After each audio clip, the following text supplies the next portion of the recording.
Excellent. The Proviso Township High School regular meeting of the Board of Education will now come to order on August 22nd, 2023 at 5:33 p.m. Ms. Barbahan, can you please call the roll? Mr. Alexander? Absent. Mrs. Hickson? Present. Mr. Ocampo? Present. Ms. Patterson? Here. Ms. Grant? Present. Mr. Belteras? Absent. Ms. Barbahan? Present. We have a quorum. Okay.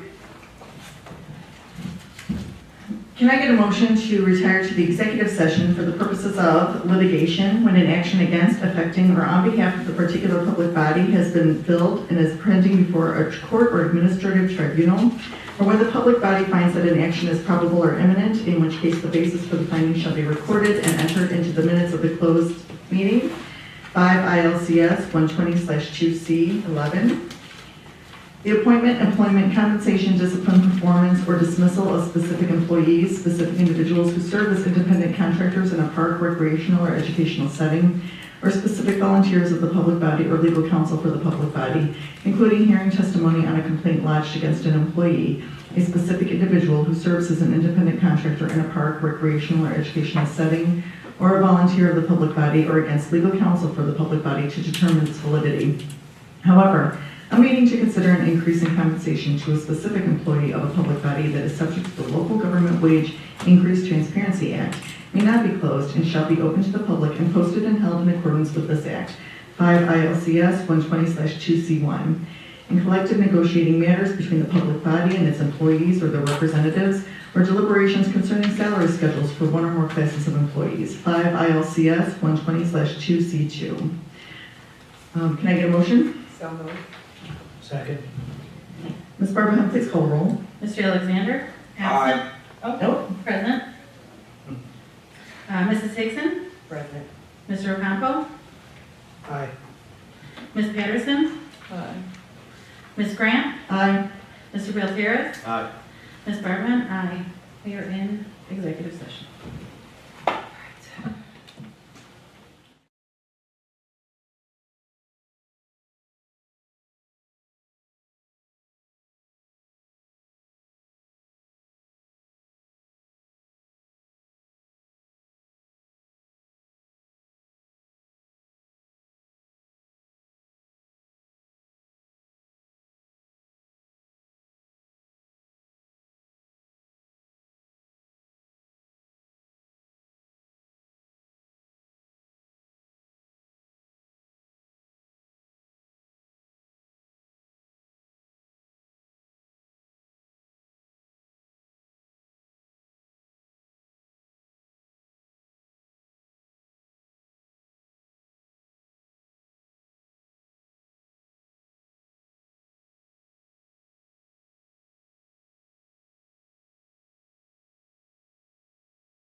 We will now start the open session of the Proviso Township High School's regular meeting.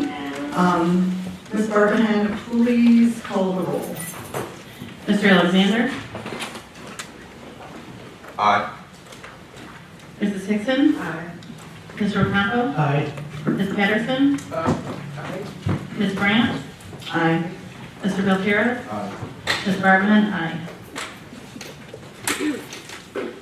We are reconvened at 7:35 p.m. Thank you. At this time, let's please stand for the Pledge of Allegiance.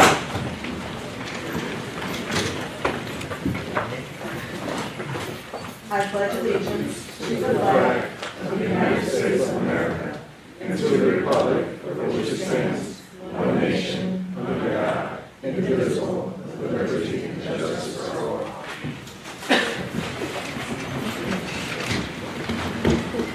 Ms. Barbahan, please read the vision statement. Through expectations of excellence and by providing equitable educational opportunities to empower each student, our graduates are prepared for college, careers, and to serve as contributing members of a dynamic global society. Thank you. At this time, the Board of Education will open the floor for community comments. The board will receive public comment from any individuals present this evening who have submitted a request to address the board per the established procedures. We believe that all participants in the meeting desire the best outcomes for our students, families, and communities. As a reminder, this meeting is being live streamed and will also be archived and available on the district website. Our first public comment is from Maurice Brown.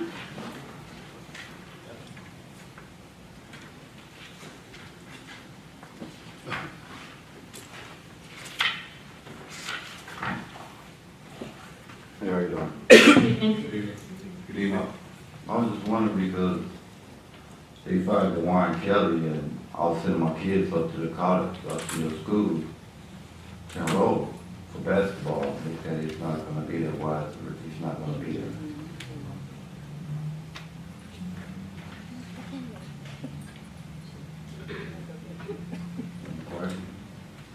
So I'm sorry. Basketball. No, I hear what you're saying, but public comment is not necessarily a dialogue between the public and the board. We have on the personnel report people who were recommended to us by the different departments going through the acting superintendent. I was just wondering because I'm not going to send my son to them there if he's not going to play. That's all. I just wondering. So if you can't answer that, don't worry about it. Thank you. Kyla Adriana.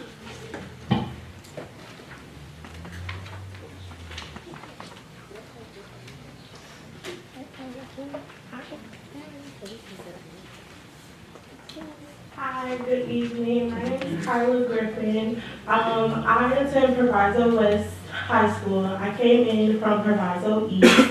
I just wanted to speak on behalf of transferring in and going to both of the schools. Starting at Proviso East, I kind of received the good resources. I was around the team who I felt as though cared about my education. My teachers were very helpful as far as trying to communicate information to me that I needed. They cared about my education. I met administrators there who cared also. But then transferring in to Proviso West, I dealt with a lot of chaos. It was a circus there. Coming in, as far as for registration, classes, trying to get on track, it was all over the place. I felt like I didn't have any help. My teachers, they couldn't give me answers, trying to go from different offices to figure out attendance and stuff like that.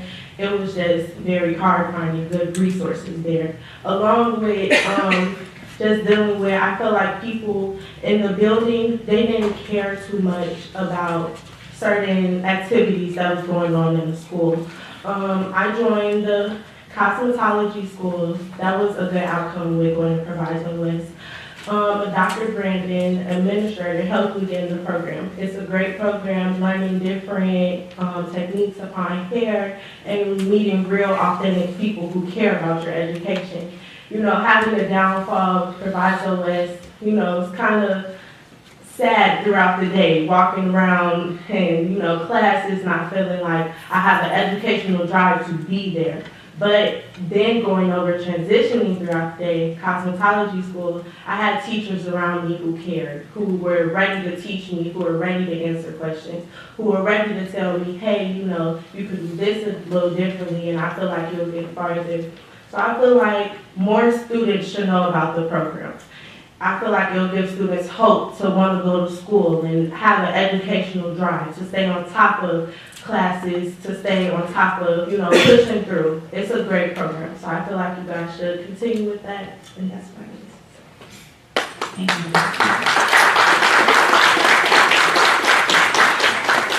you. Robert Sylvan.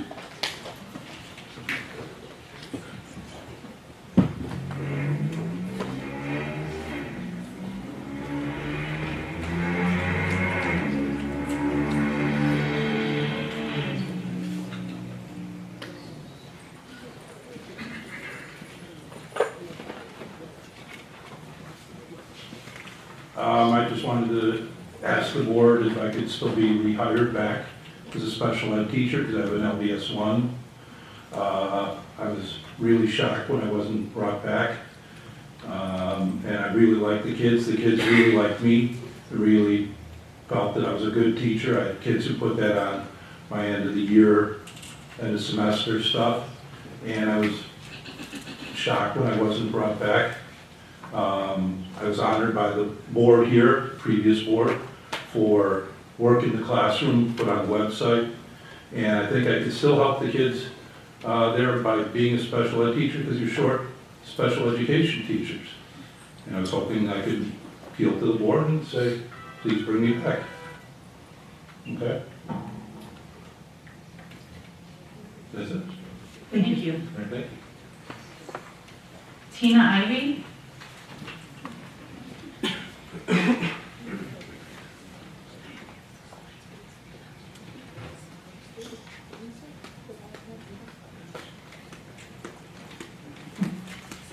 Good evening, board. Good evening. Again, I'm Tina Ivy. I'm the owner of Miss Roberts Academy. I'm here in support of my students that need to finish this year. They started in their junior year, and they were told today, and I got those tears from them, I'm crying too, but that they couldn't finish this year. And they want to finish this year. It's 4 of them here, there's a 5th one, that if they stop now, they can't come back to after college or after they graduate from Proviso. And that comes with student loans and grants and a whole bunch of other stuff that they may not qualify for. They started, they're really, really good students. They're really, really passionate. And I would hate to see, if nothing else, their senior year taken away from them. And they worked hard, like you heard, from freshman year on to get to this point. And then not to be allowed to finish this year is an atrocity. It's all about the kids. And these girls are motivated enough where when I called them 2 hours ago and said, you need to go speak for yourself. These young people came in 2 hours because they felt it was important. They felt that their education to complete this program is important. Outside of high school, this is a $25,000 a year program, right? That they would have to use, they would have to get grants maybe, if you don't have parents that make money, or they would have to take out $10,000, $15,000 in student loans, right? If you walk any cosmetology school around here, that's what the kids have to go through after they leave. Every other school district around Proviso has a cosmetology program that they can send their students to. DuPage County, TCD, OPRF, Lighton High School, they all have these programs. And I understand, and I so appreciate you returning my email. I understand we have to renegotiate, but in the middle, these girls are caught. And we need to do something to help them this year. Thank you.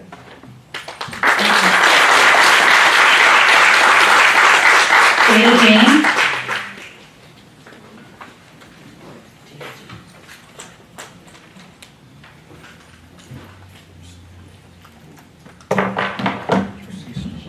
Good evening. Adult drama interferes with student success. So I want to say that my pride for being a Proviso alum and now parent has most certainly grown year after year, decade after decade. But after watching our last district board meeting, that pride became overpowered by feelings of shame, sadness, and embarrassment. I understand that different individuals over the past few years have been frustrated and angered due to different incidents and situations. I also understand that there has not been the necessary collaboration, cooperation, and compromise to bring solutions to the multiple struggles the district has faced. I stand here pleading that the focus be put on the students because this is currently not the case. Many people have said the things that have been going on here are about the students, but that's not completely factual. As I stated, I am a parent. I have trusted this district with my children because my mother trusted it, as did her mother. I talk to my children and they have shared things with me, so as a parent, I know what's going on and what is not. We cannot spend countless hours complaining when we already know what the problems are. Where are the solutions? Do you want to solve the problems, or are you wanting to gather week after week and continue to embarrass our district with the ridiculous displays? I don't stand here asking for anything except a change. You all are in positions and seats to help implement the change. So I want us to stop wasting time, money, and resources on things that are depleting us of our energy and our excitement and our pride.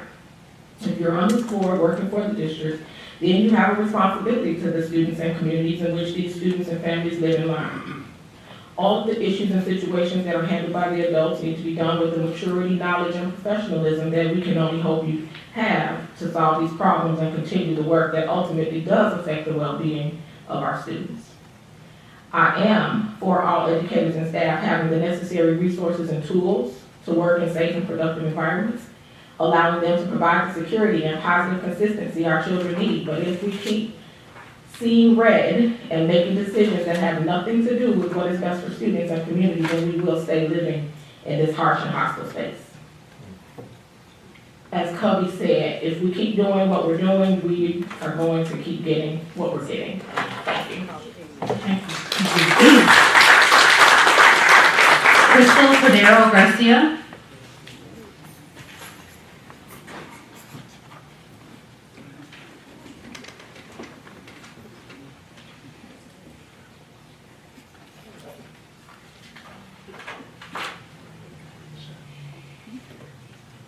Hi, good evening. Good evening.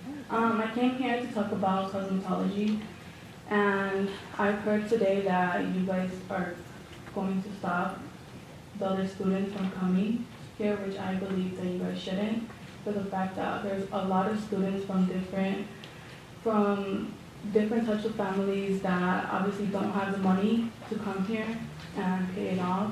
And the people that are about to finish, they are really struggling about this because they obviously want to finish it. In cosmetology, it gives like a lot of opportunities for everyone, and I believe that you guys should keep it open for the other students that have not had the choice yet, because obviously Proviso West, they don't put it out there. They don't put it out there saying that there's a cosmetology student. The only people how they know is for the fact that I was at Proviso West last year, and I was telling people, I was telling different people, and that's how they found out, and then they will talk to the counselors, and that's the only reason why. They don't really put it out there, like in the announcements, flyers, nothing. And I believe that you guys should reopen it and reconsider having cosmetology for the other students. Thank you. Kathleen Walker.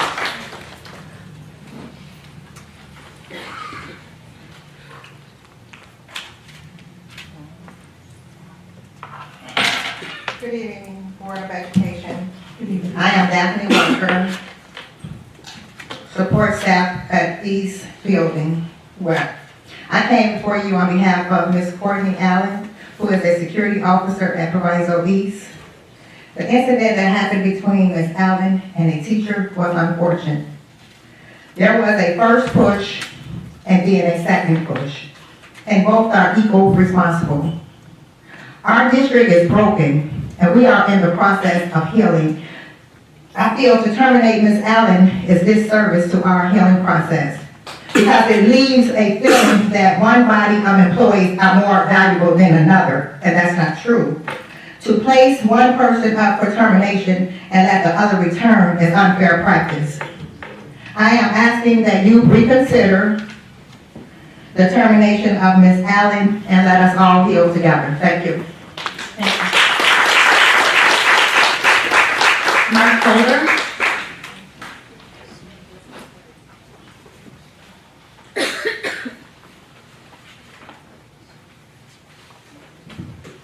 Madam President, Board of Education, Acting Superintendent, Dr. Gonzalez, welcome.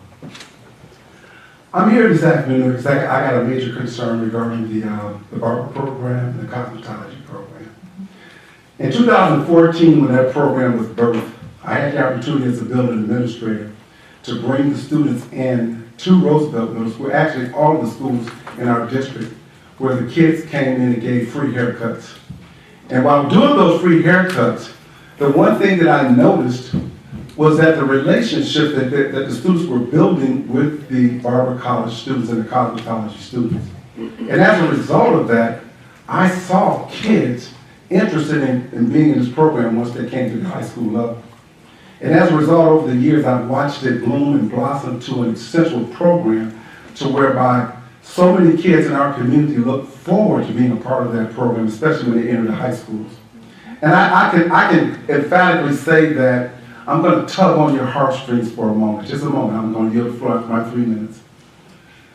There are so many young people in this community that are not privileged or even thinking about going to college because we know where our kids are today. We have a manifestation of children that are turned down and turned off. And we really need to focus on programming that's really inspiring kids to take their lives to the next level. And I've had the opportunity to see the mentoring aspect from Ms. Ivy and Mr. Reeves in terms of how they build a capacity of love, care, and nurturing for each and every student that has come through those doors. And I can say that because I've been there. I go there. Many of the students that are there, I know them. I think 2 or 3 of the students that are sitting here today were students of mine when I was building principal at Roosevelt Middle School. And I'm just so happy that we have a high school program that's giving our kids essential opportunities at making a life. Having a livelihood. I mean, when you look at the barber program and you look at barbers by the day standards, they are professionals and they are making it happen. So, you know, as I thought about it when it was brought to my attention about how the district has tabled the motion last week, the only thing I say, and I'm saying this from my heart, so forgive me if I don't mean to go past my 3 minutes, but Board, I need you to hear me on this. I know several of you sitting there. And in the 35 years that I served in Belleville School District 88 as superintendent, I just retired. The last 5 years as superintendent, I'm looking at some of the faces that wholesomely supported my walk as a leader sitting at this table. And I'm just asking you to please, when you're in deliberations tonight or tomorrow, whenever you guys caucus, please keep this on the table. We got, I think we got 8 or 9 students, 8 or 9 students that are right there at the door, right there at the door. They brought the commitment, the commitment and the passion and the grindiness to make this happen for themselves. And if that rug is pulling off from under them, we don't know what's going to happen to them. So we've already motivated them and inspired them and want to be there. So let's do our part. The first thing I learned in all of my programs is that we put children first. We put children second. And then we focus on our leaders, our staff, and we develop those relationships where everybody is a part of the community. So again, I know you have a tough job, but please keep this on the table. Thank you very much. Have a great evening.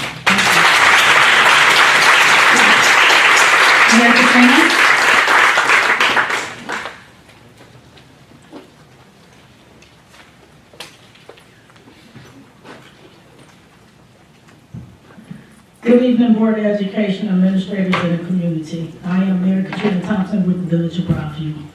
And I want to talk about Dare to Lead. Dr. Breeden Brown states in her book, Dare to Lead, leadership is not about titles, status, or wealth and power. A leader is anyone who takes responsibility for recognizing potential in people and ideas and has the courage to develop that potential. Leadership is hard. You have a hard job. When we dare to lead, we don't pretend to have the right answers. We stay curious and ask the right questions. We don't seek power as finite or hoarded. We know that power becomes infinite when we share with others. We don't avoid difficult conversations and situations. We lean into vulnerability when it's necessary to do good work. My expectation of this Board of Education is do good work for the students, the administrators, and the staff that work under your leadership, the Board of Education. My ask to the board, I dare you to lead this district in professionalism, respect, accountability, transparency. As you look to seek the next superintendent, please don't shame, embarrass leaders of administration team by demoting just because you can.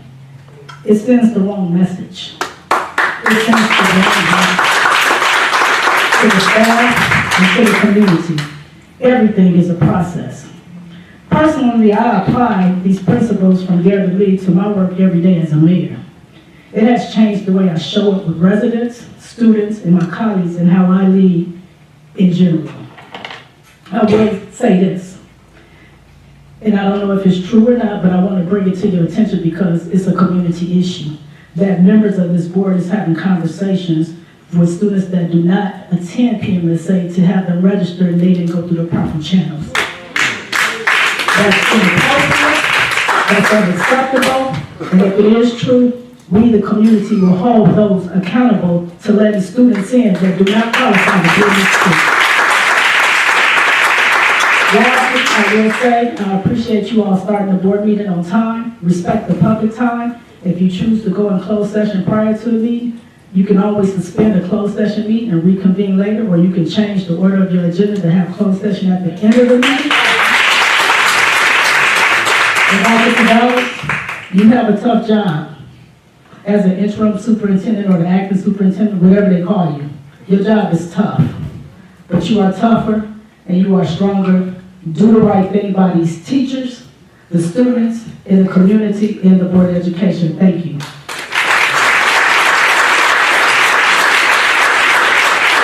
Robert Jones Jr.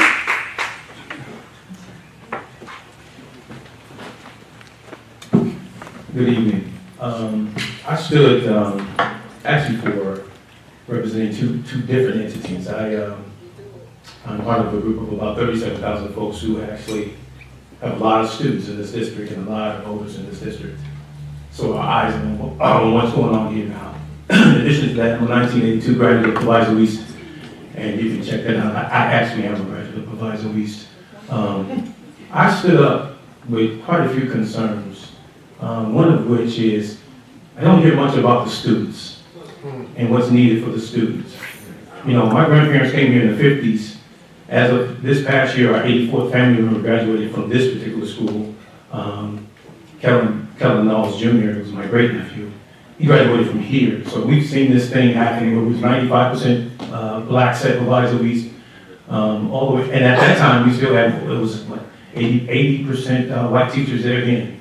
You know, now we fast forward to 2023, and we're what, about 45% African American, 95% or so students of color, and we still are 70, 80% white teachers. You look around the building, you would think that this district had more than 104 white students in it, you know, with decisions that are being made. Here's the deal. That might have been a Jedi mind trick that you guys pulled as far as this whole deal with the acting superintendent. You know, the superintendent resigns, and 2 days later, even before then, we were hearing in the neighborhood who the person was going to be that was stepping in. It's time that you guys start making decisions that's what's best for the community and the students.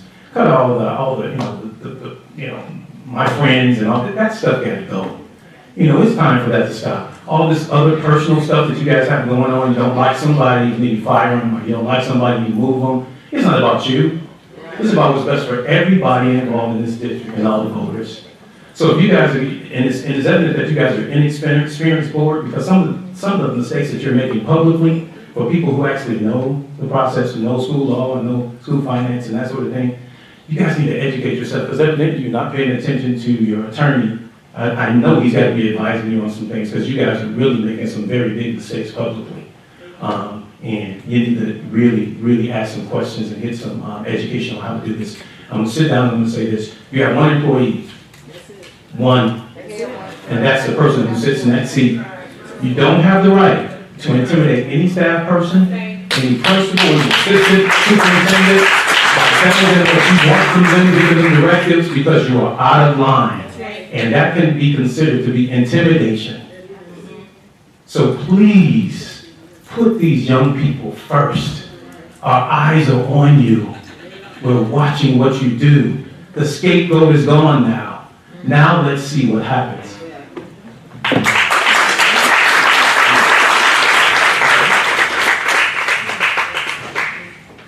Kevin Bearsay?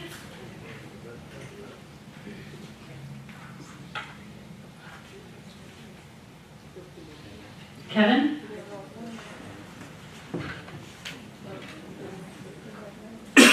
Ms. Delgado, can you assist him? I think he also might need translation services.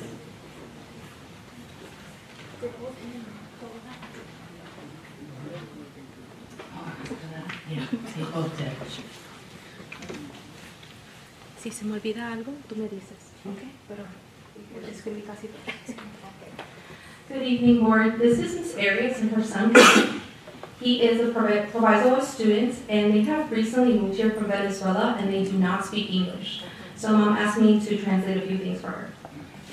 Their concern tonight is Mr. Dewan Kelly getting fired. Kevin says Mr. Kelly has been very patient with teaching him basketball despite the language barrier. Mr. Kelly takes time during practice to take out his phone and pull up Google Translate to communicate with him. He is also very grateful that Mr. Kelly doesn't give more preference to the students that speak English. They wish for Mr. Kelly to not be let go. Mom says Mr. Kelly gave them such a warm welcome to their arrival into West, and has also been kind enough to give Kevin rides home when the parents couldn't pick him up after practice because they are both working. As a mother, she said she would like to see Mr. Kelly get a second chance. And that's all. Thank you.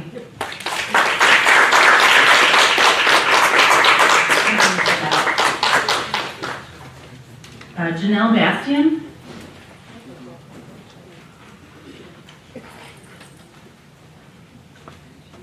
Good evening, board.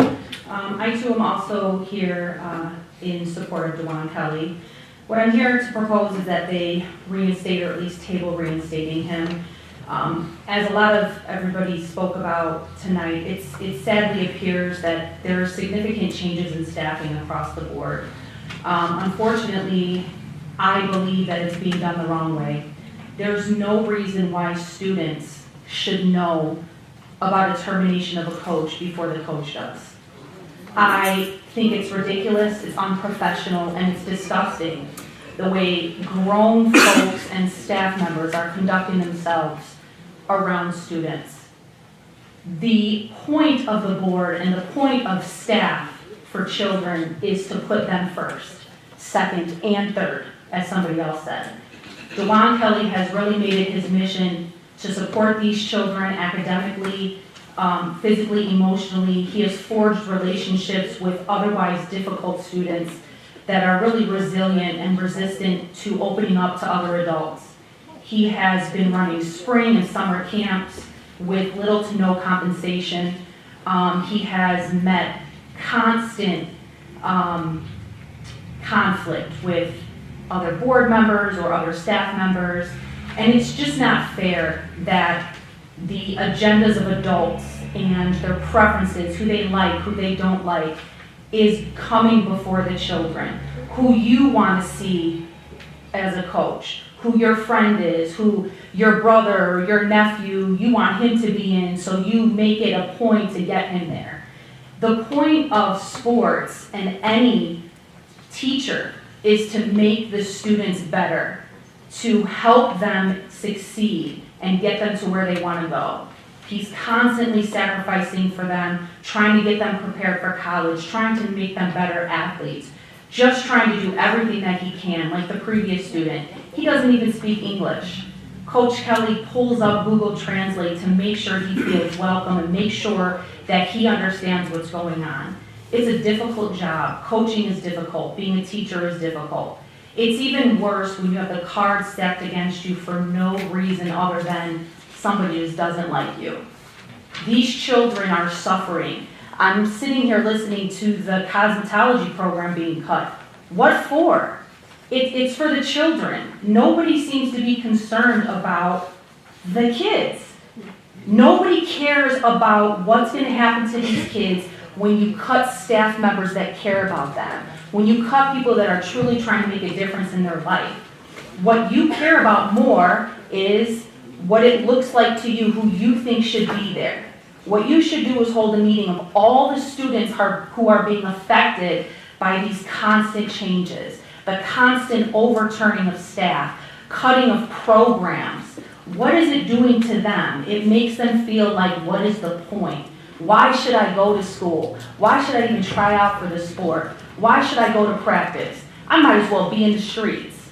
And then it's everybody else's fault.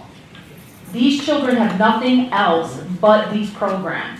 Coach Kelly wants them to succeed. He stops at nothing to get them there. And that's what it's supposed to be about. So instead of feeding adult egos and making it about what it's not supposed to be, the board should be considering the children. And that's what Coach Kelly is doing. For athletics, for the cosmetology program, for everything, because these kids are who is suffering. Thank you.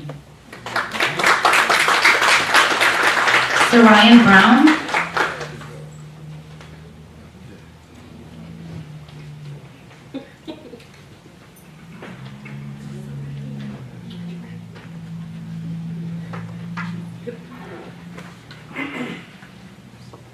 Hello, my name is Sir Ryan Brown. I think y'all should really reconsider canceling the College Town and Jabari School. I say this because before my junior year, I didn't know what I was going to do with my life. Like, I was a barely passing student in school, constantly in trouble, but once I had the resources to go to the Barber Academy, it was like once they put them clippers in my hand, I knew what I wanted to do.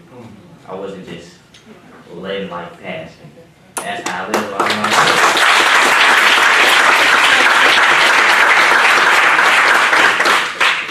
And like the people there, they really made a difference in my life. They made me be a better person for myself.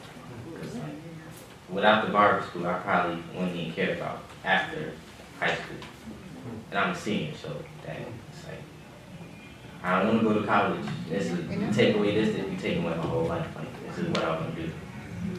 That's all I really had to say.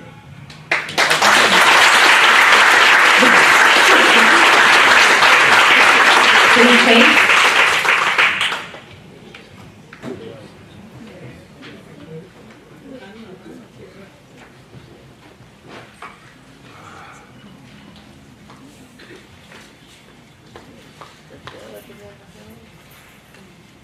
Good evening, board, administration, and community, and board members. Thank you all for your service.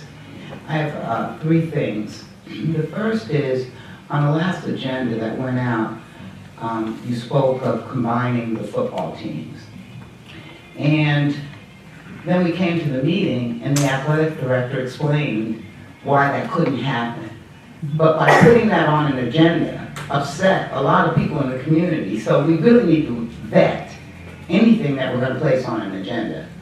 But as we talk about that, with the Supreme Court's decision on affirmative action in higher education, our duties become more critical in getting our kids who want to go to college. And football and basketball have been one of the ways that these boys have made their way out of this community, the only way. So I don't say, let's combine our football team to save money or to put money in some other sport. I say let's recruit and expand our football team. Because not only football does a heck of a lot, any sport does. It teaches them teamwork. It teaches them discipline. it does a lot of things that are very, very necessary. So I would ask, number one, that we put the children first when we talk about these things, and that we vet what we say to the community, because it makes a difference. That's number one. My second issue is on this agenda, we talk about Dr. Williams. Dr. Williams is an African-American qualified woman. Okay? I don't know what her performance is, I don't know what her duties are, I don't know any of that. I do know the last superintendent who left, who was voted unanimously on this board, felt like she should be the next leader of the board. And I'm not even suggesting that. But what I am suggesting is we need to treat her with dignity. Yes. Because our children view her as a role model. And when they get to see someone walking around the district who is at that level, it sends a message that they can do that too. Yes. Okay? Also to our community, okay? So once again, I'm not suggesting I'm not trying to tell you what to do with respect to Dr. Williams and your reorganizations or whatever else you have going on. But what I am suggesting is let's treat her with dignity. Yes. And for her to go from the level that she was at to a grade level principal. Yes. Yes. Just takes away any dignity that the woman might have. Yes. Finally, as it relates to our superintendent search, and welcome Dr. Corvallis, we must do a national search. This district is in deep trouble. We cannot attempt to slide someone in on an acting superintendent, then interim superintendent, and then have us sitting in the hall for 20 hours so we don't stay for the board meeting when the person becomes the superintendent. That's not to say that Dr. Corvallis may not be the superintendent. She may be the best qualified candidate, but what we have to do is we must do a search, a national search. We must begin it right away because we don't have any time to lose in this district. Not 1 minute. These children are not getting what they need here in this district, and you as the board, we as the community, our teachers, our administrators, must all be keeping our eyes on the prize, which is educating the children of this district. Thank you.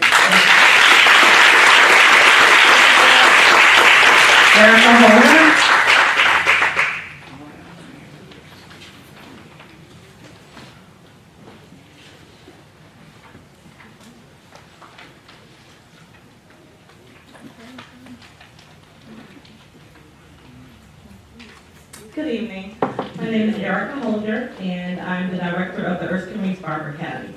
I'm calling about our partnership with District 209. We started in 2014, and the main reason that Erskine Reese, he'll tell you more later, came to Hillside with his school is because he wants a partnership with the district. I am, and so is Erskine, we're alumni of Proviso West, and we're very proud to be a part of District 209. And my concern is that last week it was tabled, and it said it was tabled due to a part of the contract that felt like the funds were being wasted. Past practices, we would always, when it's time for renegotiation, we'll submit the contract from previous years. We have to adjust, some things, kits change, cost of stuff goes up with the kits, whatever. But then we will start the conversation. District 209 will come back and say, okay, let's add this, let's take this out, can we do this? That never happened. We submitted the contract, and then at the board meeting, it was tabled because there was something that the board didn't like. The board never reached out to us to say, hey, let's talk about this. Can we do something?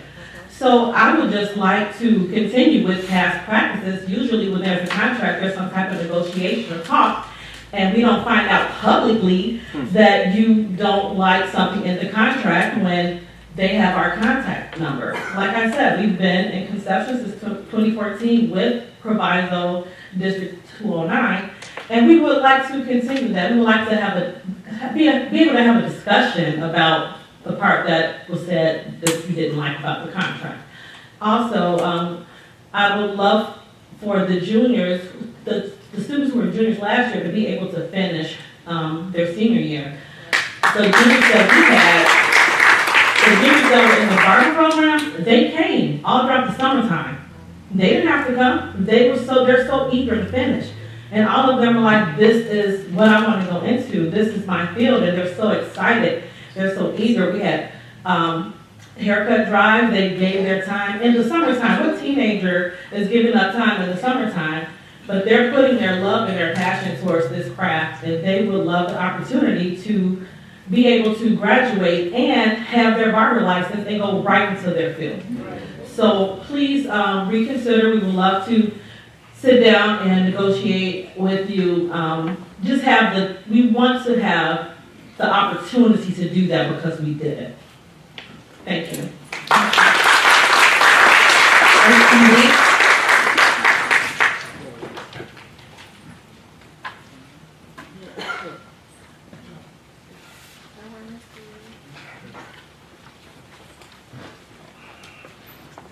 Hello, members of the board. My name is Erskine Reeves. I'm here to advocate for the students in the Erskine Reeves Barber Academy. So we have like a lot of new board members, and so I'm definitely here. I want to put a face to the name. Like Ms. Erica Holder just said, we've been doing this since 2014. It's actually something that was birthed out of me staying in DuPage County at the time, and I was seeing all of these schools having relationships with like COD and TCD, and I'm like, man, like I'm from Proviso West. I graduated from Proviso West. I'm like, our students need this program as much as anything. A lot of times, like in our area, like the first entrepreneurs, the first legitimate businessman, our students know is the local barber, is the local hairstylist, and we support the community in a lot of ways. So it's a very like personal thing for me, just because if you know me, I love the kids. My story also about how it came about was really when I was in high school. I tricked my high school counselor. I was in the HERO program when I was 15, and I was already knowing how to cut hair. And I tricked them into letting me cut hair in a barbershop at 15 as an illegal barber because it was something on the listing that said, beauty and something. I'm like, hey, you're making people beautiful, and I smiled, and she let me do it. And so I wanted to create a legitimate pathway where we could, do that. And the community has responded. And I just want to, I don't have to reiterate what she said, but we had did some really good work, coming out of that pandemic. Thank you. Coming out of that pandemic, and then like all of the new changes that was made with grade level principals and everything, it was a lot for the district to take in. And then I felt like last year we were finally building this momentum. Like we talked, I was working with actually Dr. Williams, Dr. Brandon, and even Mr. Hall over here, and we were actually trying to create a second schedule with some students, like Mr. Hall had actually mentioned, he had a lot of students that are interested in coming earlier. That's athletes that he wants to get to the program, but we didn't have the schedule to permit that. And so I feel like, as long as we get this material out there, it's definitely a need. Like I always say, if you're going away to college, a lot of parents in our community can afford to send their kids, money. So now we're equipping these kids to have money, to make money for themselves and have a successful college career. And for the ones like, Sir Ryan that says he's not going away to college, he's coming out career ready. He's not in the streets, he's not trying to work a $2 job, somewhere. And so I just want to like my sister said, have the conversation and see what we can do to work it out. And for the board members that don't know, we actually offer this program at half price that any other barber and beauty school does. And I know that for a fact, because one of the reasons I was able to bring this to the board, I did a FOIA what other districts were paying. And we're at the level that they were paying in 2014 still. And I'm happy to give you guys some data. So I've extended myself as much as I can. And yes, we do have to have, a certain amount of students, because we actually dedicate, a teacher for the students so they can have their own personal experience. And we just go from there. Now, my time is up. This is Michael, if you want to say anything. He's one of my favorite barber students. They call him, it's a long time, they joke, call him Mini-Me. He actually he graduated from the very first class in 2014. He got finished in 2016, right? He works at my barbershop, at the barbershop in Bloomingdale next to Walmart. He's been there for how long now? Since I got out of school. Since he got out of school. What I like about Michael is he accepts mentorship very well. Like, he'll come to my house, I got a plan, I want to come out with my own cologne. How do I do this, blah, blah, blah. I give him a plan, he goes and do it. I'll never tell you what he counseled today, and how old are you now, Michael? So tell him what appointment you counseled today. I called him last minute to be here. Good evening, everybody.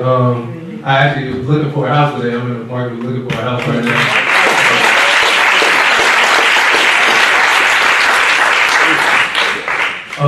Yeah, I had to really get here because it really changed my life. This is the only thing I ever did, the only thing I want to do and going to do. And that's that. It's an opportunity that you could never ever get anywhere else that's easy, this fast, and actually while you're in high school, that's a benefit of just a benefit. And with the mentorship, even college day program, I have friends that's older, younger than me. It's like, man, like, where did you go? Like, I wish I had that opportunity. Just getting that opportunity, even for just one person, that just changes everything. All right. Thank you. All right.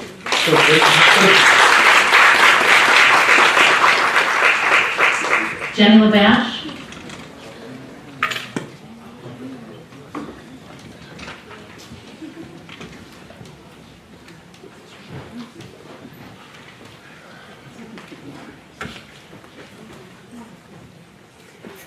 Good evening, board. First, I wanted to commend Kyla and Adriana for coming and speaking in public because it is the #1 fear even of most adults. So bravo to you guys for doing this. And the officers are doing it's pretty awful, especially when you're that age. So I wanted to kind of bring things down to a low level of Maslow's hierarchy of needs and talk about safety drills for the upcoming school year. This is something that was significantly lacking in the last couple of years. I spoke on this in December of 2021 about the lack of active shooter drills, fire drills, things like that. This is the lowest, the basic thing that our kids need in order to be safe. There was a gas leak at Proviso West last year. The entire school had to be evacuated and it was kind of mishandled. There was nothing really looked into or solved. So I just wanted to, I know the principals have a lot going on, but I wanted to make sure that that was really a top priority. Our kids need to feel safe when they come to the school, and maybe some safety training for the teachers as well, since I know we're probably going to be short-staffed in security, and security has got a lot on their plates. So that's my big ask for tonight, is that we make sure that we are adhering to all the safety protocols for the upcoming school year. So thank you.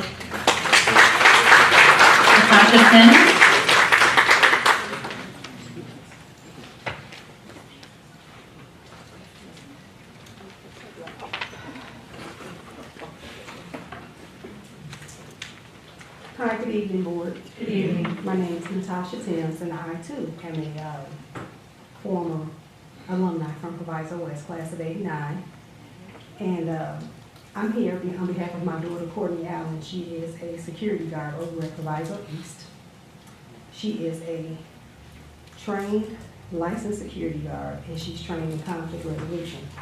There was an incident that happened, and the way that it was handled, it was inappropriately handled. She worked, it happened, I guess, March. She worked all summer, all the school year, and summer school, and then was called to a private meeting and was told, don't tell nobody about this meeting, just come. And then when she get there, oh, well, either you'll be terminated, either you resign or you can be terminated. Now, I've been at CTA for 24 years, so I know how union representation is supposed to go and how it works.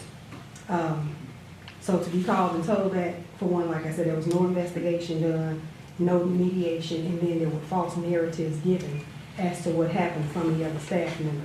There should be some accountability. It was unprofessional, inappropriate, and again, unacceptable for a staff member to use software from Proviso Township, reaching out to students, asking the students, did the Bearilla get arrested? Is the She-Rilla still at school? Very, very inappropriate. Safe. People should feel safe. Nobody should feel unsafe coming to school. Nobody should ever put their hands on you and not expect for something to happen to them. especially in a day and age like today. We didn't have the pandemic. People are doing all kinds of things. So like I said, for her to feel unsafe, totally inappropriate, and the students, students should not feel intimidated when they have to respond to a teacher sending them something like that when it's supposed to be a math class, and instead of you doing a math problem, you asking them, is this their ruler or she really still at the school? Did they arrest her? And then to turn in, like I said, false narratives, to turn in partial footage of what happened, as opposed to the entire actual original footage from the school that they do have and they did have. But again, no investigation was done. No investigation was done, and what was done, those people, they're part of the administration, I guess they're no longer here. So, and I'm like, they just gonna terminate you? They tell you either resign today or you're gonna be terminated. I'm like, I've never seen such a thing. I've never seen such a thing, even in high school. And we had brawls at Proviso West. Brawls. Teachers never got into it with students. And I was one of the bad kids. So I know. Teachers didn't get hit. Teachers didn't put their hands on kids, on students. So I like to know, like, and you all are, I guess, round tabling this to decide if there will be a termination. Is there like some sort of investigation that can be done as to the real facts of what really happened? And like some sort of mediation as to, well, let's see how this can happen, because even if people don't get along, the only person you really need to worry about getting along with is the person that you sleep with at night. Thank you. Thank you. Janae Cunningham? Janae Cunningham?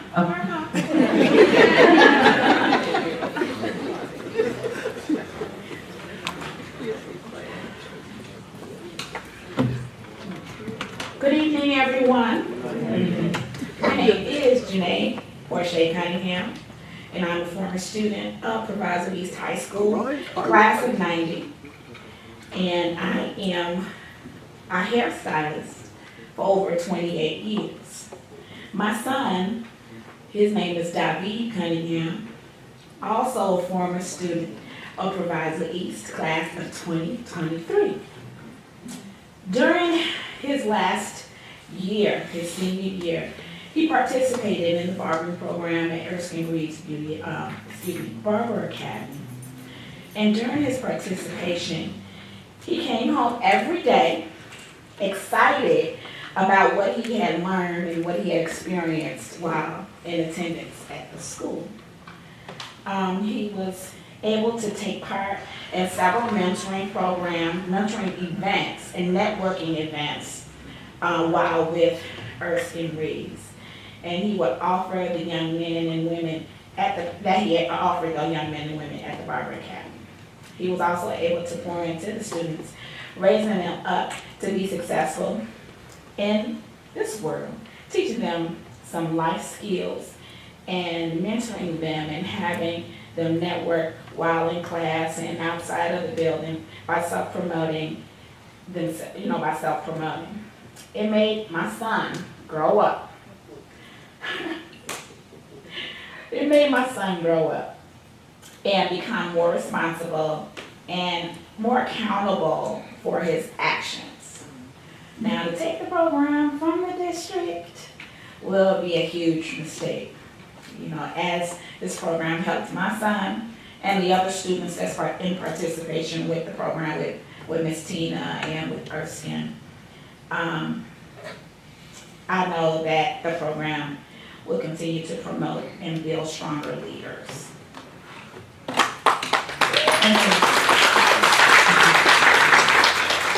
Michael Duabre?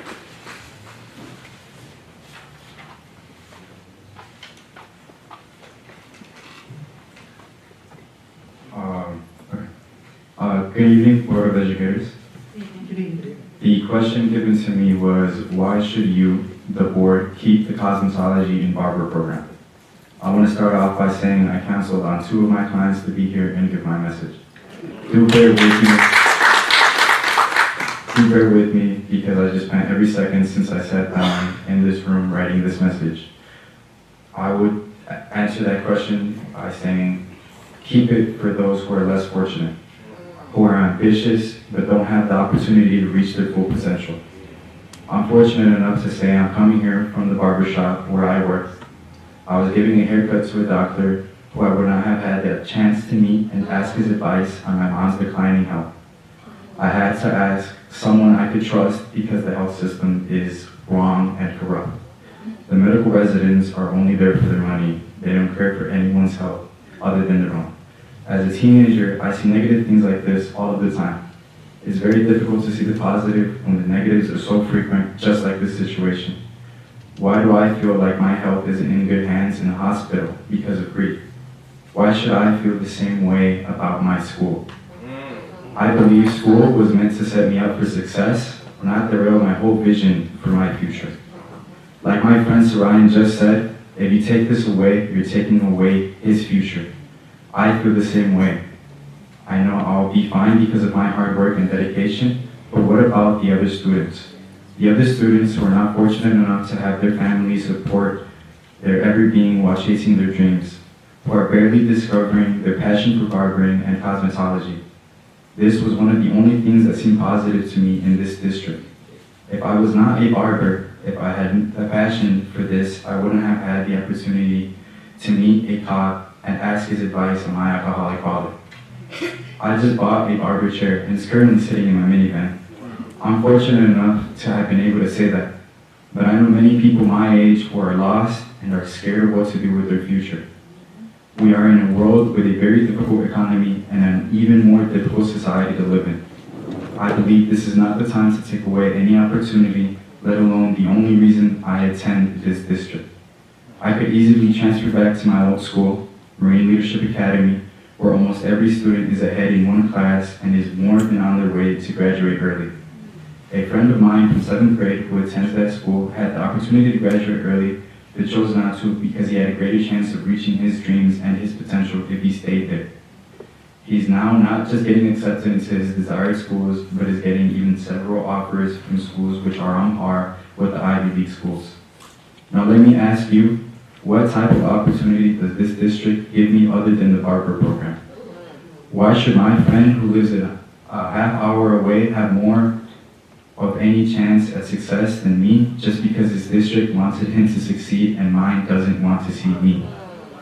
If you're going to take home anything from what I'm saying in this message to your home, and please let this sit on your mind, you are not just taking away the barber program, you're taking away my outlet and my passion. Not just a passion, but a future. A career with many opportunities and connections. The choices you make now will not just affect everyone around you, but will affect many teens and even babies. If you take this away, now you will never see this flourish because in the grand picture, this is just the beginning of this program. Don't kill it before it even sprouted its wings.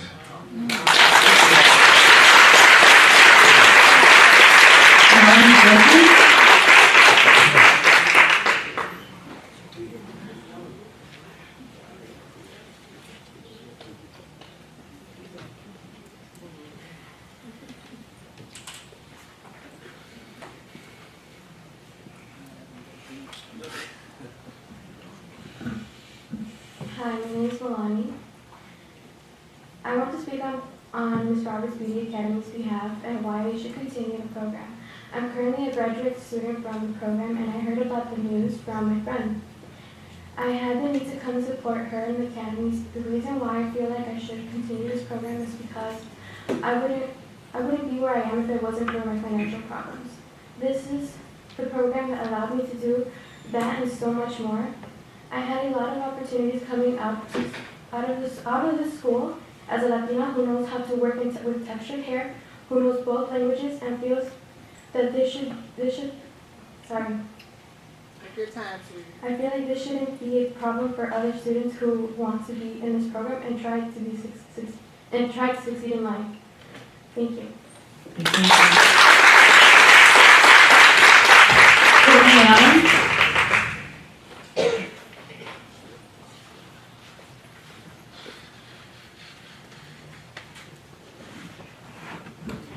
Good evening. My name is Courtney Allen, and I've been an employee of District 209 since October 22. I'm a security guard at Proviso East High School. On March 13th, an incident occurred that became physical between a staff member and myself. All supervisors and upper management were all notified of the incident immediately after it took place. The situation was also already discussed with the HR director at that time, Scott Hidalgo. However, he recently resigned and failed to document how he chose to handle the matter.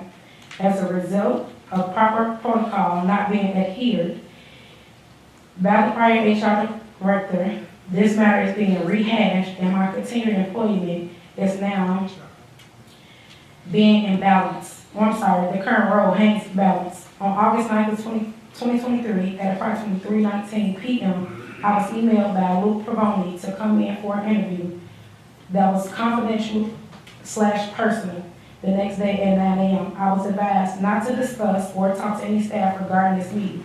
I asked to reschedule due to my supervisor being on vacation, but was denied. Upon arrival, I was informed by Mr. Provoni that I had the choice to either resign by August 17th at 12 p.m. or I will be up for termination at today's meeting. Mr. Provoni did inform me that he had received footage, but it was not the original footage that came from the school security software. I actually emailed him the original footage and also sent him photos supporting the claim the day of the meeting. Later on, August 17th, I hand-delivered Mr. Provoni the incident reports and the police reports, the same files and reports that I emailed to the board members and to the superintendent. I was the victim in this situation, as listed in the reports, and I feel I shouldn't be terminated.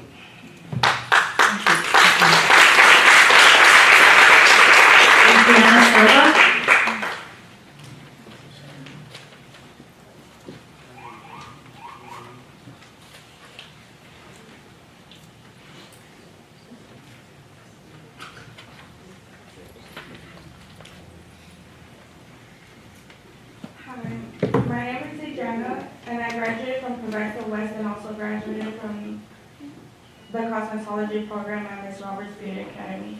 When I found out that the cosmetology program is canceled, it broke my heart. It's sad that you guys wanted to take it off.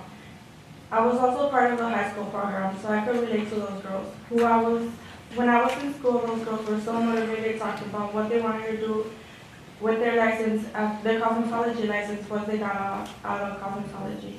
Some people might not be able to pay, and it's sad how these kids get shut down all the time. This program opens up a lot of opportunities for them and their future. Thank you. Thank you.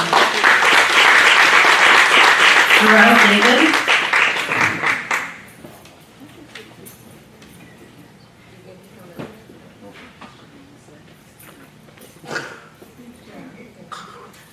Good evening, board. Good evening, Madam President. What I came to say is, can we just keep the main thing the main thing? When you all got elected, it was for the students, and I just want to make sure that we all are hearing the same thing. I watched the board meeting on August 8th where we tabled it, and then I called other students who were in OPRF, and they told me how cosmetology has opened doors for them. They told me how they had a drive to go to school every day. A problem in Proviso is we have underserved children who are unmotivated because we feel as though no one cares for us.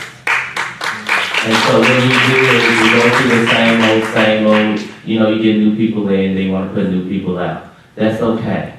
But what we have to do is make sure that the new people that we will bring in will not only respect our staff members, but will be about the students. That will try their best every single day, since we're nothing but the best with one team and one goal and one proviso, to fight for that one team, that one goal, and that one proviso. That is the job of the board of education. When you are voted by this majority of proviso, we've heard alumni, we have to make sure that we continuously fight for excellence, because excellence is the standard. We have to make sure that we have the career and technical education program set up to succeed, because trade schools are a future. College is not the only thing. We sit here today and we're talking about the same business over and over and over again. We cannot keep coming to election after election and keep getting promises and promises. Let me say it like this. Let's stop playing politics and start serving the people. Let's do it. We can't start talking about Dr. Henderson or any of that anymore. We now have one of the most qualified people that I know, Dr. Cavallis. Thank you for stepping up and serving. But Dr. Cavallis, like I told this Board of Education, I will hold everybody accountable. Because we are the student population, and as long as I'm here, I will fight the class of 2026 at Proviso Math and Science Academy till the day I lose my last breath. So you have to remember that. And what I encourage this board is, we need to bring student perspective to you all personally. You need to have students sitting with you when you are thinking about these decisions, because when we have students here who are saying that they were discouraged when they heard their program was taken away, we need to know this before it comes to the public. We need to know that we have to prepare our students for success. And that is what I have to say. I'm going to end this with this. We are one team and one goal. And let's try to be one proviso. Thank you all. God bless you.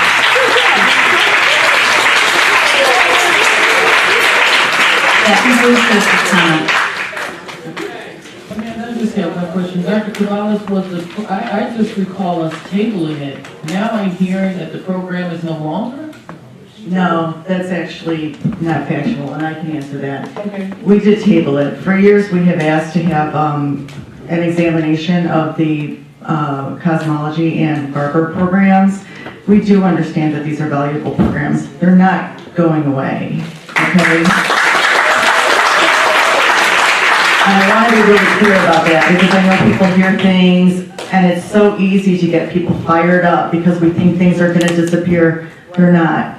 The situation, as we discussed it 2 weeks ago at our meeting when we decided to table it, was that for several years now, we've had a contract that's been unfair to the district, where we are paying for 25 seats, but maybe only 5 are being used. That's true. Is that a good use of district money?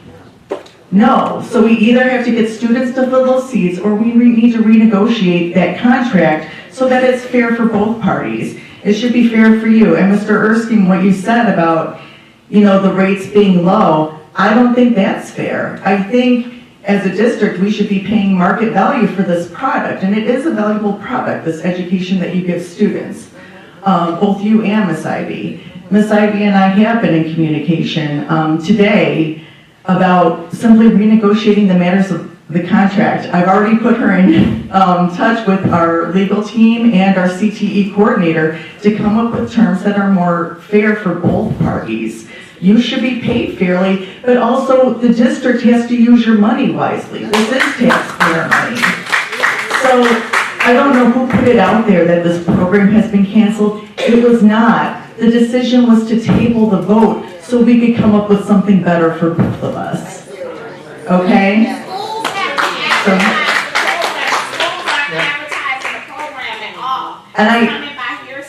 And that's what I'm hearing too, because if we're gonna pay for that many seats, then let's get kids in those seats, right?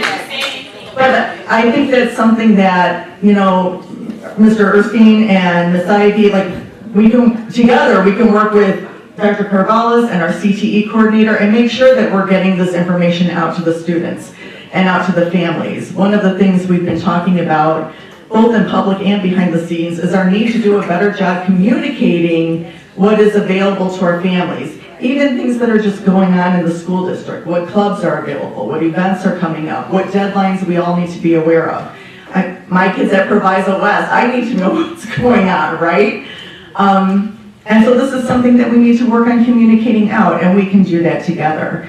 We know this is a valuable program. At no time did anyone on this board say we were removing it. So I know I don't want to say, don't believe what you hear, because I will be the first person to tell you that for decades, this district has done students and community wrong from time to time. I will be the first one to say it.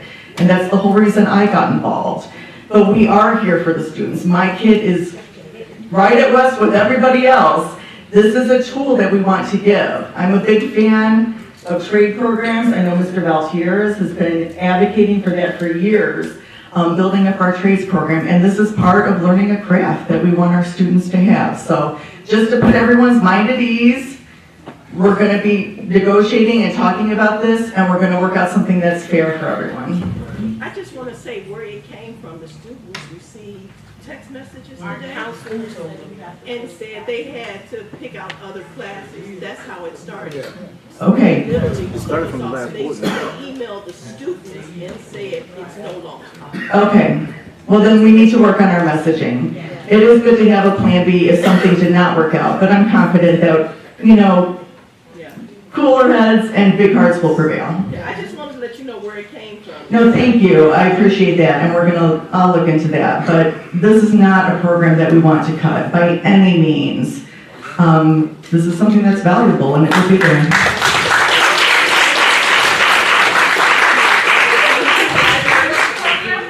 And I think that it's wonderful. I've never heard of it before, and I work at Proviso West. Like, I've heard some of my kids like, oh, I thought it was cosmetology school. I didn't know that we provided it. And I think it's amazing. It is, yeah. If we have any other trades that we incorporate into this that are available for kids who are maybe into auto mechanics or culinary or anything like that. I know my kids are at Morton. My kids don't have any of this stuff. Okay. There is no program like that. I think that is wonderful that we offer something like this to our kids, and I would love to see it expanded into different fields that could help kids get further in life. Thank you. We do have a variety of programs, but we'll talk about that another time. Yes. Hi. Yes. Good evening. One of the conversations that we were having with Erskine and with the Barber College was fitting it into the school day. And so as he mentioned, you know, we had a number of student athletes that were interested. But because of the time the program was running, we asked them, could they change their hours where we can do it at the start of the day, much like our other programs where our kids are going to try it in the morning. And that way we can get it done and the kids can transition back to the school during their travel period and pick up their classes in the afternoon or start early where we can get the kids back to the school. And the question was, can we get the kids enough hours? So that's what the conversation we were having early in the spring when we had our last conversation. Okay, and that sounded like something you were amenable to. And I don't know if that's something we can work out, you know, this school year, but definitely for the future. We want as many kids to be able to take advantage of the program as we can. But just moving forward, just know, everyone, we are working on a fair contract for both parties. The program has not been cut. Okay? I just want to say, maybe again, it was on the agenda, right, and then it got tabled. So it did. It's going to create that kind of conversation in the community. So maybe if we get the information in front of, or had the negotiations with the school in front of, you know, it coming up on the meeting and being tabled, it could have avoided some of the confusion. Thank you, Judge. At this time, we do need to rearrange the agenda a little bit because we do have a public hearing about our 23-24 district budget and resolution. So we do need to get that done first, if everyone's amenable to that. Yes. Thank you.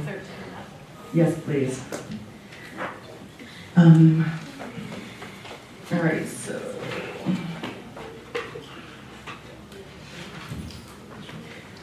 Is there any special language for the budget hearing?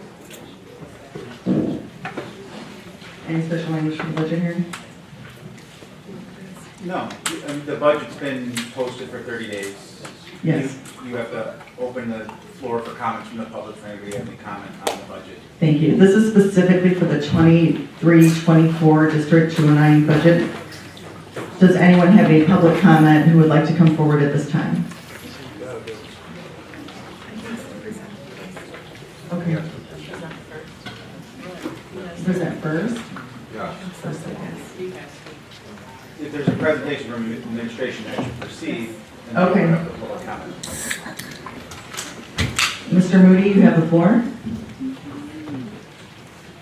Good evening, President Grant. Good evening, board members. Good evening, Proviso community. I'm here tonight to talk about the budget. So, advance this.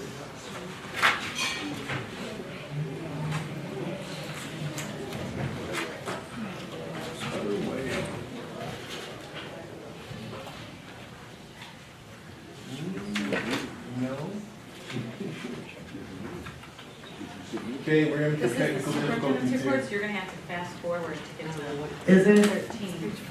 Yeah, 13, 14. So we rearranged it so the slides are- Oh, yes, yes, yes. I can assist. I can assist. Thank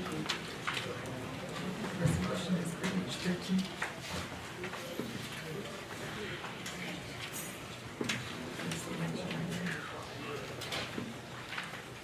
You need your slides. Mr. Marie, is that what you're looking for? Your slides? That is what I'm looking for, Okay, I have them. right there. Okay.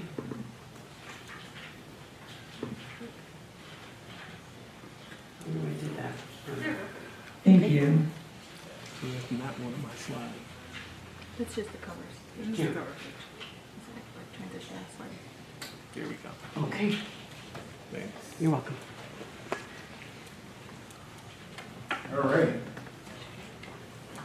Well, it's been a few weeks getting here, but if you recall, we presented a preliminary budget back in June, and that budget gave line-by-line detail.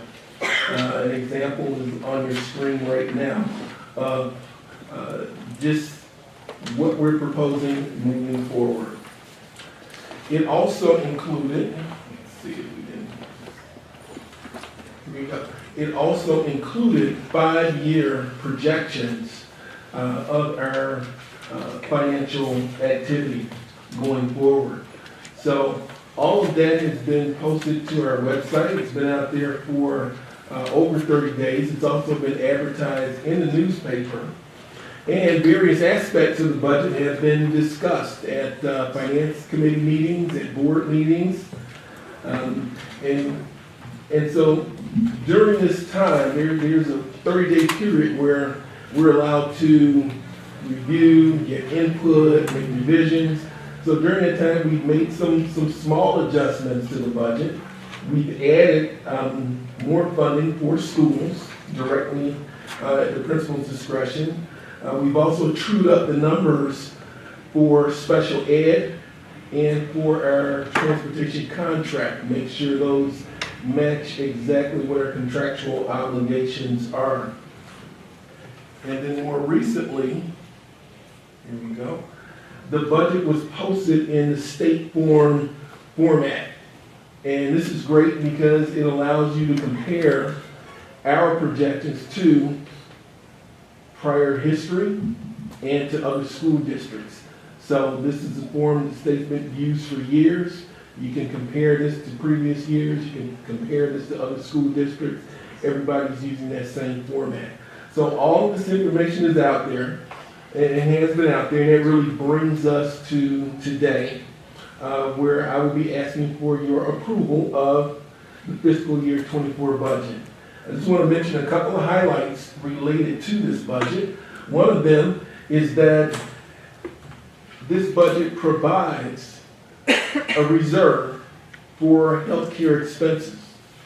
And what that's allowed the district to do is to really shield employees from increased healthcare costs. So that's been built into this budget. In addition to that, there is $50 million that is included in this budget to support the FMP program. So that's an extraordinary investment. It's provided for in this budget. Also want to point out the fact that from an operations standpoint, we're projecting an $11.5 million surplus in the budget from an operational standpoint. But after we make the investment in facilities, we project that we're going to end up with a fund balance of approximately $51 million. Now, that's somewhat down from where we've been. That's because of the investment that we're making in facilities. But it is in compliance with board policy and guidelines, and it also will put us in a position to retain our financial rating. We have the top financial rating from the state with recognition, 3.9 rating. This will allow us to retain our rating. And so that is the budget presentation. At this point, I would entertain any questions from the board first and in public momentarily. Amanda? What's the proposed percentage for the fund balance that the board voted on? What was it, 30 some odd percent? You know what I'm talking about? Yes. Where are we at with that on this? We're above that. What's the, do you know the percentage? I believe it's 33 and a third. 33 and a third, Yes. and we proposed a 30%? What was the one that we proposed as a board? I thought it was, was it 34? Something in there. Remember, you know what I'm talking about? Well, my recollection is the requirement is 33 and a third. Yeah, but we went above that. We set a policy to exceed that. So. Well, this exceeds that. The one that we set or the one that the state has? Oh, it far exceeds what the state has. Okay, so we're still above. Like 25%. If you can. And we're above that. When you get a chance to, if you can, if it pleases the board, we had set a standard that was far above to make sure that we operated very conservatively. So I just want to make sure, I don't remember the number off the top of my head, that we have that number and we're still operating far above. If it's 33.3, then that's fine. It is. It is. It's board policy 420. Thank you, thank you. Yeah, I have several questions. Yeah, so you mentioned contractual obligations for transportation. Do we have a contract with First Student available that we can share with the board? I've been asking for it for the past, I don't know, weeks, and I'd like to see something materialized. So that's one. Number two is for the bilingual ELL budget. Is it really $126,000 from what I saw there? If that is the case, it went down from prior year, right? Because I think prior year was like 150-ish. See, Mr. Salazar told me it was like 100. I don't think either of those are an accurate representation of what we're spending on bilingual programs. There are a number of bilingual program activities that are embedded in other programs. And so I know we talked about taking a survey of the department heads so they could really explain in greater detail which of their programs include bilingual activities, specifically bilingual activities. So just taking that number that says bilingual, that's really just related to the grants. It doesn't really speak to the other bilingual spending that's taking place in the district. So what would be a closer number, a more accurate number? We'd have to actually do that survey to come up with a number. We'd have to talk to the department head because it is not accounted for separately. It's part of other activities. So we could certainly do that, but that's an exercise we'd have to go through. How long would that take to get that number? I'm going to guesstimate certainly within several days. Okay, and then there is in the agenda, one of the line items is for interpretation and translation services. Would that amount go against what is budgeted in the 23-24 budget for bilingual? No, so that's an example of an item that is not included, that should be. If you're trying to get a number for all bilingual spending, that should be included, but it's not something that's specifically paid for out of the grant or grants. Okay. I'm just a little hesitant because the number is foggy for me. It's not really clear what the true number is, and well, you have to understand the accounting to sign off on something. Well, the accounting system wasn't designed to provide that specific number. That's something we, as an administration, would have to get together and pull that information together for you. Okay. What's the percentage of money, Amanda? What's the percentage per student that the district spent per the budget? How much is it per student do we spend? We increased it, so that would be included in what we spend per student.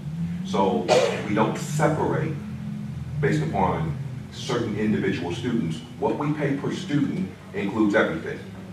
So if there's something extra to be added to that or whatever, through a grant, but the district pays so much money, and if you look on School Digger or Illinois State Report Card, you'll have it broken up from the education fund. Everything comes out of the education fund. And out of that, how much we pay for this and that, and students per capita, every district does it. They pay so much out of their budget per each student.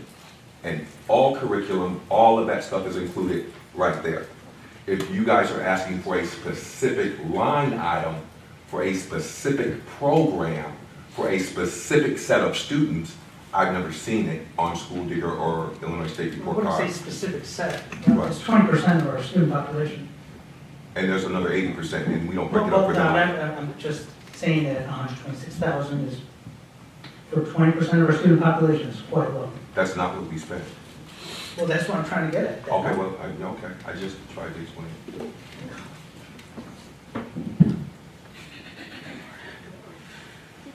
Are the bilingual site coordinators and lead teacher staffings included in that school?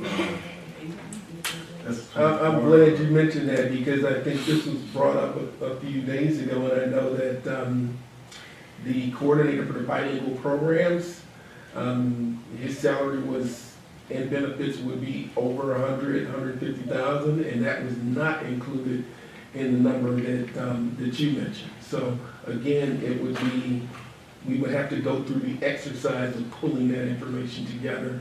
The accounting records are not really set up to provide that.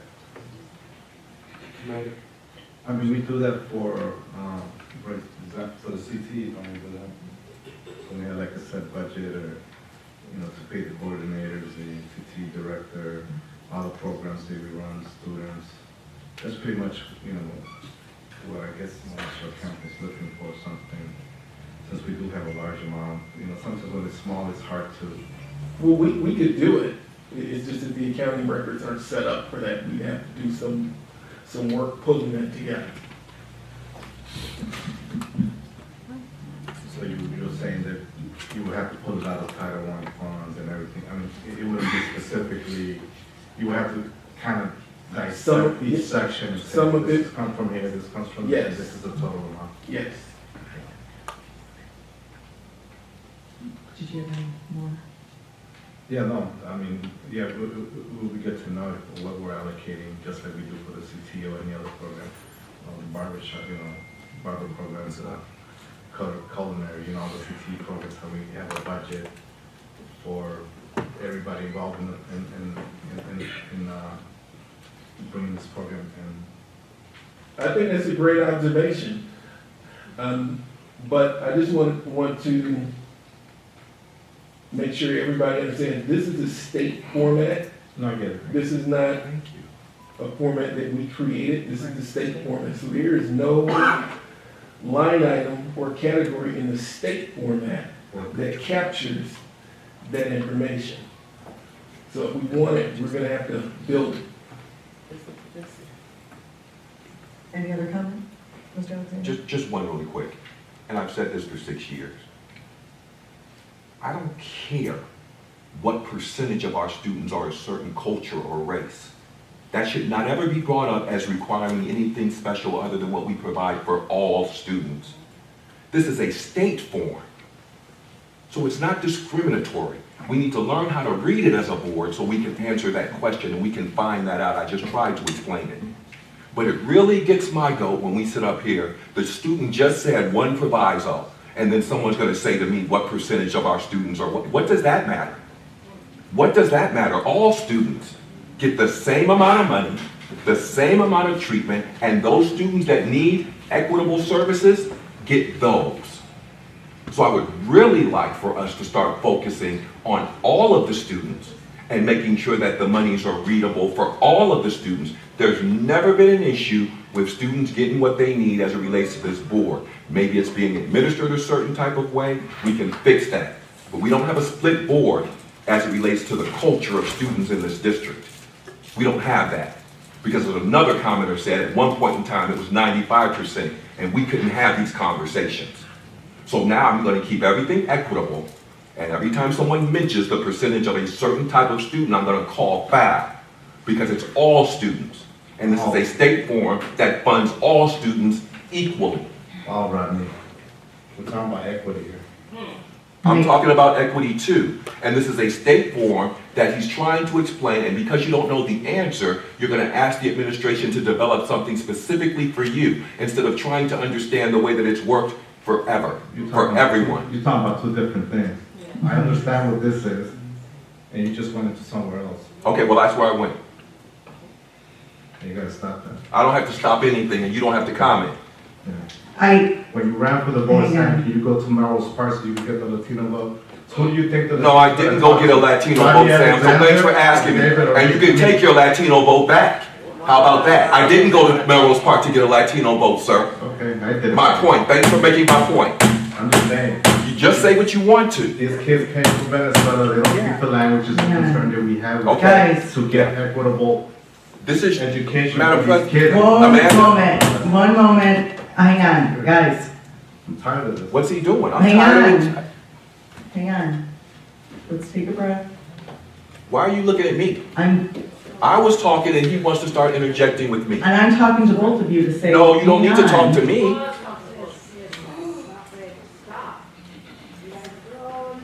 We want to have a conversation. One, we need to finish this. Conversation to educate all students must inherently acknowledge that all students are different and learn differently. It must. Just as we need to make sure that the 20% of our students who don't have English as their first language and are struggling need services, we also acknowledge that not all kids want to go to school and they'd rather become barbers and cosmetologists, and that's their calling. It's about providing the different things that students need. And it is a constant struggle to learn these kids and learn what works best for them. And what might work best for them one year might not work another. You know, what works for one kid might not work another. So inherently, when we talk about educating all children, we have to understand that all children are different and all children have different needs. Okay? So leaving it there, Mr. Moody, please continue with your presentation. Well, if there are no more questions from the board, we need to open up For citizens' comments. citizens' comment. Thank you, Mr. Moody. At this time, does anyone have any comments about the 23-24 proposed budget? Yes, ma'am. Is food service included in this budget as well? I'm sorry? Is food service included in this budget? You know, this is public comment, so you can come right up here.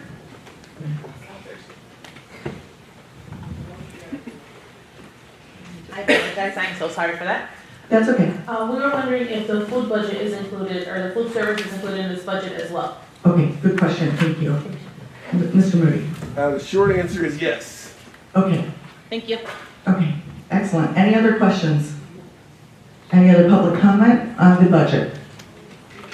Hearing none, we are going to close this public meeting for the 23-24 budget and continue with our regular board meeting. Yes, sir. I believe we're required to vote. We will, but do we have to vote right now, or we can keep it in its original place? We just wanted to move it up so that if anyone did have public comment or questions, they could do it now rather than waiting through the presentations. So we're going to keep the actual action item where it was in the agenda, please. You don't have to vote now. You have to vote tonight. Right. But the hearing doesn't have to be attached to the vote. You can vote later. You can vote now if you'd like. Mhm. Work about.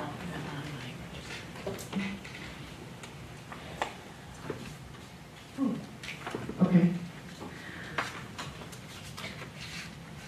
Is Dr. Carvelis, is the PACE budget part of your report? We could put it part, yes, but it's under Mr. Moody. Because we also have Paul Star King doing. It's a separate item. Right. It's not the District 209 budget, but it's a base budget, so it's a separate item. Right, but it's not a hearing on the PACE. No. Okay, Regular action item. thank you. Because we have guests here though for the PACE budget, would you like to Yes. move that to the front of your report? Yeah. Thank you. Okay. At this time, we will go ahead and begin the report and communication from our acting superintendent of schools. I thought you were going to have the guests for the PACE because you said the guests are here. Right, I thought you said they were part of your program. No, I thought you wanted them to go first. Oh, I'm sorry, I thought they were part of your program and then they would go first as part of your program. They can go first. Okay, then come on up, PACE folks, That's what I thought. and let's hear from you. Because we have a lot of slides. Okay, so this is going to be for the PACE budget for the fiscal year 24. We're going to hear the comments on it and what Dr. Stark King has to say, and then we will keep it in the agenda at its original place. Thank you. Good evening. Good to see you all. So many familiar faces. I am Paul Stark King. I am the interim CFO of PACE. Here to present for review and opportunity for comments of the 209 board. PACE is a joint agreement with the high school and 4 member districts that was signed in 1957 and is governed by that agreement. How members are added, how members are subtracted, et cetera, et cetera. And there's also in that agreement reference to a funding formula. And the funding formula actually is stipulated in PACE Board Policy 412. And it's designed to address the spectrum of 209 students. They are 209 students that go to PACE for services. They are low incidence, meaning high need students. And that's the service that you're looking at the budget for tonight and reviewing and asking questions about if you have any. So one of the important aspects of the packet that was sent, I believe in June, Mr. James, who's our executive director, is here. It was May? In June. The packet was sent in June. It's a fairly thick packet. On there is about 3 pages that summarize for District 209 the programs that the district is providing, that the joint agreement is providing for 209, lists them out by cost, by program. Behind that is a whole bunch of cost accounting. We take our teachers, their benefits, their costs, and we allocate them specifically to each program. Then we take those programs and either apply percentages, or in case of, for example, the PACE High School, all of that is District 209. So the cost accounting, it develops the tuition bill for you guys, and is reflected in what we sent you in June. It comes to roughly $8 million, $7.2 million in the Ed Fund of PACE, $639,000 in the O&M Fund of PACE, and $400,000 in the Transportation Fund of PACE, for about $8.3 million that is budgeted for services for District 209. So of our $24 million budget, about $8.3 million is paid in tuition from District 209, and that is what you'd be looking at tonight. I was wondering if there were any questions. Amanda? Do you have a question? Yes. Could you explain, Dr. King, some of the new boards may not understand how that money comes back at the end of the year if it's not used, if we have students that maybe come out of it or whatever. So there's a refund that we receive from PACE every year. Can you speak to that? Yeah, that refund, these are estimates, their budget. Our actual experience may be different. We may get students in, we may have students leave, and there is a true-up period that happens in the spring. Adjustments get made, and then at the end of the year, the governing board of PACE, which is made up of an individual board member of each of the 5 member districts, will vote on returning money. it doesn't always happen, it's not always the same amount, it's varying amounts. And so we'll be presenting to the governing board there relative to that return of money. I know it's been several $100,000 for many years. Whether the governing board wants to continue to do that or not, I don't know.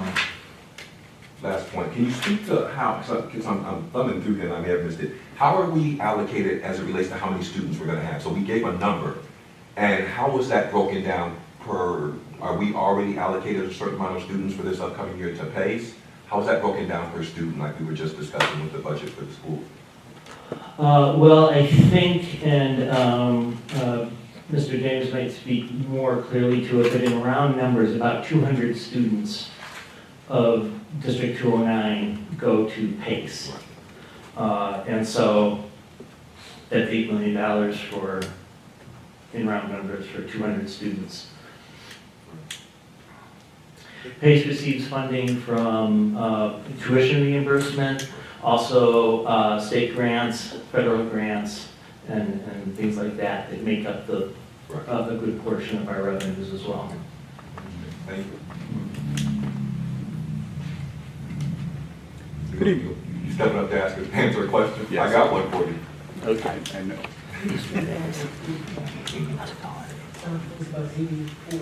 Board President, Dr. Carvalho's board. I know that you have many questions. I'm sorry? Oh, yes.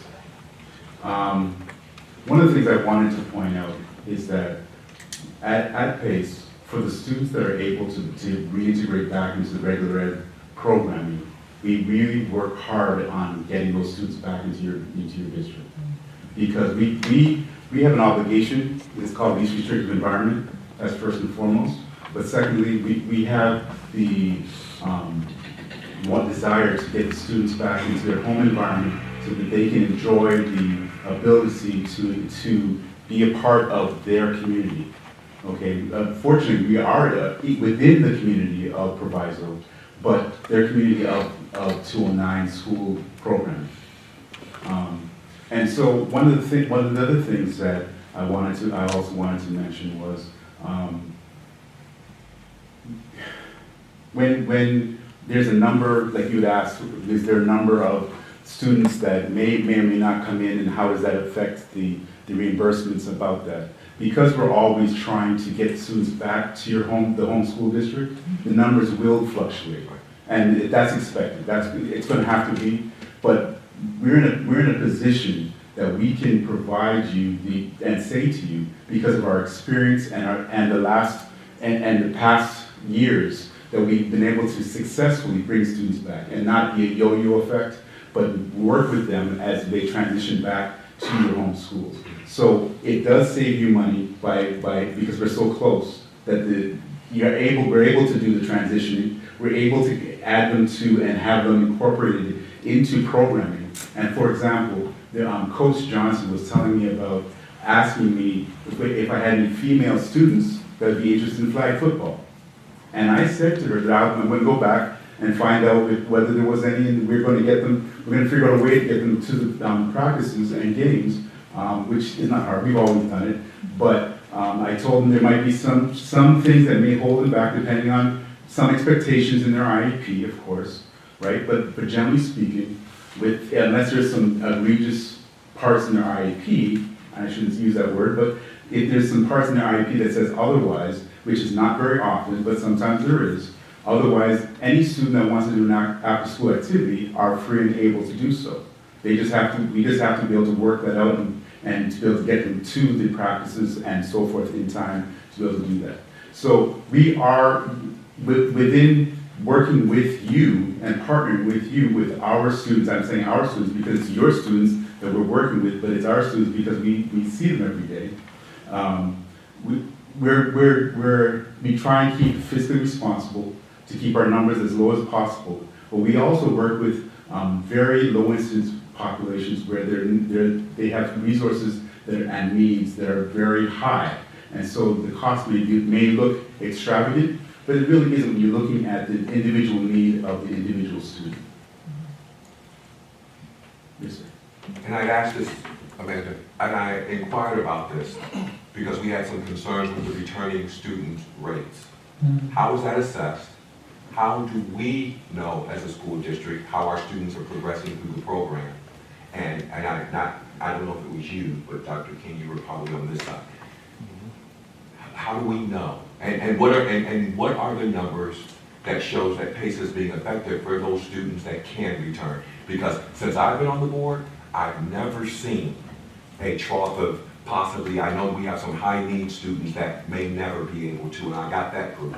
But there is a group that may have some behavioral challenges or things that we can work through, and in possibly a semester or a year, we should be seeing some return on that. Because we're spending, and I'm not counting chips, whatever we gotta spend for the babies, $9 million for 200 students. How many of those students can be better served or should be on a track that we can say each year PACE is being effective in bringing back this amount of students, so that we'll have some possible data to be able to show some type of effectiveness? Most definitely. One of the things and one of the best ways of looking at that is in their IEPs. We monitor and we do updates on a quarterly basis for their IEPs on how they're doing. And the representative from the school districts are always welcome and are always invited to be in the IEP meetings. It's at least once a year to look at what they're doing, how they're doing, and how they're progressing through their IEP. It's the IEP that drives what happens to the student, and because at every IEP, you're always looking at LRE, least restrictive environment. Is this the best placement for the student at the time? Okay, and because that drives us, we're always looking at trying to get them back to the home school. And yes, I don't have the numbers directly right now because we were here for the budget meeting, and I do understand that you have asked that in the past. I was expecting a different meeting, but we can work on getting those numbers to the board. But that's what we do, and that's our focus.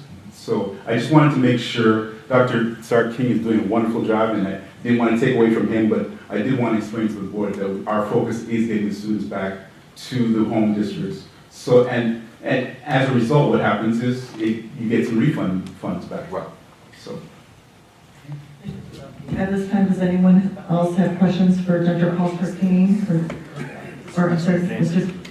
James. Oh, Mr. James, yes. Any? All right, thank you so much, gentlemen, I appreciate it.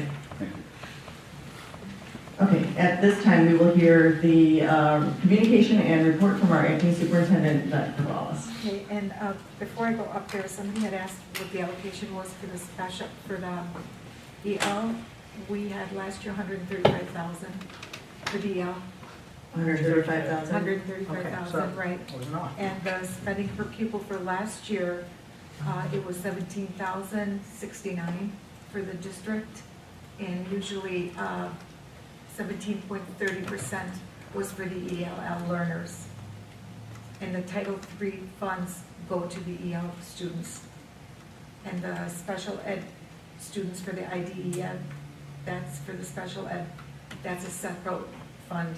And usually that is also for Title III. Title I is usually, and PMSA used to not get it, but since we're a school-wide school, now they can get the Title I funds. And that's for East and West for low-income students. Thank you. So those are all title funds. Okay, so.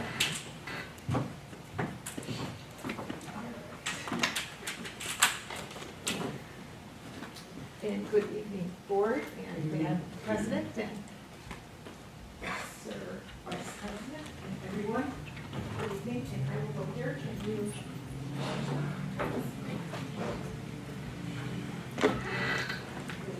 You care about that? You want the clicker? Oh, thank you.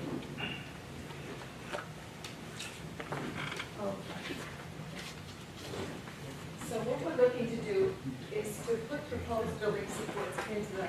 Dr. Carreras, will they be able to hear you on YouTube? Oh, I guess not. Okay, sorry. I guess I'll go over here. Huh? Yeah, don't mic over there.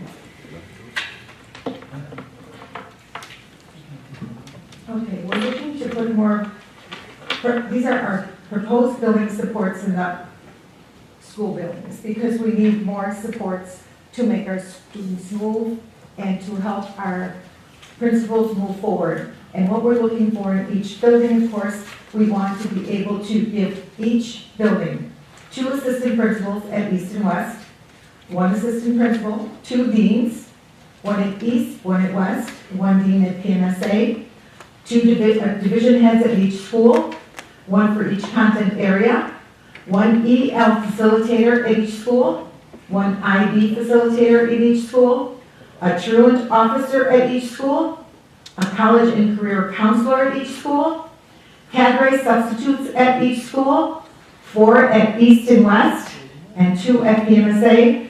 What are cadre substitutes? Cadre substitutes are substitutes that come every day. So they are familiar with the school, they are familiar with Power School, they are familiar with the students, and they know the routine of the school. Additional social workers at each school, additional special ed coordinators at each school, and special ed administrative assistants at each school. We were short special ed administrative assistants and special ed coordinators last year. So we need to make sure that we have enough this year. And this is of course proposed. That is up to the board to hopefully get this approved. And what else we have done so far? We have professional development for our teachers. We have rigorous professional development because we have a new series. It's called Sabas. And Sabas is the new English language series that we're using for our schools and the math. And what is so great about this? It has a digital platform for all our teachers. It has, of course, the hardcover, and it has consumables. And what is nice about it, it has standards in there. It has activities. It has different kinds of student-centered programs that the teachers can have the students work on an individualized basis. It has grammar. It has essays that they can write. It has a lot of different kinds of programs that they can do in the classroom and at home to help and support instruction. Ms. Marino and Ms. Alvin, they created this extensive PD for them so that they can ensure that the teachers know how to use these programs. And then, of course, we have the same thing for the math program. And they also purchased the social studies from McGraw-Hill. That also has class sets of digital, so they don't have to take the book home. Everything is also online, and they can do it digitally as well. And the professional development for that is September 6th, 7th, 12th, and the 13th. They're not going to miss class. It's during their duty periods. We also have new education orientation where all the teachers that we hire on August 28th to 30th at PMSA. It's going to be led by Ms. Albans. She is supporting all the content coordinators who's also going to be introduced to our new educators, and they are going to do a really nice PowerPoint. She's going to participate in the mentor program. These mentor teachers are going to share with them everything that there is to know about Power School, what they need to know about their schools. They're going to help them throughout the year. They're getting paid, of course, for this, and they're based on content areas. So they're going to help them and let them know what they need to know within the content area and how we want to address them with PLCs, how they're going to help the kids, what they need to know about all our platforms that we are using in the schools.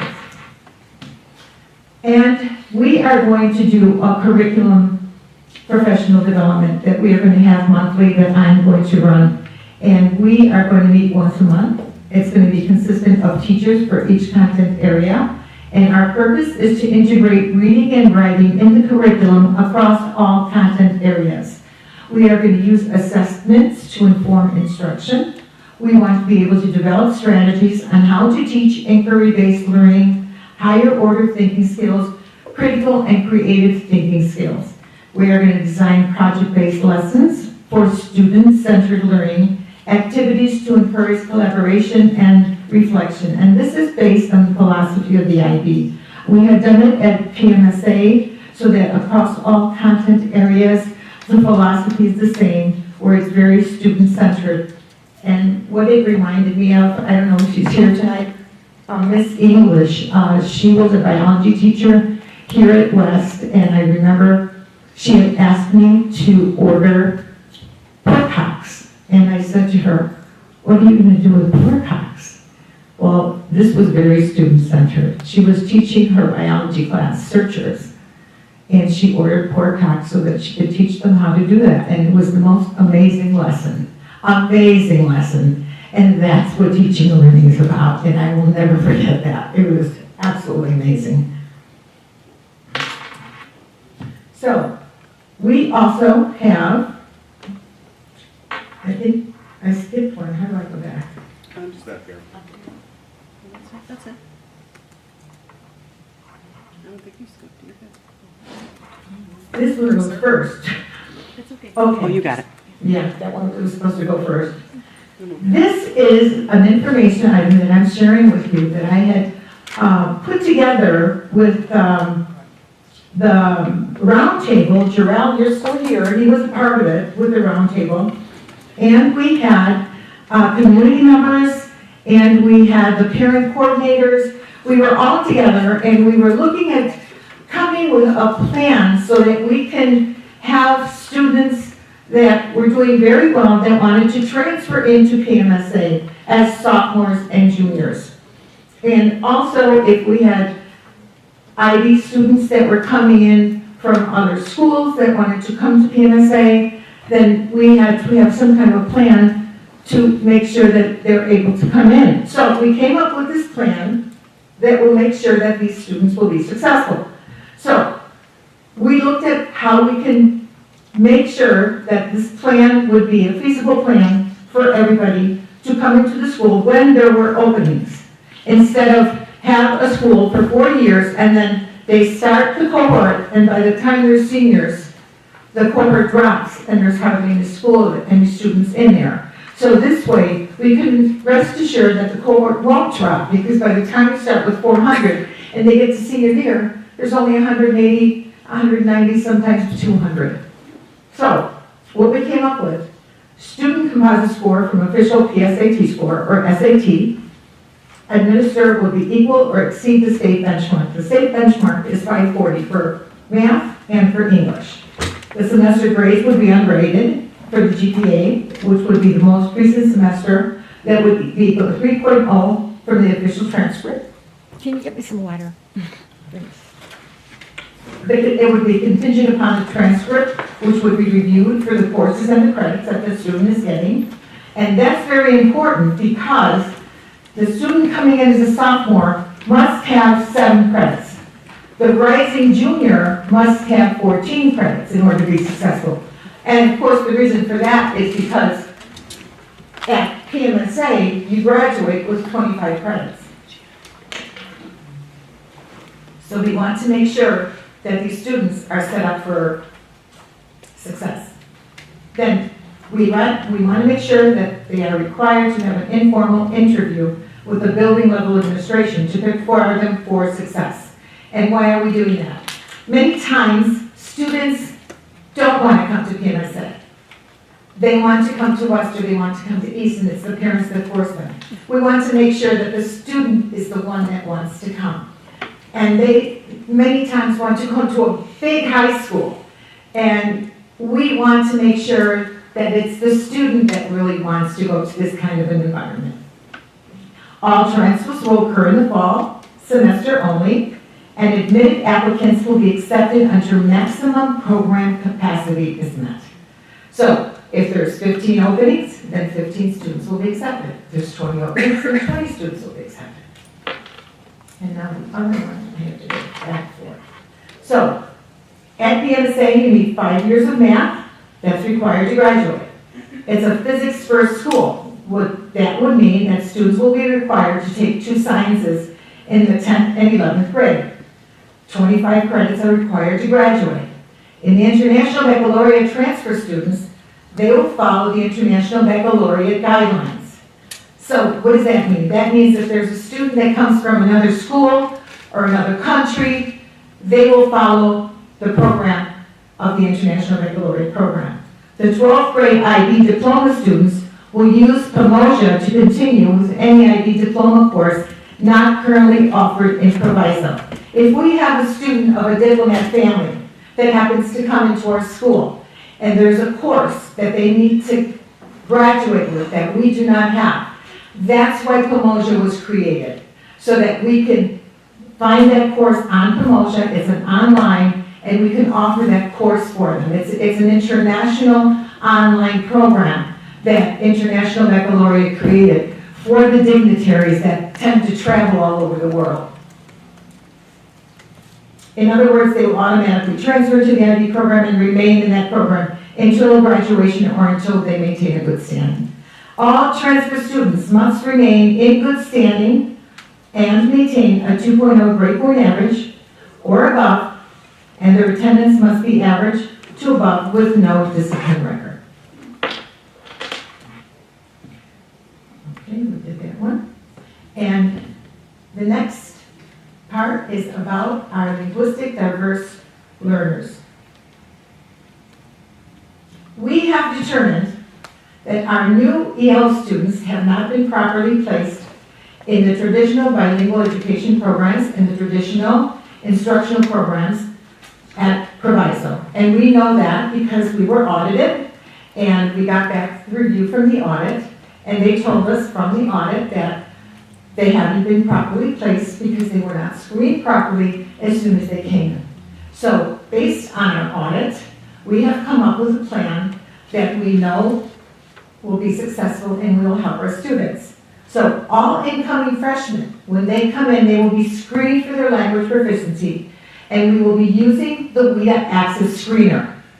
Students are going to be placed in their appropriate traditional bilingual education program or the traditional instructional program as follows. If they are EL foundations, that means it's the newcomers that don't speak any language at all. Or if they're EL and they have a score between 1.0 and 3.4, that means they're emerging or developing. They will be in a certain class. If they're bridging, that would be between 3.5 and 4.7. Or all EL students who will be beyond that, they will be in instructional. All EL students will be progress monitored. And that's what the EL facilitator is going to do. So we know now from the English language survey that so far we have approximately 880 kids. We have made a couple of calls. We have some teachers that are willing to come now and help us out and start right away assessing these students. So when they come in, they're immediately going to be tested on the WIDA. They're going to be placed into the classroom right away, and they are going to be monitored. Oh, That's it.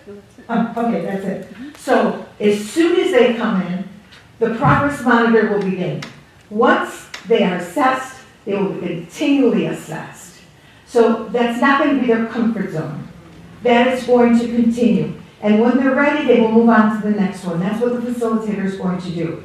And when they're tested and the teacher thinks they can go on to the next level, they will go on to the next level so that they can move accordingly. Okay? Any questions on anything so far? Okay, next we have Ms. Ramonda Fleming, and she's going to talk about special ed, our diverse learner. Yes. I have some questions in Yes. reference to,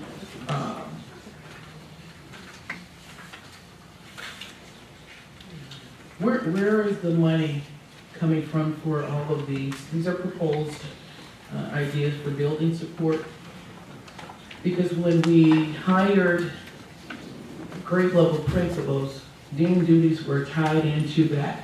And the reason they got the amounts of monies that they got was because the dean duties were tied in to that. So are we now going to drop the pay of the grade level principals because of the deans? So they will continue getting what they were getting even though dean duties were tied into the. Correct. The principals are going to decide who's going to be the grade level principals in their building and who's going to be the deans. Their salaries are the same. They're going to decide who's going to be the educational person, who's going to be the dean person, who's going to act in what capacity in their buildings. So let me hear you clear. So right now, each building has 3 grade level principals? They actually have 5, didn't they? 4? They have 4? How many did you have? 4? 4. So they're going to put 2 in one capacity, 2 in another. 1 per class. So the freshmen had a grade with the principals, should have thought. Right. So we're using the same personnel. They're just going to rearrange them. So instead of some of them being grade level principals, they will become deans? Correct. The principal decides where they're gonna put their people. Okay, and it seems like we're going back to department chairs. You're calling them division heads. Division heads, because they're also going to evaluate. Pardon me? They're also going to evaluate. Is truancy officer at each school? Who is that? That's new.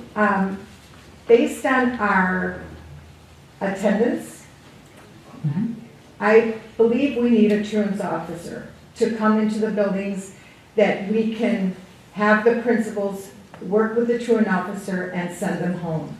Because we really, our attendance is not that good. We have a lot of students that are truant, and we need to, after 10 days, we need to have those letters sent out. We need to have adjudication hearings, which we do not have here at the district. That truant officer is going to play a very important role. And I think Proviso Township High School needs to do that. Okay, so you're saying that you're gonna hire? Truant officers, a deputy sworn, Deputies? No, a truant officer is a person that works in the building where the principal and the counselors are gonna say, can you please go to this address and talk to the parents and see, what is going on with this family? Why is this family not getting the student to come to school? Do we need to give them more supports? Is there a problem? How can we step in and help? It's actually twofold. You're actually helping the families, you're giving them more support, you're stepping in, and you're bringing them to school, and maybe there's a problem that we don't even know. Okay, I heard you say adjudication. Well, right, there's also, it's a twofold. Mm-hmm. It's a twofold. There's also that one problem that they just don't come, and there's nothing wrong, they just don't come. So then after so many days, if they're not coming and they're truant and they're just not coming, well then they need to come to school, so then they're gonna get that letter and they're gonna say, you have been truant from school for so many days, then the next step is going to court. Who's going to court? The student? The parents. Okay. And you really think that's gonna work?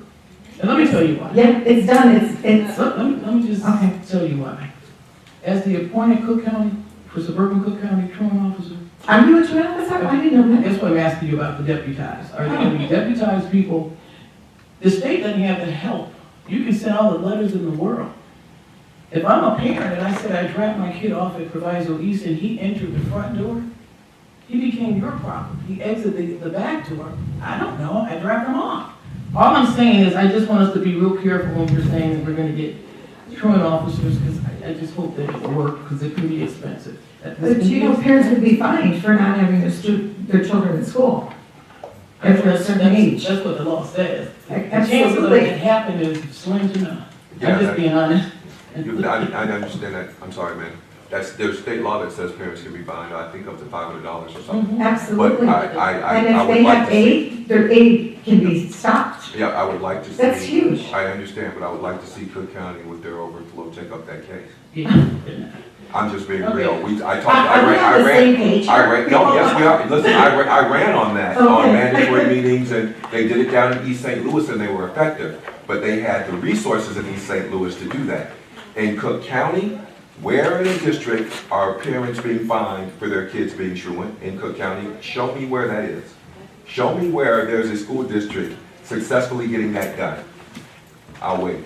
Well, I like to think that our parents are gonna support us with this and that they want their children to come to school. And if we have these laws in place, they're gonna respect the fact that we want their children to come and that we're gonna do something for them. I'm not negating it. Right, It's great. I'm okay. just saying, I'm waiting for the data on what school does it effectively. Well, And I know in what Cook Roselle, County- they have a court call. We don't even have a court call. I mean, I was the person that originally set that up. And when that was supposed to happen in suburban Cook County of Mayfield, so things fell apart. I'm just saying, this sounds good, it looks good. The chances of someone being fined $500 in suburban Cook County is slim to none. I'm not saying that it won't happen. I'm just saying, And that person that you hire as a truant officer has to be deputized. Did you know that? Correct. So I just want to know where's all this money coming from? Has anybody did any analysis on the monies? You, Ms. Patterson? You. I did what? It's coming from you, all of you up there. Yeah, but what I'm saying is, I was here when the FOP was here. We're gonna bust this budget wide open. I'm watching I was here too. We're spending money like, and then everybody will run for the hills, and then we're broke. Well, Or we have I state here proposed. hovering over us. It's a proposal, I put that into That's what I said, Right. it's proposed. Right. Okay. A quick question, Amanda. Yeah, then we need to A move question on to about this the, slide. I'm sorry? And then we need to move to this slide. Okay, I need a quick question on the transfer opportunities. Okay, so what has changed? Remember, Dr. Carvelis, we came to you requesting transfers years ago. Right. And there was an emphatic, no, we can't do it, we shouldn't do it, we shouldn't mess with the integrity. And then you came up with the expansion.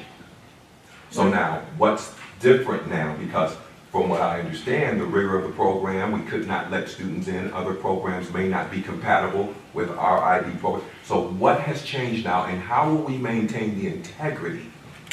Because I'm also hearing. That is the easiest question you've asked me all night. Okay, go.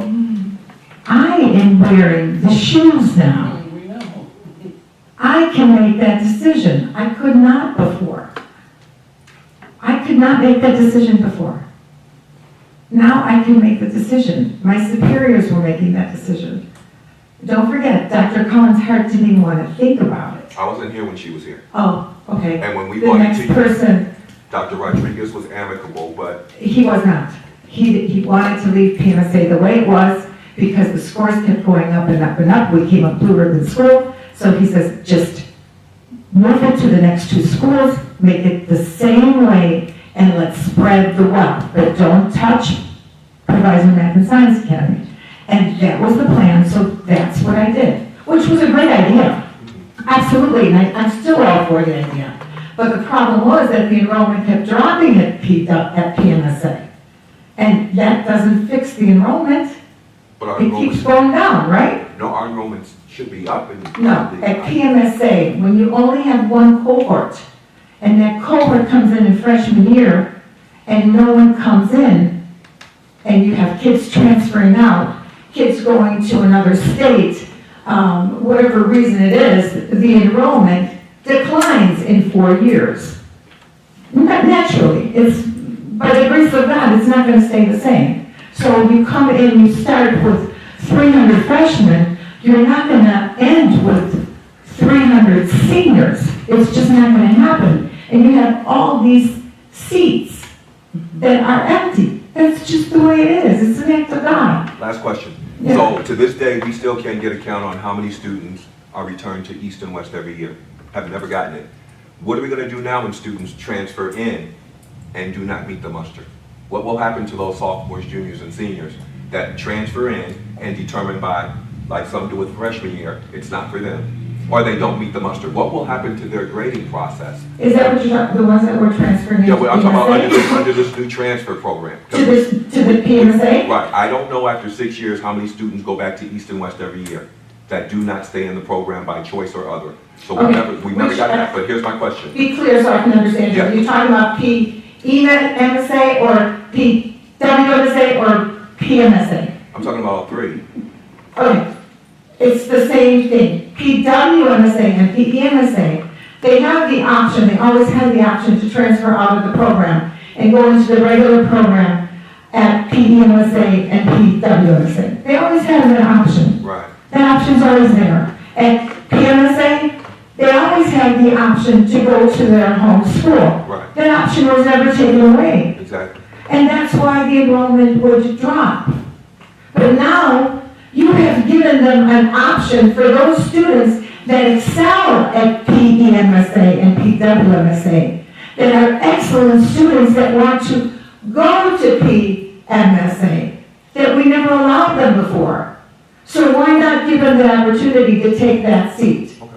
And why not give OPRF the opportunity, if they live in the district, to come to our school, and let's take their money and include them and put them in our community. Why not do that? Why are we shutting the doors on them?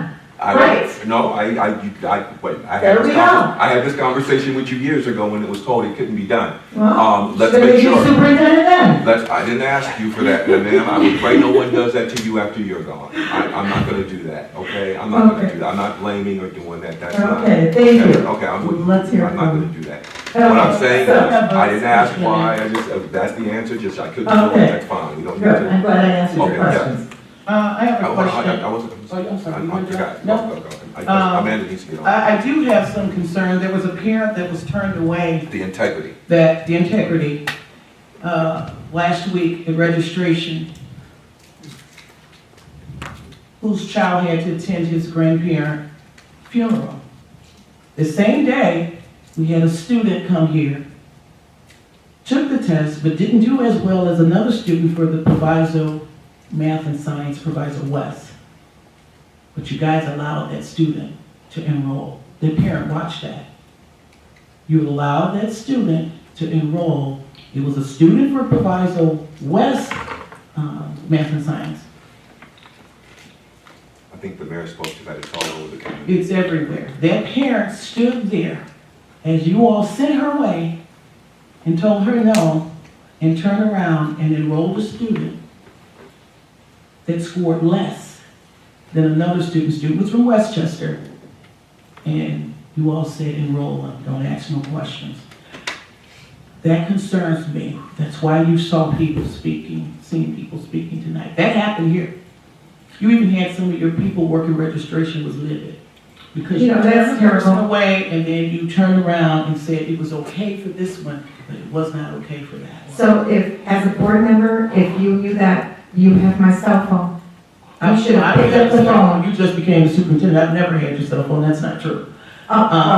No, you should not have allowed it to happen. You I did not know involved about it, but if I knew about it, I understand you did. I immediately would have taken care of that, because my I'm priority, not here to argue about it. you don't, we're not arguing, we're discussing. No, we're not even discussing. Well, I need to discuss that, so I can take Wrong, care of it. we're involved. You were very well aware of what happened. I Sure you were. I'm You not sent that other saying parent away. You sent a parent away.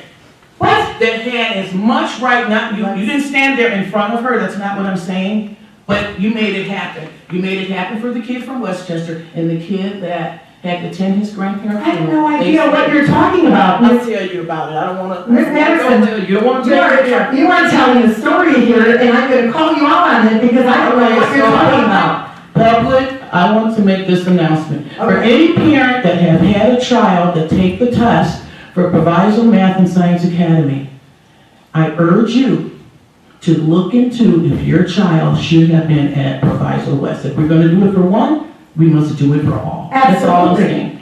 Ms. Grant, are you aware of anybody, you're from Westchester, do you know anybody? Part of the reason part of the reason we have this getting in is because we've had concerns that there have been empty seats. So letting more kids into the Math and Science Academy program throughout, wherever the seat is what needs to happen. Because of the classes, not just at PMSA, but at the Math and Science Academy at East and West atrophying throughout the years. We have a lot of school districts around us that do incorporate an IB program. And if we can transfer kids in or move kids to where they need to be with open seats, that is what we need to do. We want to do that. I think that's the purpose of having this program. And you had said to me, I- Dr. Carvelis, that you had actually been working on this for a few years now, that we had to have some kind of mechanism to use those seats. Yes. Because there are openings every year. I mean, we heard that even before we hit the math and science programs at East and West. So I would appreciate it if you could get this information and give it to me so I could take care of this. Because Thank you. I'm totally clueless about this family, and I feel it's important that I find out who it is so I can take care of this issue. And it is important for the integrity of the program, so. Not only for this family, but for everybody. For the other families. she's talking Absolutely. about. I don't want that out there that we're not taking care of our families. Amanda? Okay. Thank you. Amanda? last point, and I would still like to see, because enrollment's up in our math and science academies across the district, so I would still like to see the number of available seats that we have or what we're losing. We've got to have some data that shows where our cohorts are every year. And that would be great to go along with this report so we would know there's got to be some type of equity in here as it relates to how many will allow or things of that nature, because if not, it's going to be selective and someone's going to slip through the cracks. And if you have 2 or 3 students at the same time and we don't have a mechanism to determine a first come, first serve, which sophomores or juniors will, you see what I'm saying? It's just too vague. And there's a lot of room there for misinterpretations and misunderstandings like this to happen. So it's a great program, but I think how we do it now that we're getting away from the initial entry needs to be more defined. And it needs to be clear so that people don't have this confusion, especially when we start talking about here versus there being attrition at West, and that's the only place. Now we're moving people around or forcing people to come because a lot of people want to come here still. So now they get to choose. Will that be in this program too? Will they have first choice, second choice now that they're transferring in? Will they come in the same way the initial cohorts come in? These are the devils in the details, because if we don't address those, then we'll have some form or somebody feeling they got cheated. Well, and on a final note, for the purpose of transparency, this year, on a monthly basis, and it's going to be a short presentation, every principal is going to present 10 minutes on the key performance indicators of their school. The key performance attendance, their monthly failure rate, their monthly ELL, their monthly special ed, and I'm going to add to that now the wait list that they're going to have for PMSA, how many vacancies for PWMSA, and for PEMSA. So this way you're going to know the numbers. And this way everybody's going to know the numbers. Okay? Something too, just to add, since we're talking about the IB program, that as we're going through this year, we make sure that the Math and Science Academies at East and West are at the same rigor as the Central Math and Science Academy, so that if students are opting to come here or leave here to go there, they're leaving for a reason because sports or clubs and they want to be closer, or they want a different school environment. Maybe they want a bigger school, maybe they want a smaller school. But that all 3 Math and Science Academies are at the same rigor. So I think that's just something as we move forward this year to keep in mind. Yes. Thank you. On that last point, I promise. Okay, so I just got it on, and mayors, and like I said, in the community. So I've got it on great, and you're saying on the record that you know nothing about this. I've got it on great confidential, that the email was sent by you to Mr. No to enroll a student that was not qualified, and that's in writing. So that's what's out there. I haven't investigated. I pray it's not true. Yes, that's true. What I was told. That's true. There was a student, I looked for the application, and the application, this particular student had no application, never applied to PMSA. And we enrolled him? That is correct. No, we didn't enroll the student. Okay. The student never applied. And I said, I can't find this application. I looked again. I asked, Mr. No, did you see this application anywhere? I asked in the data office to look on their roster. That student never applied. I said, we cannot have this student enroll. Please call the parent. I'm not going to name the name. No. But that is correct. I'm not talking about that student. That is correct. That's please not the student I'm talking call about. the parent. Oh, okay. That's not the student I'm talking about. All right, it's 10 p.m. Can we hear from Ms. Fleming? Yes. She's been waiting patiently. Thank you.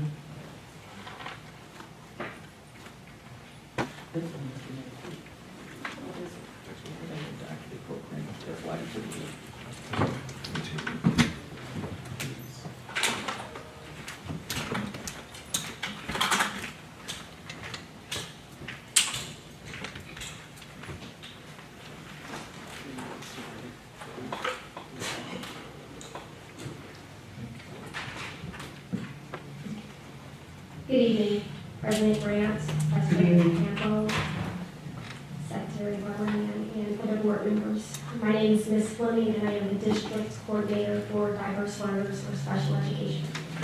I just want to take a few moments to explain our plan for this upcoming school year.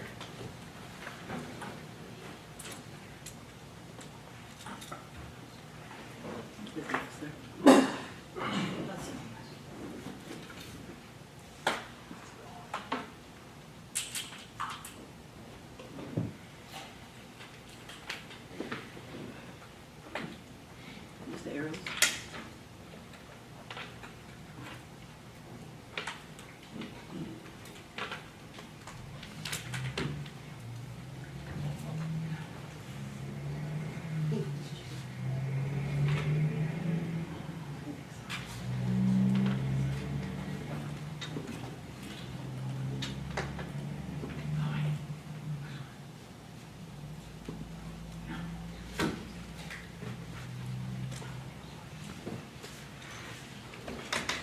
So with the systems thinking approach coupled with best practices, we intend to focus on student outcomes.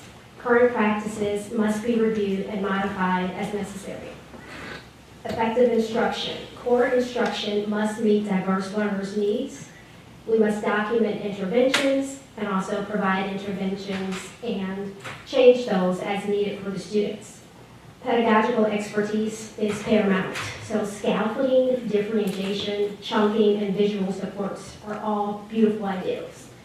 To clarify and expand the continuum of services, and when I speak about the continuum of services, people sometimes ask what is offered at Proviso Township High Schools for diverse learners. So our continuum right now is we start off with students being in the general education class with supports, maybe on consultation, and then we also offer co-teaching in all 4 core subjects. So there are 2 teachers, a special education teacher and a gen ed teacher in all 4 core areas. So it's English language arts, mathematics, science, and social studies.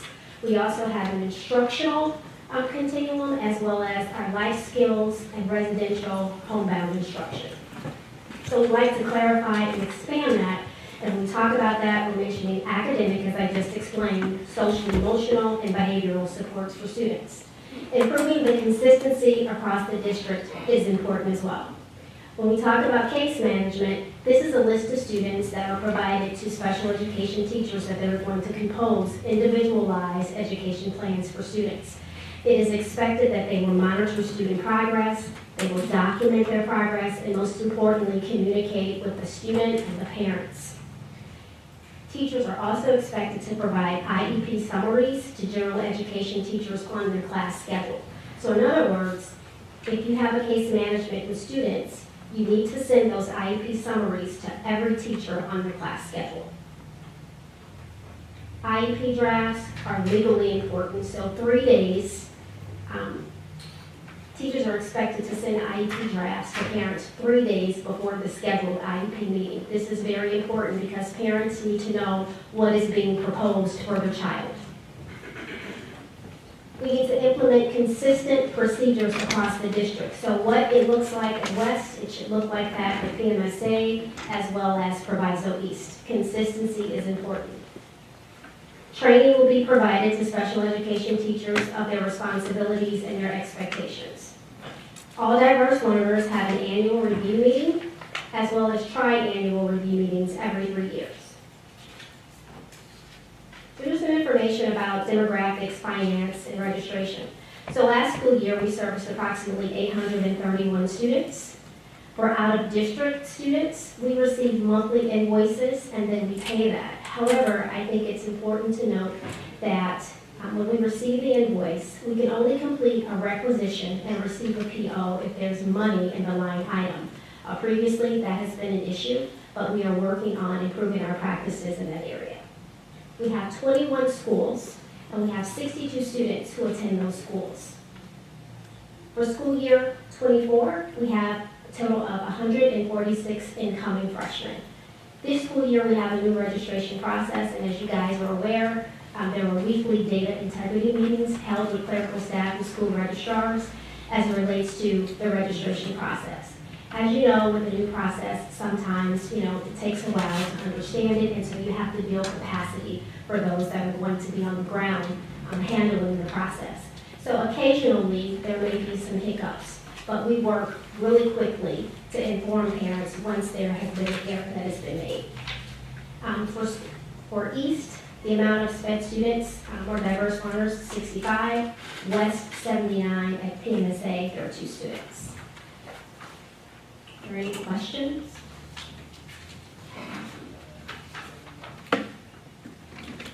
Really quick, just asking about the process. When we're talking about providing IEP summaries to teachers on the class schedule, is that something that you do? No. Who does that? That's the responsibility of the case manager, which is the special education teacher. Okay, to make sure to reach out to the other teachers on that child's schedule. Yes, because they need to know if the student in their class is a diverse learner, because they'll need to know what they should provide as far as accommodations and modifications. Okay. And then how often do you have IEP meetings with parents? It just depends on when their IEP expires. We usually try to have it before it expires. So typically there's not a meeting every day, but in some cases there may be. So teachers receive their case management at the beginning of the school year, so they can plan ahead of time to compose the IEP. They don't have to wait on the invite, but an invite is sent out to parents 10 days before. Okay, so the IEPs all like kind of expire at different times? Yes. Okay. Okay. All right, thank you. Any questions for Ms. Fleming? Okay.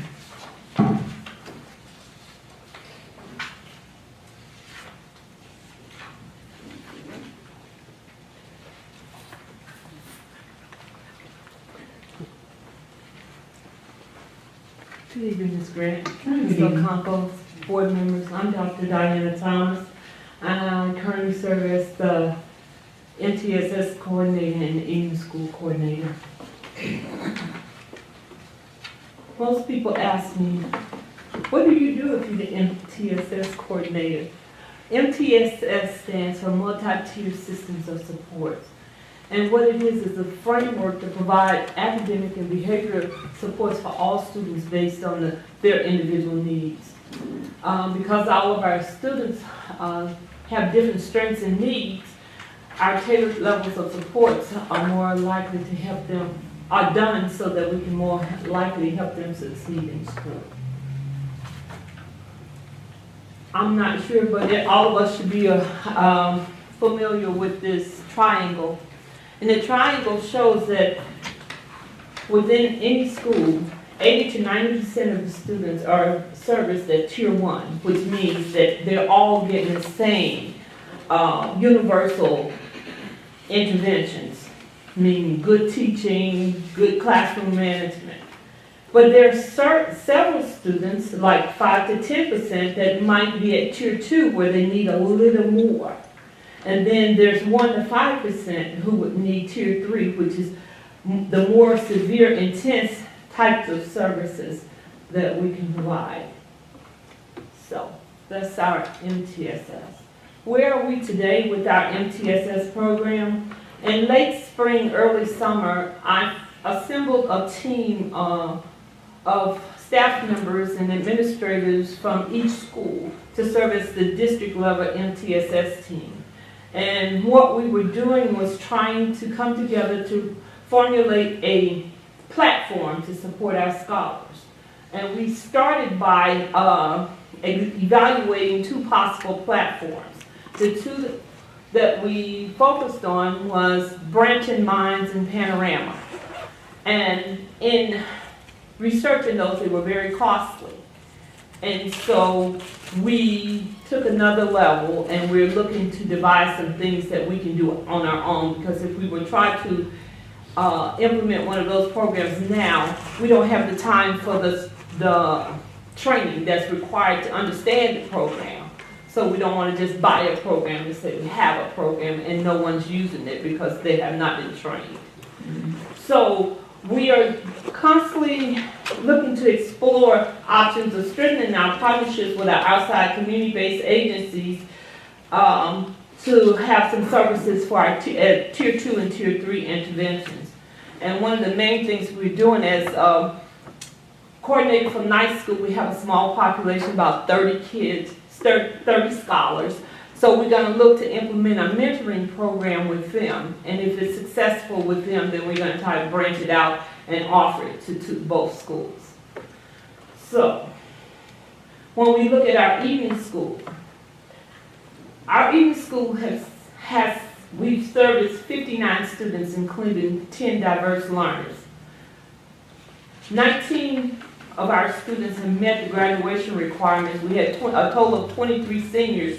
4 of them will be entering the Seniors Plus program this fall. Our program will start on September 6th. We meet every week, Monday through Thursday, from 4 to 8 at Proviso East. Busing is provided for our students, and that's a big help to parents because some of them were not very excited about having their children come to East in the evenings, but it worked out really well.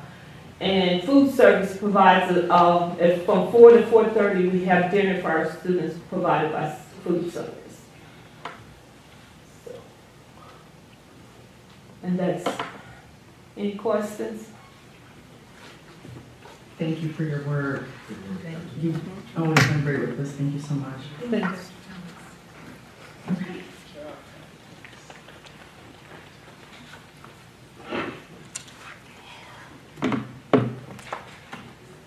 Good evening, President Grant, Vice President Ocampo, Secretary Barberhand, fellow board members, and district community.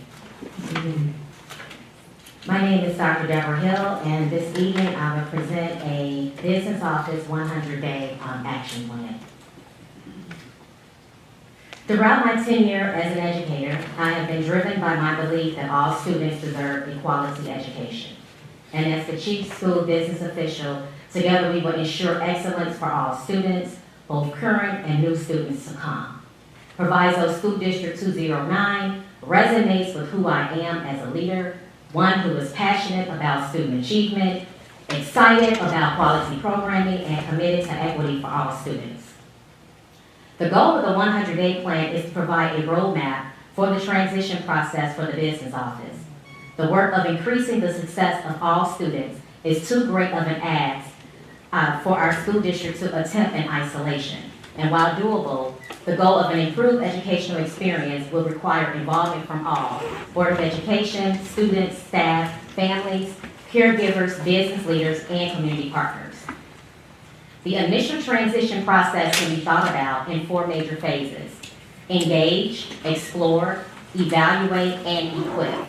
Each phase will build upon the previous phase, and a culminating plan with deliverables and updates will be monitored and shared with the Proviso School District community. These are some personal values and beliefs.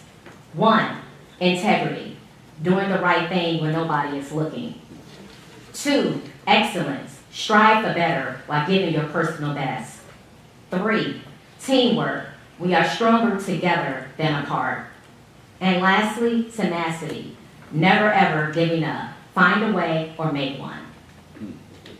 The mission of the business office is to maximize our financial resources to ensure the best educational services are delivered to our students. We remain steadfast in our commitment to communicating with our internal and external stakeholders about the district finances and business affairs accurately, timely, and transparently with high quality service. This is an overview of what that entry plan will look like. Phase 1, engage 30 to 45 days. Phase 2, explore 45 to 70 days. Phase 3, evaluate 70 to 90 days. And Phase 4, equip 90 to 100 days and beyond.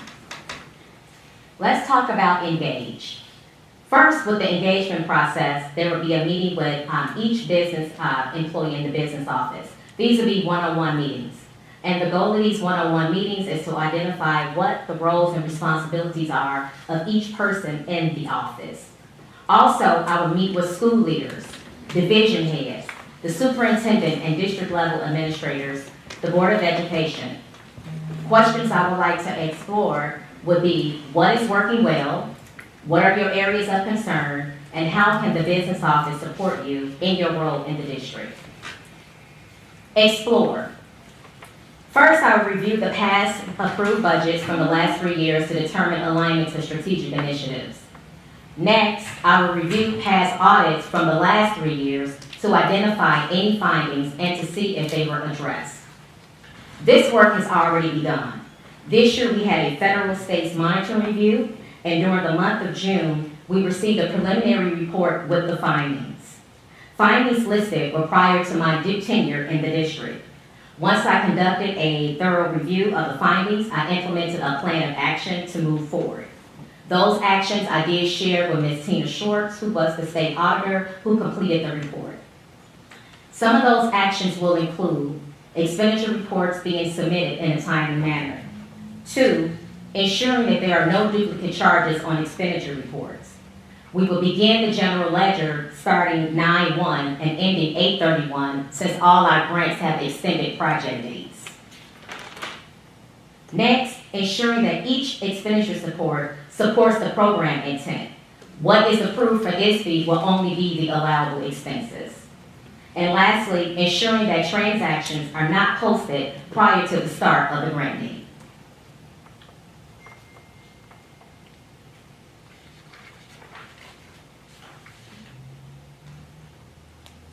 It's not moving on. You can use the arrow. Yeah, just use the arrow to the On the right, keyboard? on the computer. That's not working either. That's not working either. Technical difficulty, sorry about that.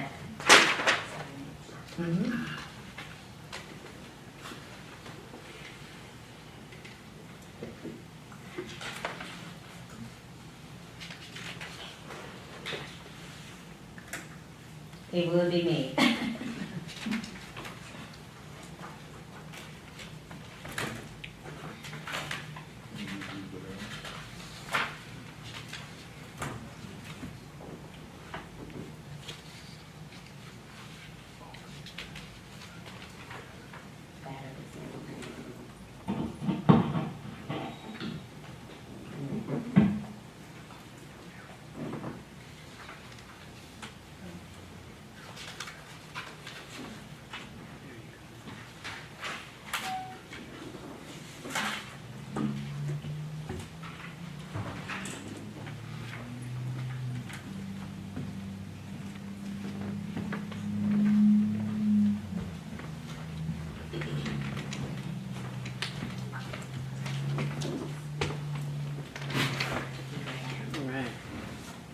Thank you.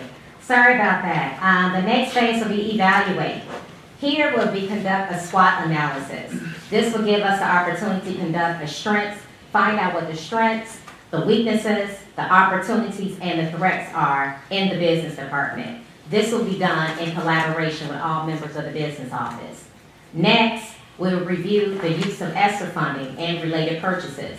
ESSER has been good to Proviso District 209. However, this is the last year for ESSER funding, and those funds end June 30th, 2024.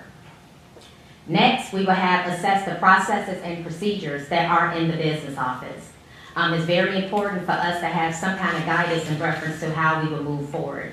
And last but not least, assess interdepartmental communication norms. This is important because when communication is not on track, it leads to confusion and chaos. And so it's important for us to improve those practices by having weekly business updates and weekly check-ins with staff members.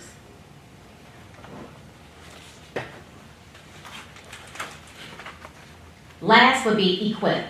Establish organization and planning sessions. This is important because we need to meet at least on a monthly basis to find out exactly what's going on inside the business office. And a deliverable would be creating a business office standard operating procedure manual. This is important. We need to know how do we process credit cards, right? We also need to know what is the process from entering requisition to when vendors finally receive payment after receipt of services. These are important guidelines, and they, along with district policies, will also be in what I call the SOP, which is the standard operating procedure manual.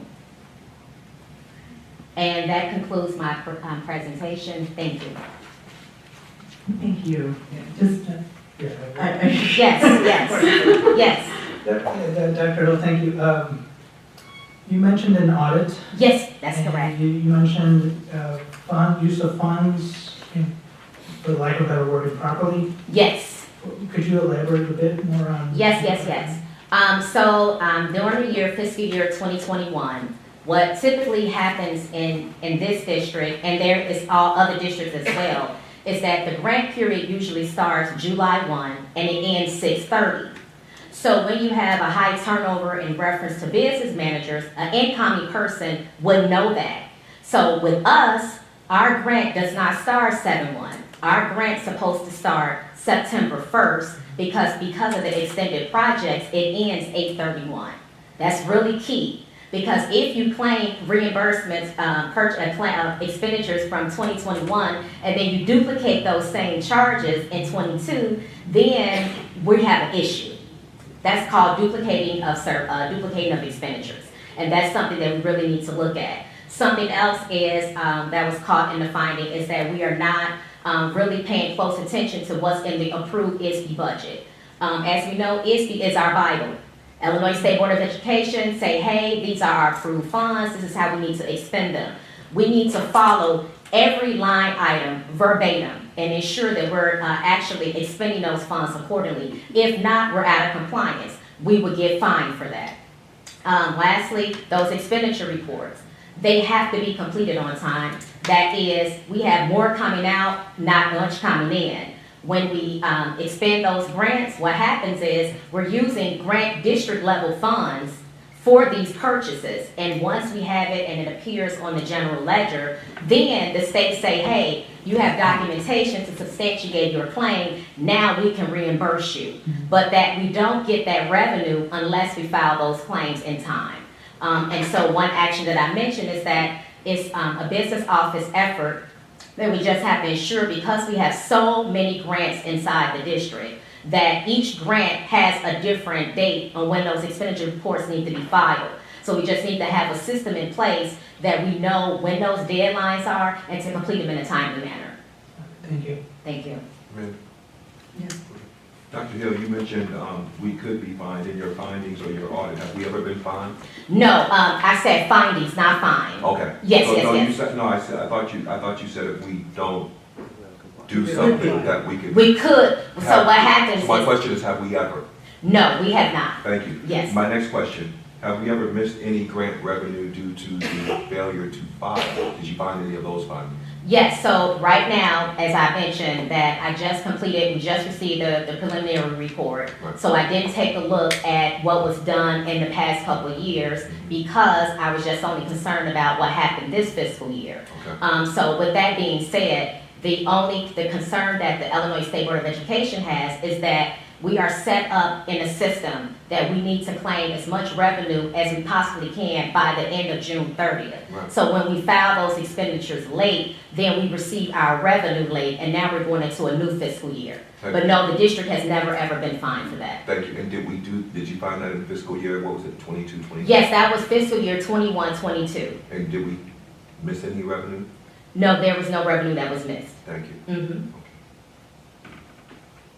Are there any other questions? Thank you.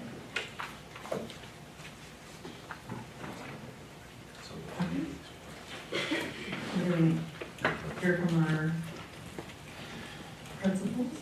Yes, okay. Great. Krista? Yeah. Thank you, Dr. Hill. Tap that. Good lead-in. Good evening, Board, President Grant, Vice President Ocampo, Secretary Barbenheimer, and esteemed board members, Dr. Carvelis, and everybody who's still awake in here. I'm Kristen Strauss. I'm presenting on behalf of the Pima State Leadership Team. This is my 11th year serving the district, and I'm humbly standing up here. I'm serving as grade level principal and proud daughter of a Proviso West graduate.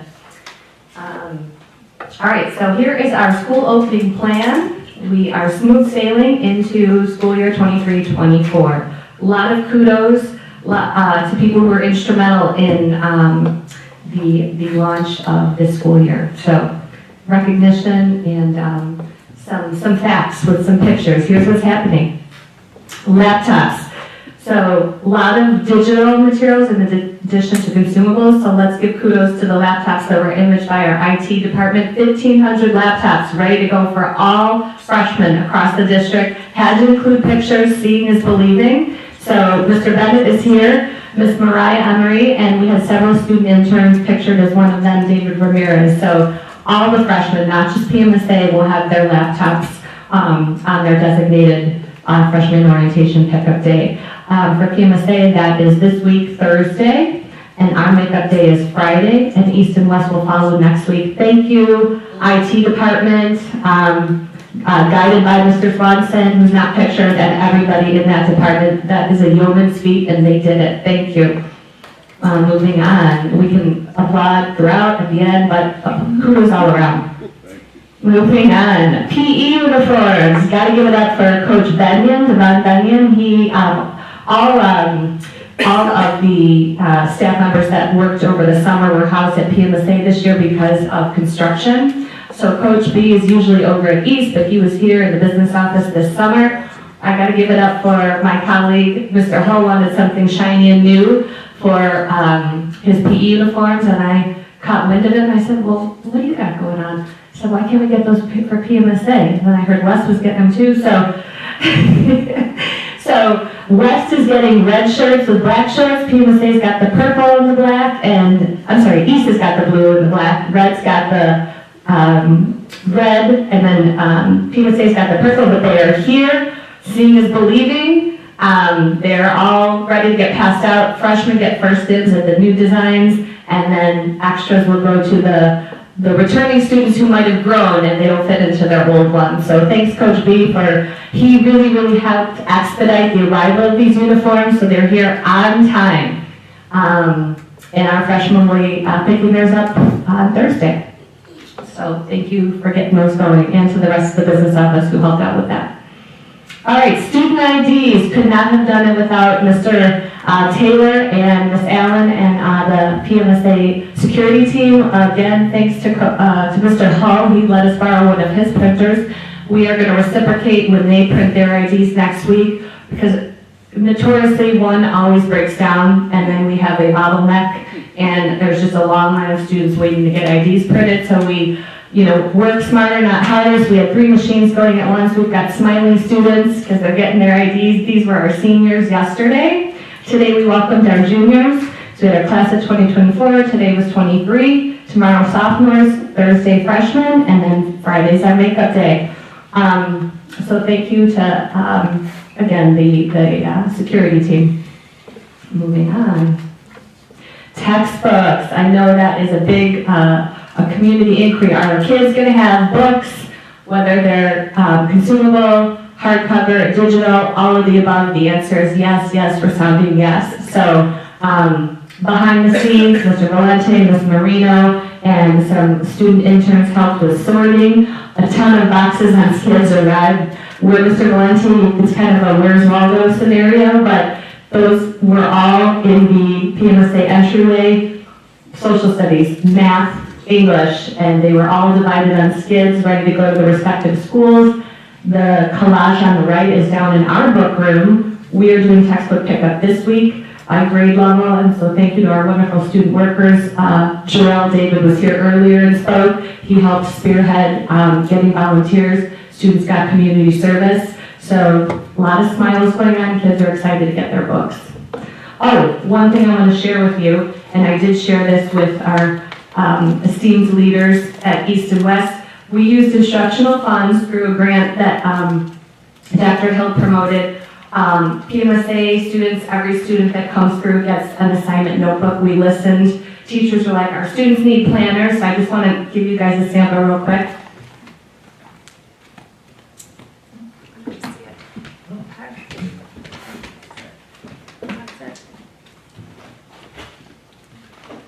So every single PMSA student will get a planner, and then I shared the template and the vendor information with Ms. Martinez and Mr. Hull. We're really working toward that one proviso, truth, not the theme of truth, because that's what we're going to be.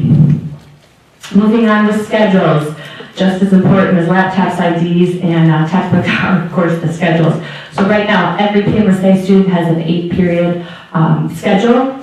Ms. Paula's instrumental as our lead counselor in helping me with that this summer, working all odd hours, and yes, she's of course being compensated, but wanted to point out that we did create a form with a QR code, so if any student, when he or she picks accept their schedule. If there's any glitch on their schedule, they can scan the QR code and it'll take them to a form that they can fill out indicating, okay, I'm missing a class, or I already took this class, and if there's, an inadvertent error, they fill out the form, it'll get routed to Ms. Paulus or myself, and we will make those modifications prior to day one.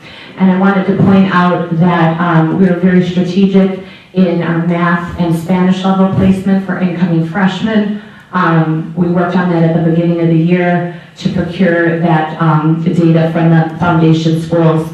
And I got to know the new principal of Roosevelt Middle School, Ms. Kilgore, and I'm mentioning that I learned that as a new principal, she's very interested in starting that vertical articulation conversation. So I hope that we can, as a high school district, continue having dialogue and enhance the dialogue we have with our foundation schools this year. Students passed out schedules, alphabetized. That's what we've been doing all week to make it very streamlined when the students arrive to pick up their schedules. Okay, classrooms and hallways. Teachers want to know when we come in, is everything going to be ready for us? The answer is yes. All teachers have an assigned classroom in Power School. We will be providing a list to Mr. House. He is our illustrious building manager and he works his tail off with his team.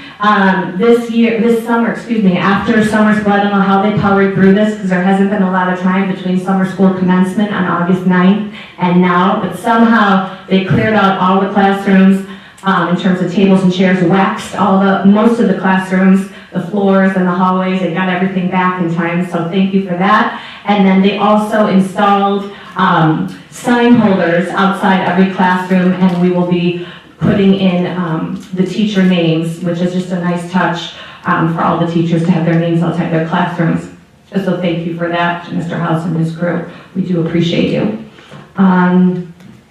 Okay, real quick, freshman orientation. I won't go through each bullet, but just know on Thursday, it's a slightly different schedule than the returning student kind of open house style we've had this week, in that it will be a full 3-hour session in the AM for the A through M last names, and then in the PM it'll be a duplicate session for N through Z last names.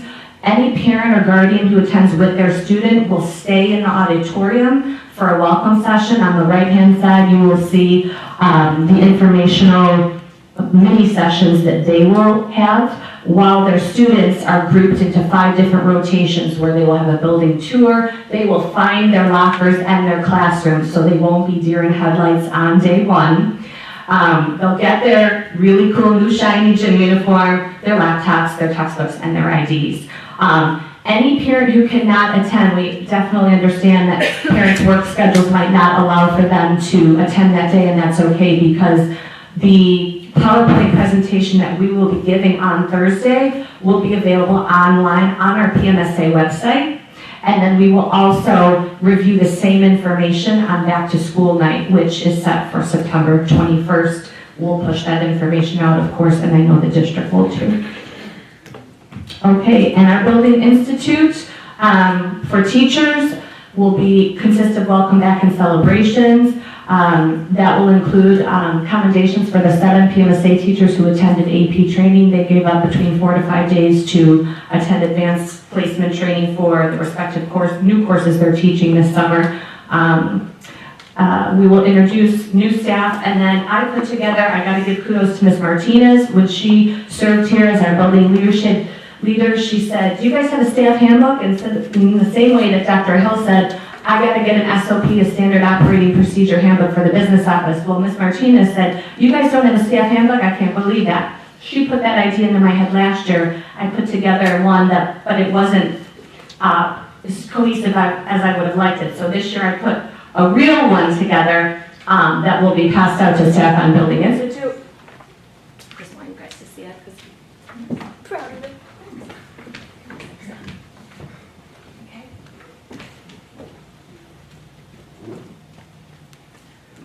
Okay, and our goals, which we share across the district, increase reading. I know now's not the time to go over data, but we did increase our reading. I know the state report card hasn't been put up, but I did crunch numbers. We went up 6.2%. Math, gotta work on math. Freshman on track graduation rate, good details on that, but not the time to share. And the 5 essentials, we're really gonna target school culture.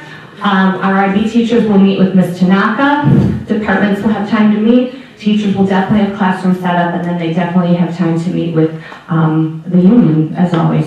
And then lastly, in terms of back to school opening, I want to give kudos to Mr. Pavoni and Mr. Breisch. Last year, the student activities sponsors were not on the board book until September, which pushed back student clubs from starting and students kind of finding their niche.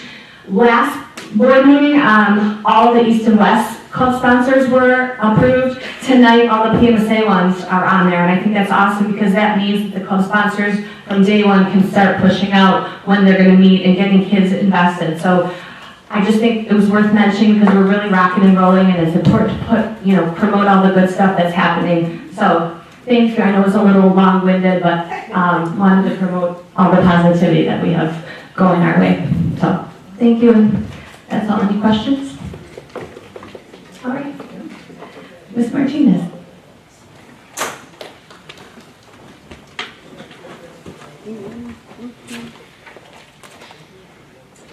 Good evening, President Grant, Vice President Ocampo, Secretary Barbahan, all the distinguished board members, Dr. Carvallis, our acting superintendent, and of course everyone in the community. Thank you all for being here, and the people at home listening, thank you for your time and care. I am Elizabeth Martinez, and I feel very humbled and honored to be able to be a part of the team at West. We have amazingly talented people. We plan on working collaboratively with our teachers, our union, our support staff, and everyone will be treated with dignity and respect. So we're very excited about working together, setting goals. Just as Dr. Hill mentioned about a continuous improvement process, we too are working on that as well, making sure we're looking at the data, using research-based practices, and supporting our teachers and all of our support staff so that we're all in this together and we achieve synergy.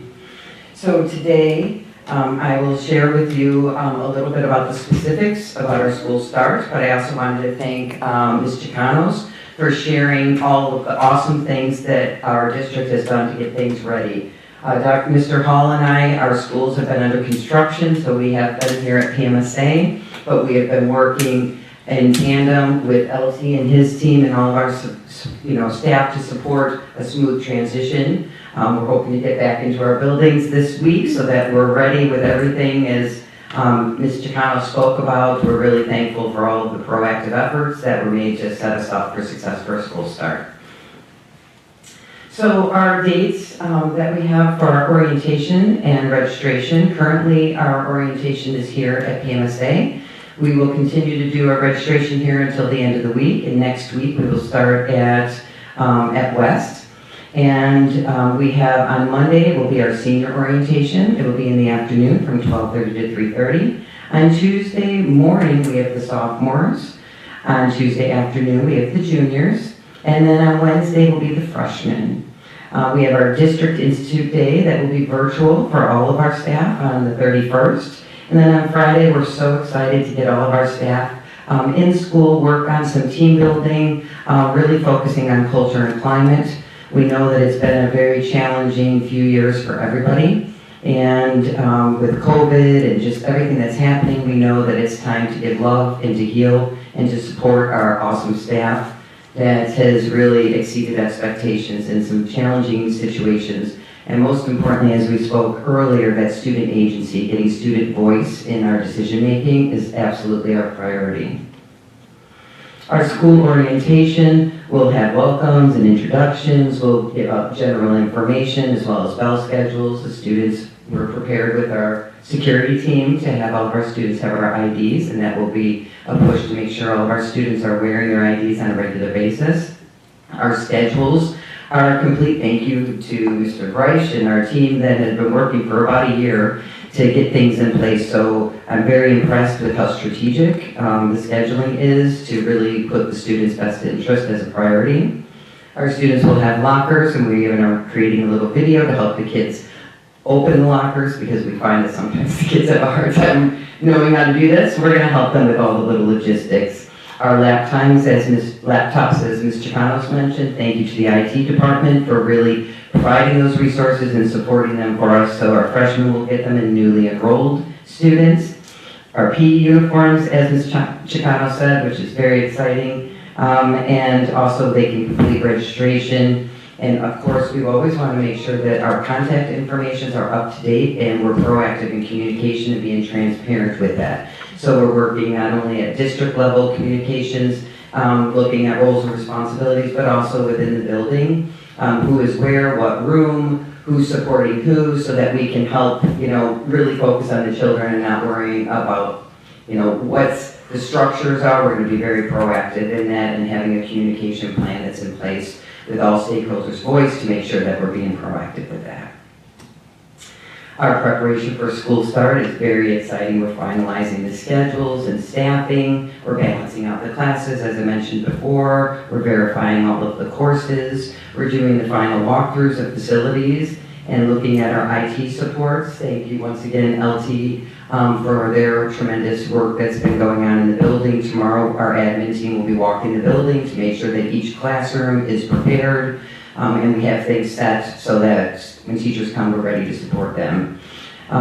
We have our getting furniture and desks and everything in place after our awesome construction. We're excited about our air conditioning. Also, with our books at Proviso West, we will be giving out our books and distributing them the first week of school with the teachers.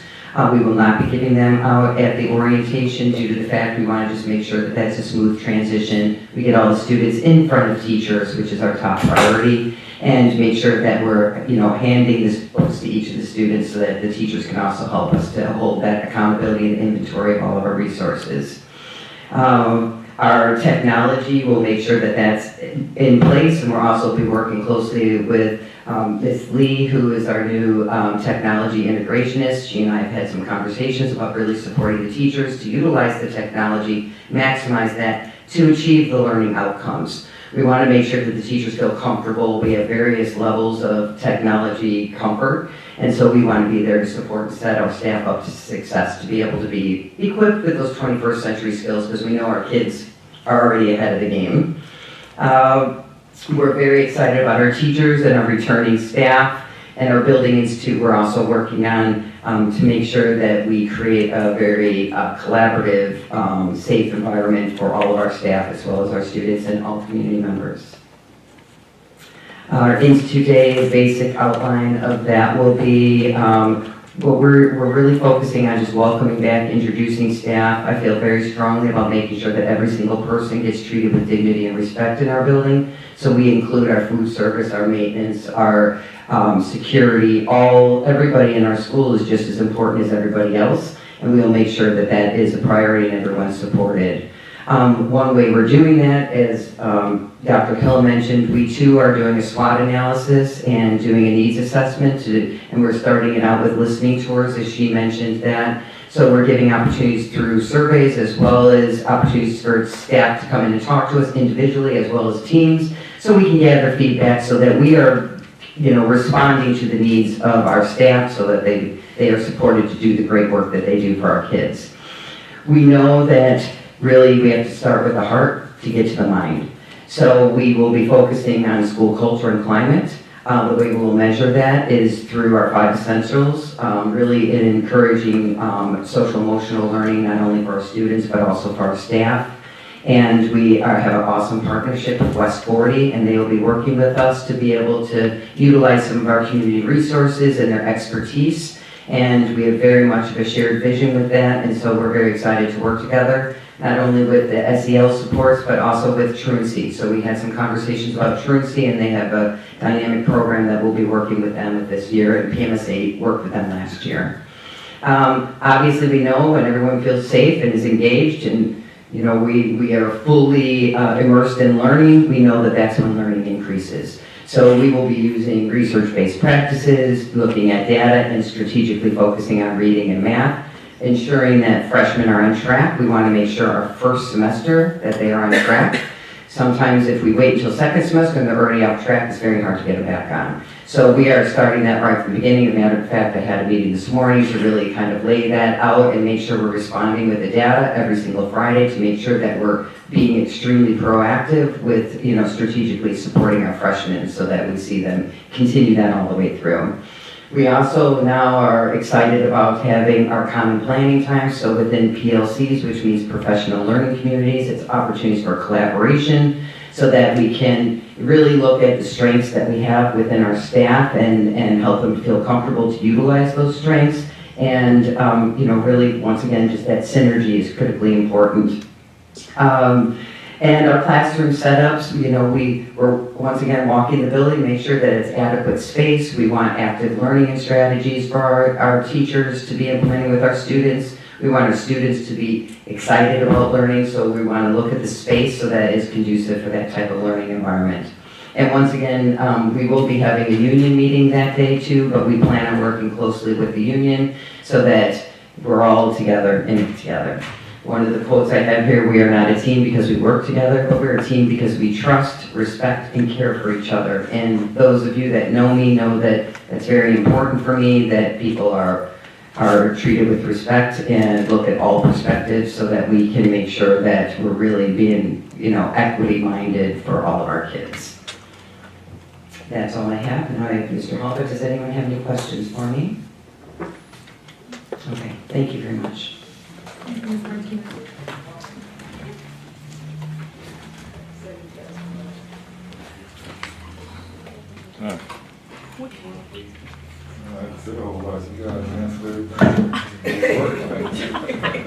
Just say ditto. Good evening, President Grant, Vice President Ocampo, and Secretary Barbara, and all board members and Dr. Carvalho, and distinguished everyone that's still here with us this evening. I'm gonna make this quick because they said a lot of the things that we worked on. We're very excited to be here. This is our third summer here at PMSA. I feel like we set up office here the last 3 years. So, and working with the other two schools, we wanted to make sure we had a smooth opening. Dr. Carvalho made sure that we got together and collaborated and talked about the things we wanted to get accomplished as we moved into the school year. So I'll make it quick. We had an opening checklist that we came up with, basically saying some of the same things my colleagues said, where we just wanted to finalize staffing, look at the course schedules for the students, balance classes. The counselors reported, 3 of the counselors reported that they were working on balancing classes, to make sure that, we lower class sizes and make sure that we had, course loads for all students where there wasn't any gaps in schedules. We did get the schedule done, but was very meticulous in pushing it out because we wanted to make sure it was 100% correct.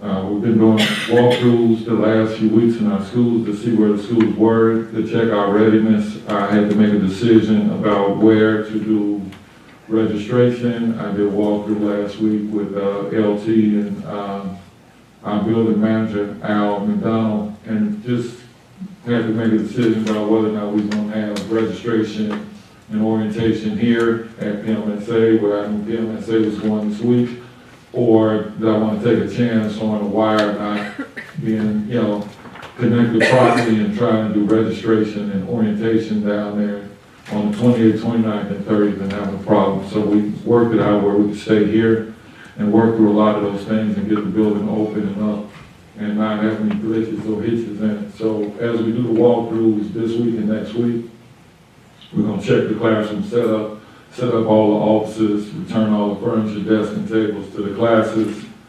We're going to distribute the book bags and materials and things like that that we have set up for the students when we do orientation here. Down here at PMSA, as I'll go through the schedule, check the classroom technology, new teacher orientation, teachers moving into the building, teachers moving back into their classes and things like that. All this will happen between now and September 1st, and then building institutes.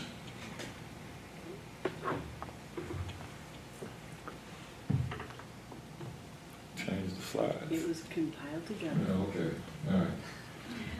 We did a soft walkthrough of this yesterday, so, all right, I can work with it. Good job. All 3 days, 28, 29. I really don't need to look at this because we went through it. The walkthroughs, the orientations, We're gonna have them parents and students, we'll have them again the first week of school, once we move back into the building. We do not expect everyone to show up next week when we do it, but we do wanna have a huge kickoff for the freshmen, where we're looking to do the IDs. I had Light Touch come in last week, they took senior pictures in cap and gowns. More than half the seniors showed up for them. The freshmen, sophomores, and juniors showed up as well, because we want all our student pictures to be into our student information system, which is Power School. We also wanted to be in our other systems, such as Hero, as well as when teachers will pull up their schedules in their classes on the first day, they can see their classes, if those student pictures are loaded in there. So we had Light Touch come in, they was here for 3 days, they took over 600 or 700 pictures, and we're going to have all those downloaded as well as some of the pictures from last year, just to make sure that we have pictures if the kids don't come in. So we're gonna start printing IDs this week. As Mr. Chicano said, we combined our printers just so we can get the IDs out to make sure that every student had an ID by the end of the first day of school, just so that they wouldn't have a problem getting in.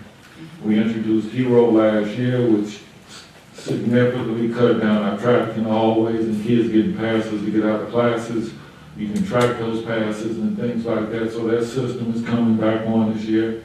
And as I get to going through some of the data and talking about Building Institute and what we're gonna do, we generally have the same agendas for those days. Some of the caveats that we had, in terms of setting our goals for the year, we had different goals in some areas, but some, we just need to increase reading.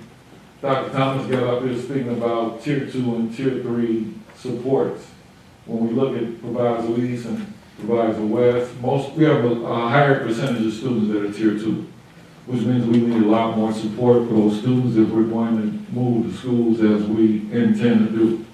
Our goal at East for increasing reading and math is increased significantly by at least 10%.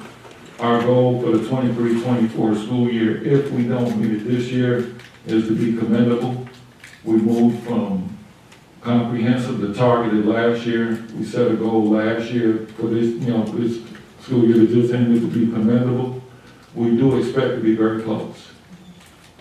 As our report from our freshmen on track increased 24% last year, going from 44% to 68%, Yes, sir. which was a huge increase of 24% for freshmen on track. Our FAFSA completion from seniors increased by 27%, from 48% to 75%. Come on. And we earned the silver medal this last year. Our graduation rate, I'm gonna give it to you in two parts. Come on, Doc. When I looked at the graduation rate coming in, I wondered why it was, where it was.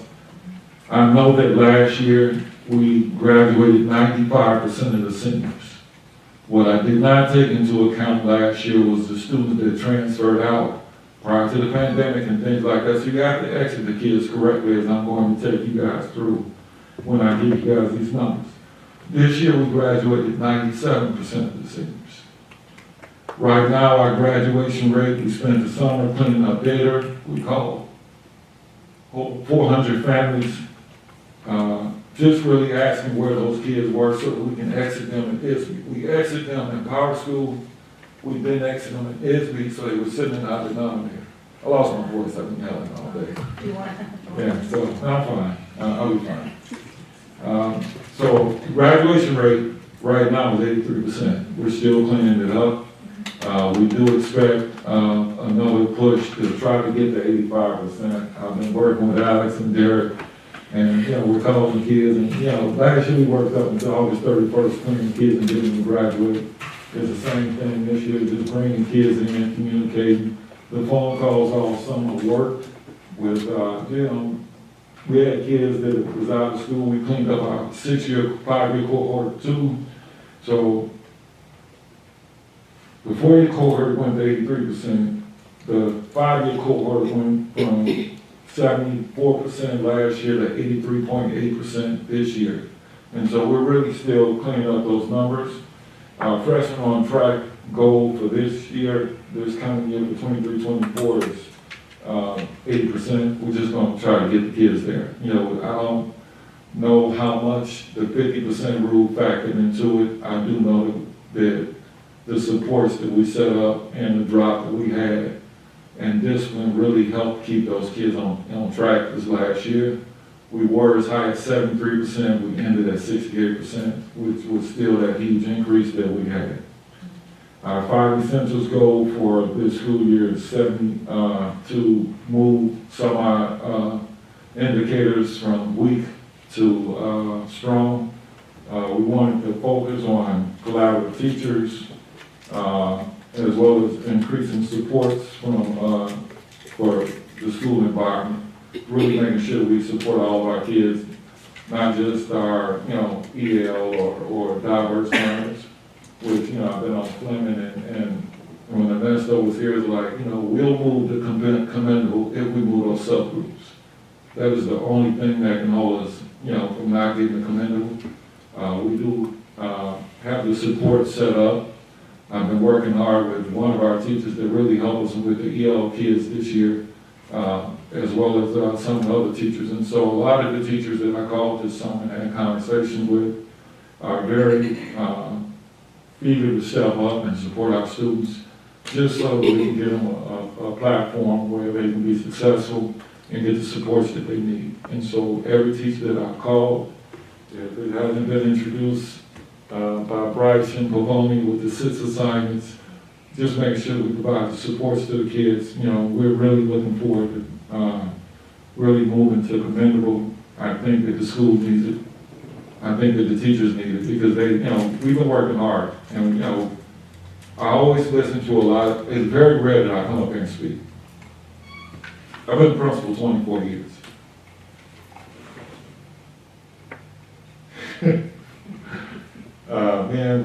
Dr. Carvalho was in CPS a long time. Every school that I've been in, I've improved.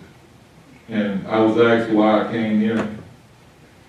I saw kids that needed support. I was actually coming alone before I got here. I've enjoyed every day that I've been here. I don't think it's a thing where the kids can be successful. I think that with the right support and the right resources and an even playing field, that you can move any school, especially if you have a vision for it. One of the things that I'm going to ask for, and I know when, like Dr. Carvalho, we came from the same background, so she understands that what the needs are. If we're offering 5 years of math at PMSA, I think 5 years of math at East and West. Yes. If it's a need, we ordered the books. I worked with Dr. Hill with getting the resources, and we put in some courses to really support the kids. We need to get them staffed. And with our diverse learners as well, we have a lot of things that we can really offset if we just work together. And that's what our goal is for this year, whether it's, working, with Dr. Hill, Ramonda, we call each other all the time, really just making sure we support the kids. If we have the appropriate staffing and resources, we will move all the students. That's my presentation. They changed it around, so, that was it. Great job. Yeah, that was it. Thank you. All right, thank you. All right, I believe we have already heard from Mr. Moody, correct? So Yes. we can go on to Mr. Pavoni and the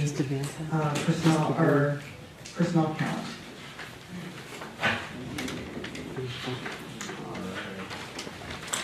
Good evening, Board of Education, staff, and community members.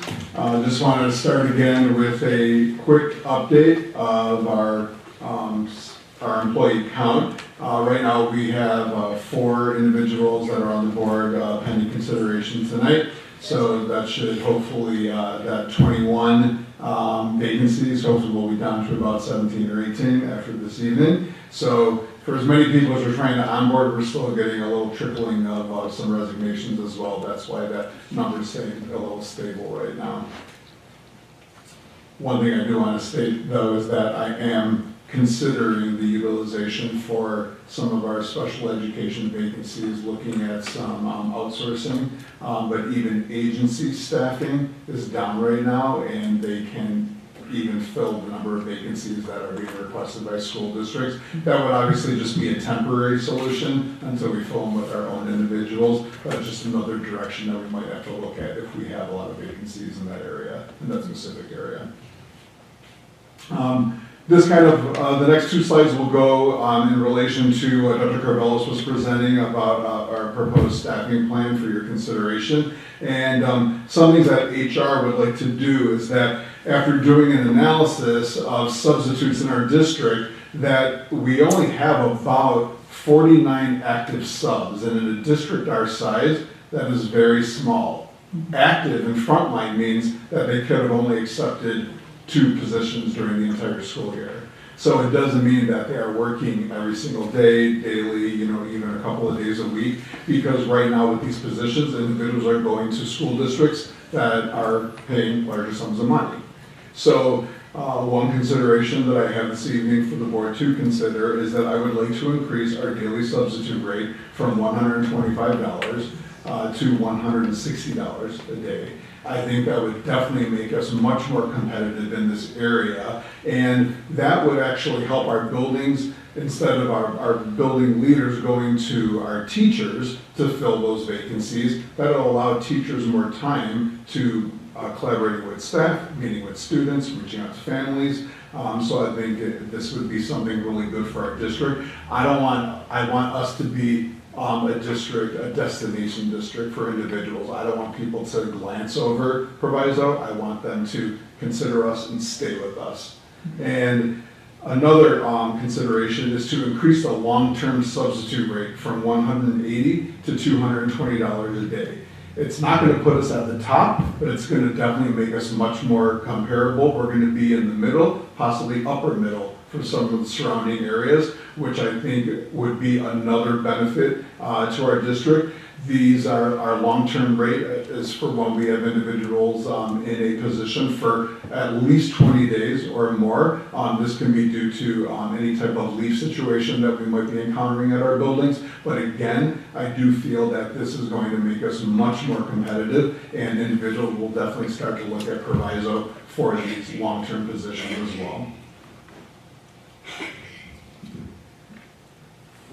The next slide, again, goes with what Dr. Carvelis was speaking about earlier, but is to increase our counseling services and student supports by 5 FTE, our specialized program supports by 4 FTE, increase district-wide security management by 1 FTE, and increase departmental content area support by 10 FTE. And this was already discussed by Dr. Carvelis with considering the consideration of division heads, which would also lend their skill set to evaluating staff, which would again help our building administration free up some of their time to actually work on instructional areas within their buildings. This is just an overview of some of the action items that I had talked about in the previous 2 slides. It just goes down showing the FTEs and the areas of supports for board consideration this evening.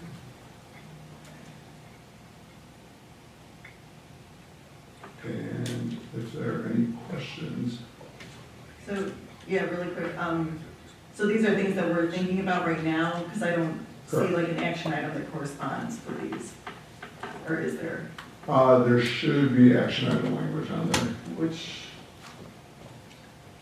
one is it?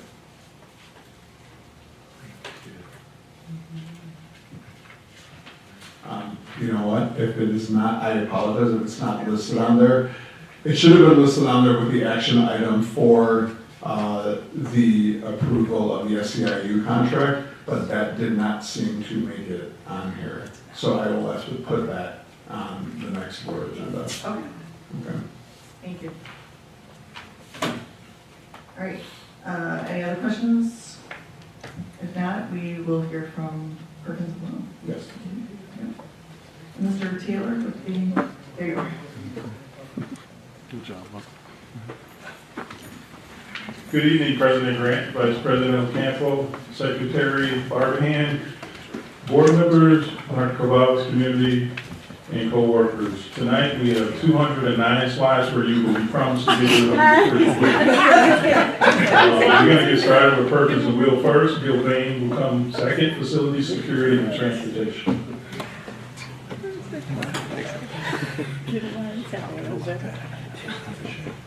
All right, good evening, board. My name is Carl Giumetti. I'm a senior project architect with Perks and Will. I've been working on the projects here at the Proviso School District for the past 4 years and change, really from the first FMP projects to present day. So we have a number of items we have on our agenda, but we'll try to move through them quickly here given the hour. But please, if you have any questions or comments, please interrupt me and let me know. So starting with just a quick update on the construction progress. This is a summarization of our field observation report from the week of August 14th. Things are really coming together and nearing completion. You can see some images here of the East Cafeteria. This is one of the spaces I'm really excited to have completed this summer. We did a complete ceiling and lighting renovation, and it should provide a nice refresh to a very heavily used space. Additionally, on the right, you can see the typical Proviso East building a corridor. It's looking very complete, with still a good amount of time before school begins. On the bottom two images are Proviso West, the science labs in Building B. There are 4 science labs that are being completely renovated and should provide new modern science facilities for Proviso West. And you can see the storage rooms as well at that lower right image.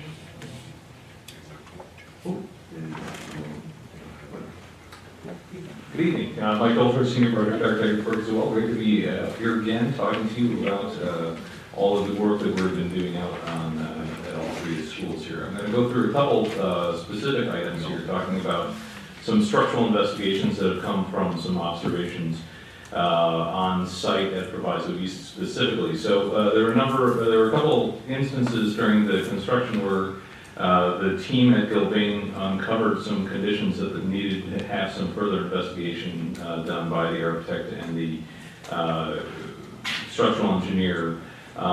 We immediately ran out to the site to review those with the structural engineer, have gone through and come up with some plans on how to deal with those. So just preface it by saying that we're either completed in the process of remediating these items that you're about to see, or in the process of doing so.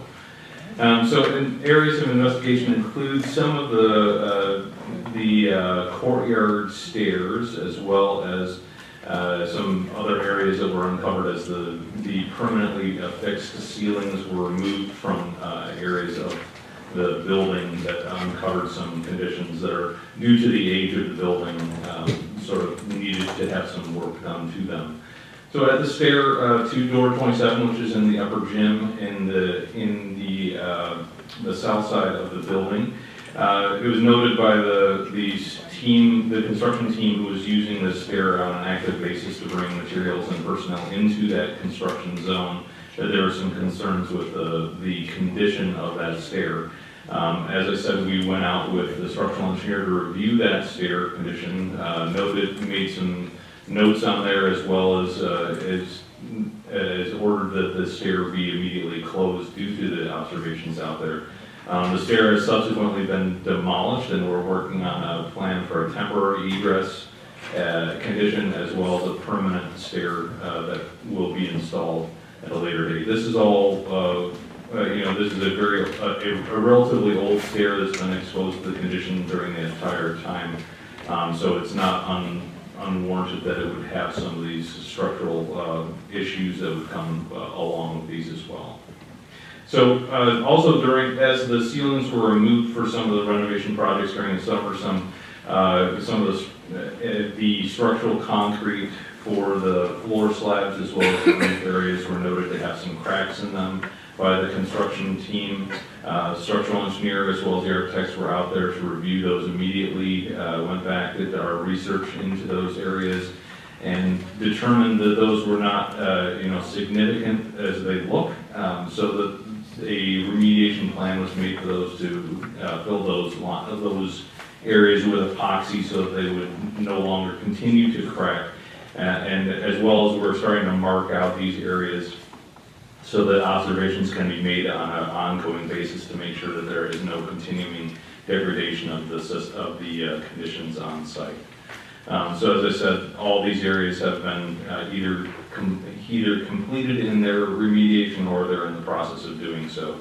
So it was good that we were able to do that by removing those old ceilings and understanding the conditions that have happened over the years in these buildings.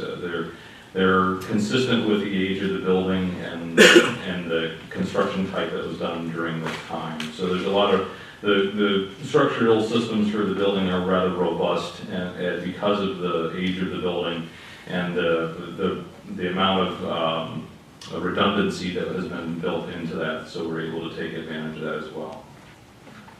Hand it over to Carl.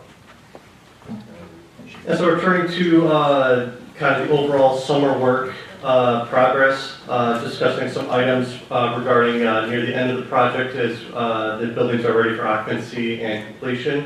Perks and Will be performing a punch list of the area of work.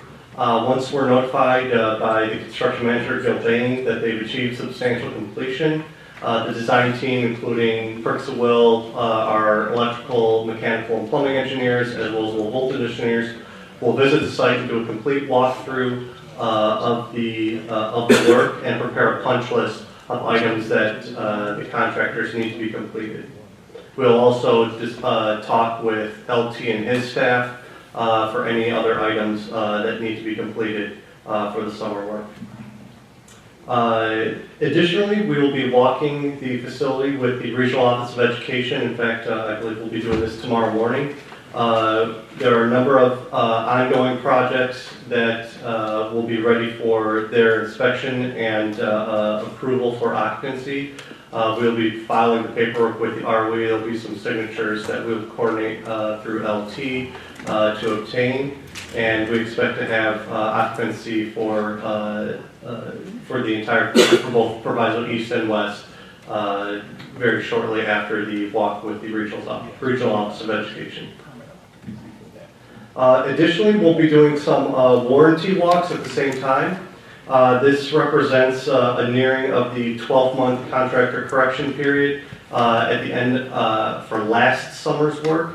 So again, we will be having the entire design team reviewing the punch list that was produced last summer to ensure those items have been completed, as well as just reviewing the one-year performance of these systems. Kind of along the same vein, just touching briefly on the punch list support that Perks and Will has provided to the district to assist with Gil Bain in ensuring all these items are being completed. You can see a list of punch list items that were produced during the original punch list report and the number of items open. Items are considered closed once the contractor notifies the design team that the item is completed, and we verify that that item was in fact completed. Additionally, we are processing some final pay applications submitted by Gil Bain. At final pay application, once again, Gil Bain, the construction manager, Perks and Will, and the design team organizes a final completion inspection to ensure that any punch list items that were outstanding were completed, and that the work was, based on visual observation, completed in totality. Beyond any final completion or warranty periods, assurances to the district that the work was completed according to the documents would then be governed by Illinois law regarding the statute of repose and latent defects.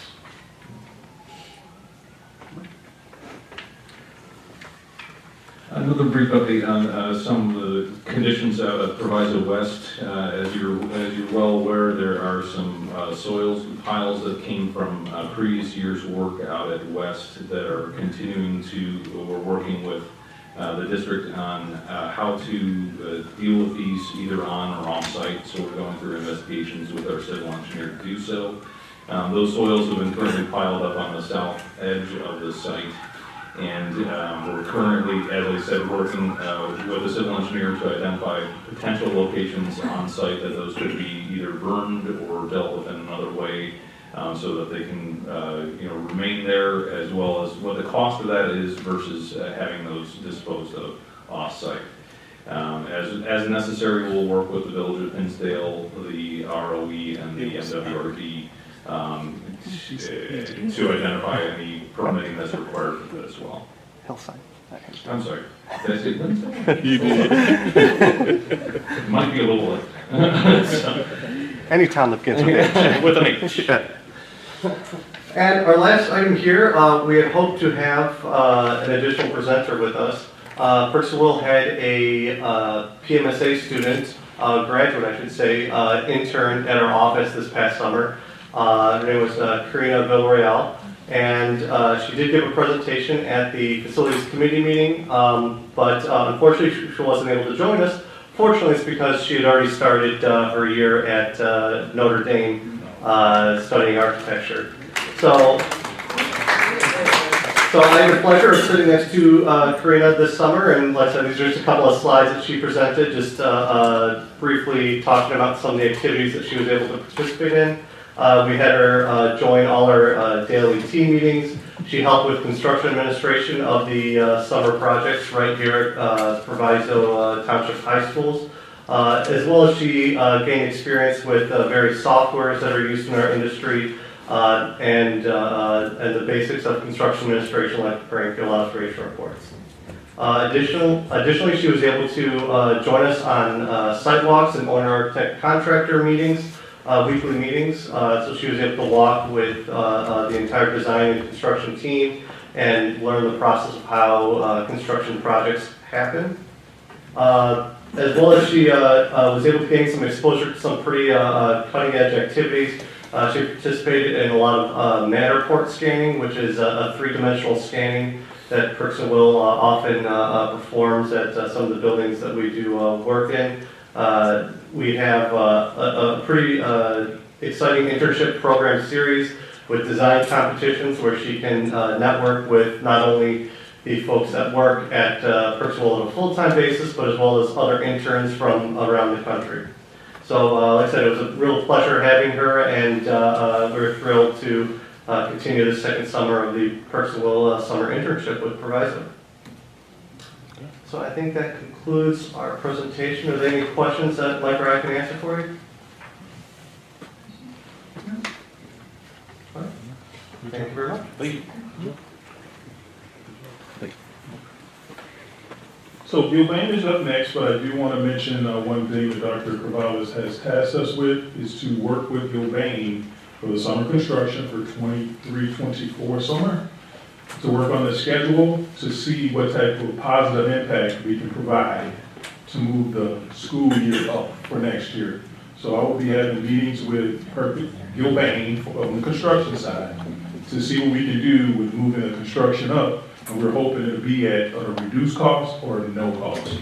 But we will start those conversations tomorrow, and I will get something back to Dr. K and Mr. Pavone. But this time I'd like to bring up Ms. McClendon and Tom Weeks. You talked about the transportation? Yeah, that's next. Good evening, Michelle McClendon, executive with Gilbane Building Company. Pleasure to meet the new board members and to say hello to old board members. We are going to briefly give our update for the construction at Proviso East and West, and this is Tom Weeks, the project manager that's been here the last couple of years. I'll go ahead and let him get started. Awesome, thank you. Good evening, everybody. I'm just going to go ahead and give you a recap of the 2023 summer construction Proviso East and West. Just doing a quick recap. Again, we are nearing 100% complete in pretty much all areas of the construction. As the Perkins and Will team expressed, we have the regional office education will be on site tomorrow morning, walking through both Proviso East and Proviso West. The small little pieces that we have left are very minor trim related, some painting, things of that nature at Proviso East. Some random photos here. I do want to show some of the progress photos. So obviously on the left-hand side, this is the cafeteria prior to the construction. The photos that were taken actually yesterday at the cafeteria area, so you can kind of see some of the changes in the transition that the cafeteria at Proviso East is going to have. This is running along the north corridor outside the security office. Again, the left-hand side is your before. Right-hand side is what you're currently looking at now after our construction from this summer. And I just wanted to kind of represent a typical classroom space at Proviso East. Again, the left-hand side is the before picture. Right-hand side is after the construction here. Proviso West, similarly, we are doing the hourly walkthrough tomorrow. We did have some significant work there this past summer relative to upgrading the biology labs. Very similar to what we actually did at Proviso East last summer, but we did the same thing Proviso West this summer.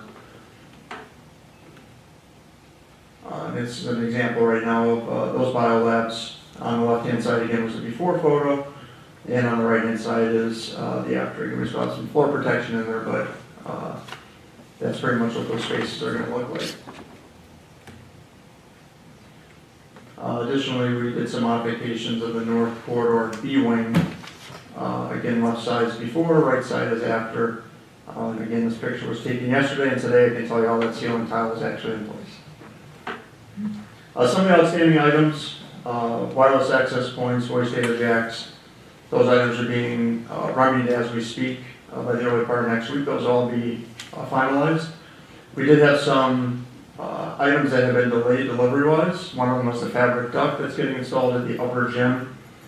It's shipping around August 30th. We will be coordinating with the district for the installation of that ductwork. Additionally, the condensate return and cooling tower pumps, those delivery dates are mid-October. Once those are received, we'll get those installed. Power panels, same as last year, a slight delay. Our expectations is mid-September to receive those. Again, all the power that's necessary is currently there. The final power will be installed once those power panels are received. And then the call button and speakers, those have been being tested as we've proceeded. That work will all be finalized and ready by the very beginning of next week. Proviso West, the biggest issue we had there, we had 5 classrooms that were not related to the biology labs that had some countertops and casework that got delayed. Those are actually going to be arriving on Monday, and it'll take about a day and a half, 2 days to install those. Cost contingency summary, just wanted to highlight, so it was extreme the amount of work that we've done this year. To kind of give you an idea, so obviously June 15th we started, August 15th is roughly 10 weeks, and we completed roughly $19.9 million worth of hard construction costs, which is basically labor and materials, and that would equate to almost $2 million a week of construction work that occurred between Proviso East and Proviso West. I'll look at the contingency and allowance recap to date. Again, this is referencing 2023 through 2024, because we do have work next summer at Proviso East. But we've expended roughly $203,000 in allowance expenditures. However, we still have a balance of unused allowance expenditures of roughly $686,000. Actual contingency costs spent to date is around $116,000. So as it currently stands, if the project were to end today, we'd be returning to the district $570,000 in allowance and contingency costs. And these are kind of just some recap sheets highlighting the tracking mechanism we have here for the projects. This is the change order tracking for Proviso East. Allowance tracking for Proviso West. Again, on the right-hand side, you can see what the balance is remaining of allowance for those contracts, $185,000 at West. And then here at Proviso East, we're still showing a balance of $500,000 of unused allowance. And then the last item on here was just our projections to date of costs expended on the project this summer on cash flow. So that was pretty much all we had for today. Does anybody have any questions? Yeah, can you touch on, I don't know if that's you, on the science laboratory equipment bit? I'm sorry, sir? The science equipment? Yeah, the science laboratory equipment. I think that's an action item from Educational Services. Yeah, that's not under good things. That's Moody. It's just instructional. Anything else from Mr. Moody? What was that? Yeah, I apologize, I'm looking at the electronic version, so I'm just trying to see who got the bit. Oh, it's wards. Okay, that's something different. Does anyone have any questions for our representatives from Gilbane? All right, thank you so much. Thank you. Thank you. Thanks, LT.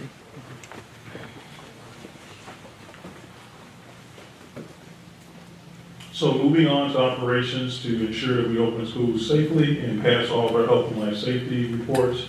You notice here in the orange, all of our inspections for opening schools at East and West, JCI, horns, strobes, inside the kitchens, the Hansel system. All of those items have been tested, inspected, and up and operational as we speak. The Hansel system at Proviso East was damaged during construction, but it's been put back into proper operation.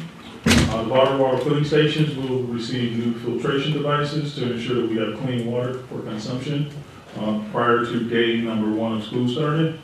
And all of the HVAC components within the building will receive brand new HEPA filters rated through MERV.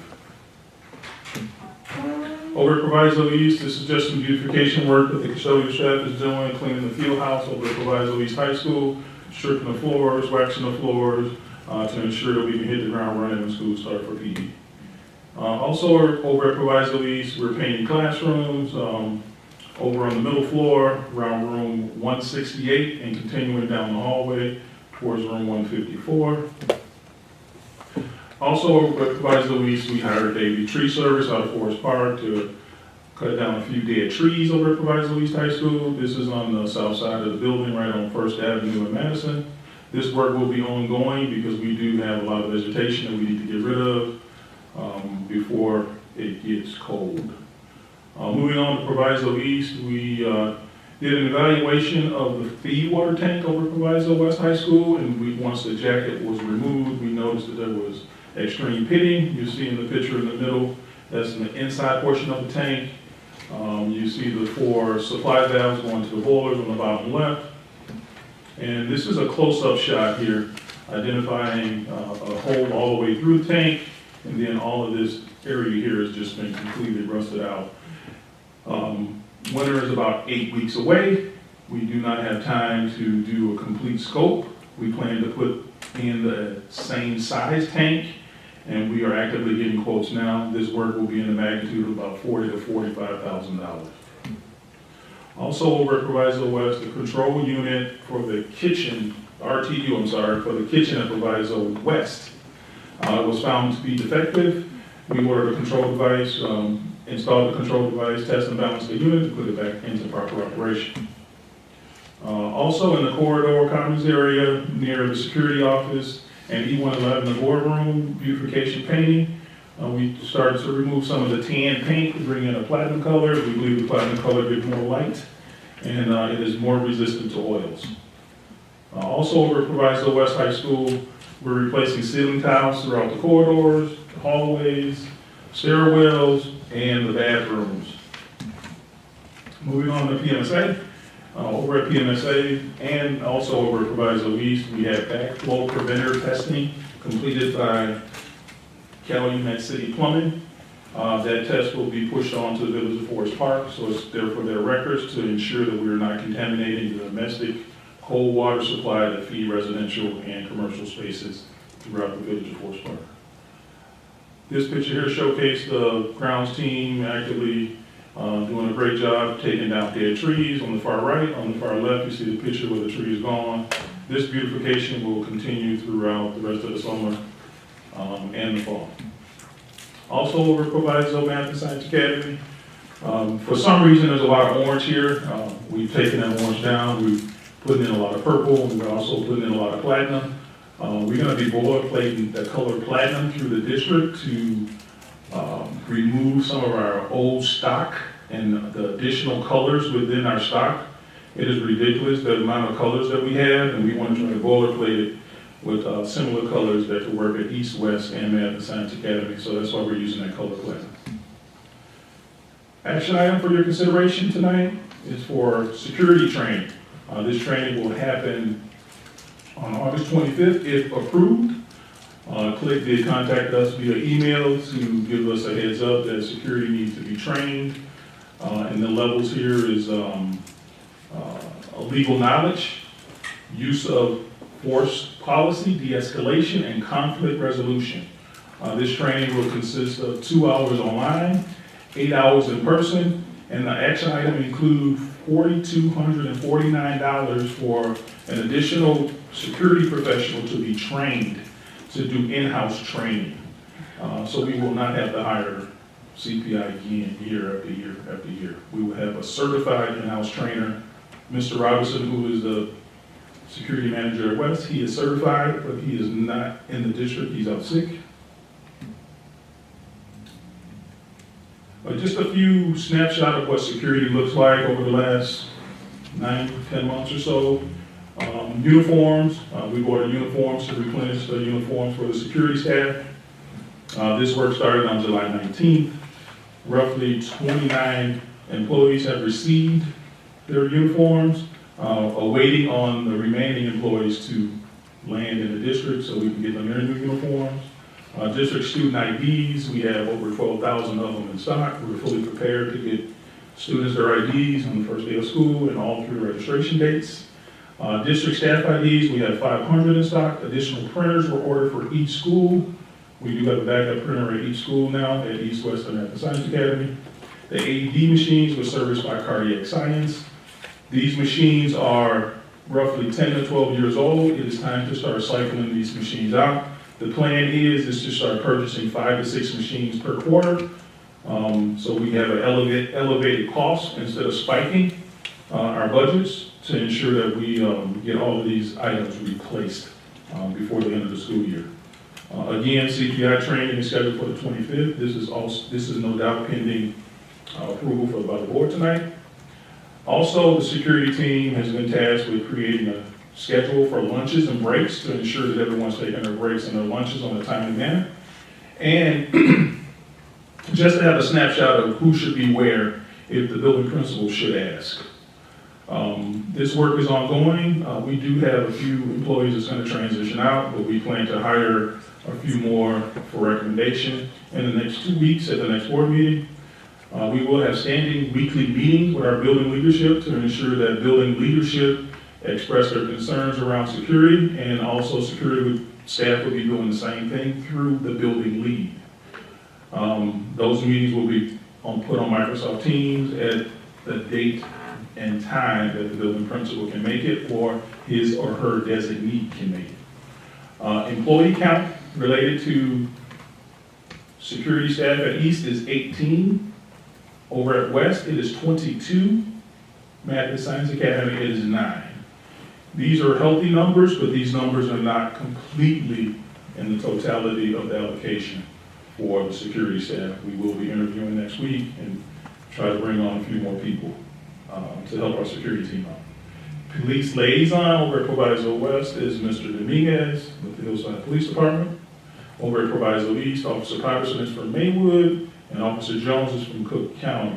The reason why we have 2 at Proviso East, because Proviso East sits in unincorporated and incorporated Maywood. So we have both officers supporting that work over at Proviso East High School. As I mentioned a few minutes ago, ongoing interviews to backfill all of the security open positions. And we also ordered we had a bid opening for district scanners on August 15th. That work was led by Mr. Moody and Ms. Horton. There's 7 potential contractors. We will be doing scope reviews next week, and we'll get a recommendation to the superintendent of schools to see if we can get those scanners on order and hopefully get them in the building around Christmas break. Over at Proviso East, our security lead is Mr. Aaron Peppers. Security lead at Proviso West is Mr. Lavertus Robinson. He is out on leave. In his absence, Mr. Grant is doing a great job filling that role as we speak. And Ms. Allen is our security lead here at the Math and Science Academy. We'll move on to transportation if there is no questions about security. Fantastic. So leadership meetings with the first student leadership was completed July 7th, July 8th of this school year. The Maywood location of service provides East High School, and for AM and PM routes, we have 13 for Proviso East. At the Math and Science Academy for AM and PM routes, we have 8. The leadership support for the Maywood location is Ms. Lee. She is the manager there. Mr. Tunnell is the district manager. We will be in conversations with them every day to ensure that our transportation is solid for Proviso East and the Proviso Mathematics and Science Academy. Route sheets are due tomorrow from the Maywood location. Ms. Lee is confident that she can get those done, but she did mention that the routes will not change significantly from Proviso East to Proviso West. So all of the new drivers at First Student has been site circulating to the community for Proviso East and PMSA to make sure that the routes are safe and they understand how to navigate through the community. District request charters will start no sooner than 4 p.m. So if athletic directors put in for the football team or the basketball team to leave at 3:15, 3:30, Mr. Garrett, our transportation manager, will deny it and move it to 4 p.m. And the reason why we need that is because we need those drivers on those routes at 3:15, getting all of those students back home in a timely manner. So that's why First Student wants to start no sooner than 4 p.m. If this time lags, First Student plans to send an email and be in direct contact with Mr. Garrett immediately so we can get in touch with the building principal and the person that put in for the charter. The Villa Park location is at Proviso West. We have AM and PM routes of 22. First Student originally said it was going to be 23, but they're going up and down depending on the numbers we get in. We have not refined this as of yet, but this will be refined by the end of the week. The leadership support over at the Villa Park location is Mr. Cody. He is the location manager. Mr. Eadings is the general manager. And we will be in contact with them every day to ensure that transportation is solid over at Proviso West High School. First Student assures the plan improvement plan. Go ahead. I just had a really quick question about the charters. So any requested charters will not leave before 4 p.m., just to make sure that that's been communicated to our athletic directors, and then they're filtering that out to the teams so that they know if there's a game they need to get to, or, you know, we need to come up with something. Absolutely. Yeah. Yes, that's something that we have not done. We just got this information, I think, yesterday from First Student. Okay. But we'll make sure we get in front of them. We have frequent meetings and make sure that they understand what's going on. Thank you. Proviso and First Student will meet every morning at 6:30 a.m. That meeting will be either via text message, phone call, or email. This is to ensure that any deficiencies within the community, call-offs, weather, whatever it may be, we can get ahead of the game. And on the First View app, First Student can blast our communication piece to the parents to let them know, hey, listen, we had 5 drivers delayed. Bus number 5 will be 10 minutes behind. In real time, parents can actually see the First View app, see where the bus is, and I have a slide on that a little bit later down in the presentation. Incoming freshman addresses were shared with First Student today.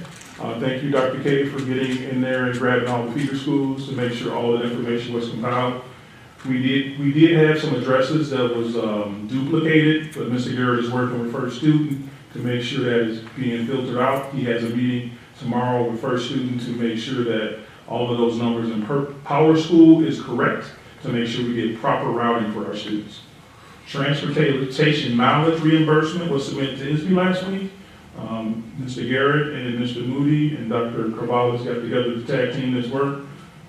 This was in the magnitude of about $2.1 million that the district should receive back from ISB for the transportation services.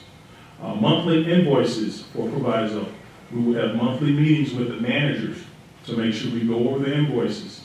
The main key point we want to do this is if they have a lagging route, we want to make sure the first student do not get paid for it. That's why we have to have these monthly meetings before they bill us for those 20 days of the school year, of the school month. Daily updates for all reported issues. That's the manager's job at each site. We want to make sure that our shuttles and our routes are within compliance and expectations of our school district. Reliable dispatching services. Last year we had trouble with dispatchers telling them they'd call us back. It was 10 minutes later, 15 minutes later. First Student has promised to have better service. They have trained a few individuals to give us expedited service and also give us clear information on what's going on. Detailed billing is expected. What that means, we need to know Downs Grove South, this day you went over it, you took the softball team. We don't want to see a boilerplate invoice that says Downs Grove South, and we don't know what it's for. We want to be able to speak to it in the event if someone asks us for it. Lastly on here is the First View app update. First Student has promised to shoot out blast emails every morning for all deficiencies. And we do need to do some training with parents. We did have a deficiency in this last year. Most parents did not know how to operate it, but it's a boilerplate iOS and Android download on your smartphone. Transportation review. Dr. Caballos again, they come refreshing information and the data was shared. So First Student will start to compile that information. Last year, Proviso engaged into a 5-year contract with First Student. And I heard you, Mr. Ocampo, about you want to see that contract. So I shot out a text message to Mr. Lewis. He assured me that it is on his OneDrive and we'll be looking for it tomorrow. But in that contract, there's contractual services for escalation for CPI, for wages, fuel increases, and First Student would like to exercise this contractual agreement statement. They would like 3% increase for fuel and for hiring drivers at a higher wage. You'll see down on the bottom where I have the cost for 2022, 2023, it was $214.99 per route for home to school and school to home. 2023, 2024 would be $214.44.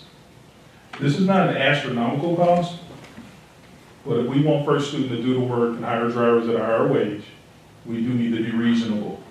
First Student did fall way beyond the expectation last year. They understand that we will be pushing back heavily every month if this work do not get completed under the district goals that was communicated with them a month ago. For the 3-hour minimum, for the 2022, 23, it was $203.84. For the 23-24, it would be $209.96. Anytime over 3 hours will be a cost of last year of $67.75. This year it'll be $68.78. Sport activity buses.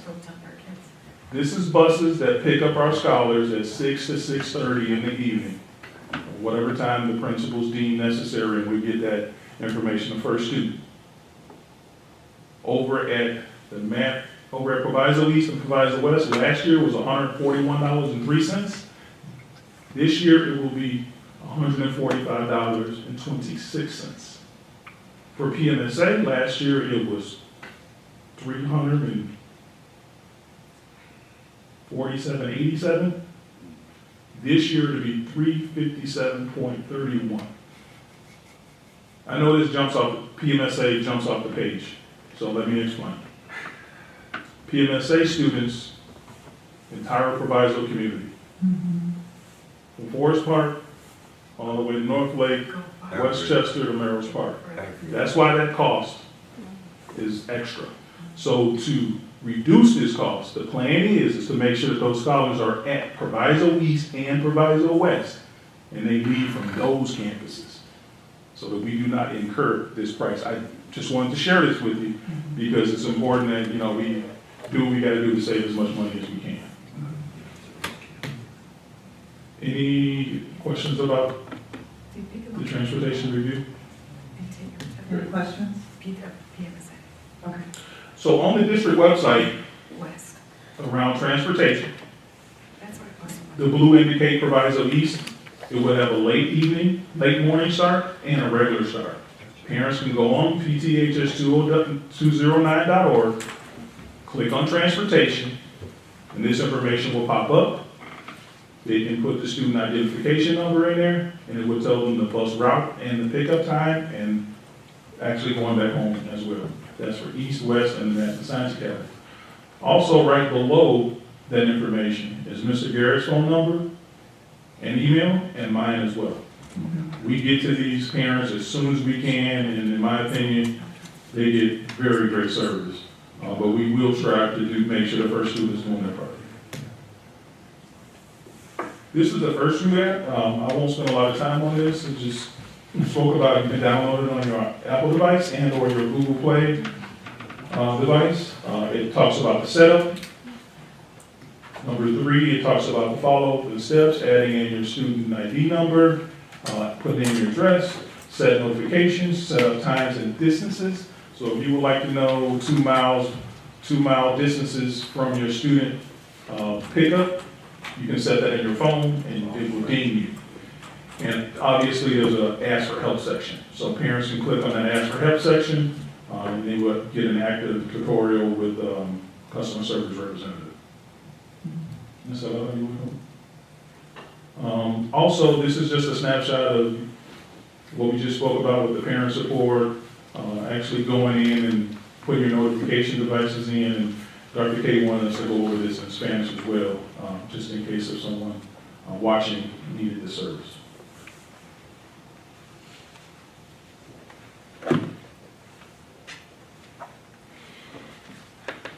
Esta información es para los padres que desean darle seguimiento a las rutas del camión en la cual van sus hijos. Pueden seguir estos pasos. Primero, descargue la aplicación llamada First View. Siga las instrucciones para descargar la aplicación a su teléfono. Segundo, es el ajuste de perfil. Seleccione a qué escuela va su hijo y provee el código escolar de su respectiva escuela. Tercero, siga una parada. Siga las indicaciones en su teléfono para someter el nombre de su hijo y ahí podrá buscar la parada del estudiante. Ajuste sus notificaciones. Vaya a la opción donde dice Ajustes para activar las notificaciones, hacerle cambios a su perfil o para ver las alertas. Últimamente, aparte de ver las paradas, puede programar alertas para ver a qué tiempo o distancia está el camión a la parada de su hijo. Si necesita ayuda con la aplicación o gusta dar una sugerencia, por favor llame al número gratuito proveído o mande un correo electrónico al apoyo al cliente.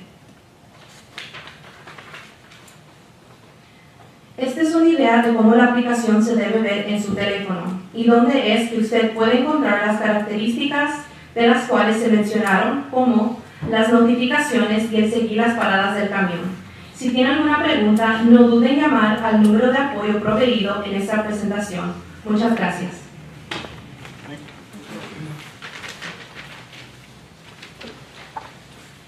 That would be a good snippet. Yes, we plan to blast it out with No Amy. And last year, myself and Mr. Garrett, we had in-person transportation meetings, and we plan to give Dr. K a few days to consider. We do believe back to school night is a perfect time to engage with parents to talk about all of the upgrades to the app. We will make sure we get first student here too that night. And there's a code for each route, correct, or for each school? Yeah.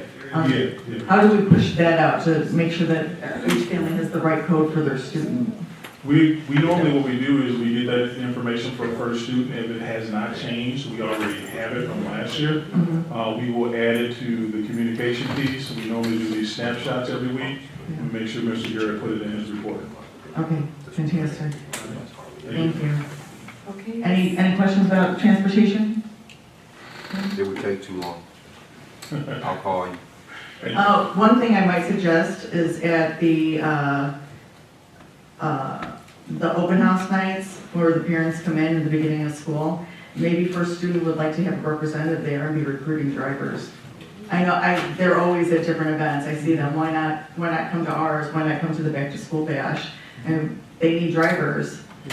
And, you know, we have people who could do some jobs. We'll drop that book in there for sure. Thank you. Okay, this ends the superintendent's report. It was a long night, but I have to thank my principals. They really came through. I asked a lot of them, and they collaborated and worked together so nicely. And they are absolutely amazing, enthusiastic. They're working so well together. We are on roller skates, trying to get everything going in such a short time. And it is my honor to work with them and serve the district and serve the board. And we are working very quickly to serve the community and make sure we have a smooth opening. So that's what it's all about, serving the kids and the community and making sure we have a very nice opening. And the district employees, thank you so much for everything that you've put together and all of my asks. You did a great job. I really appreciate it, and it's just the beginning. It's gonna get, I'm sure, a lot more challenging and difficult, but you've done a wonderful job, and I thank you so much. Thank you.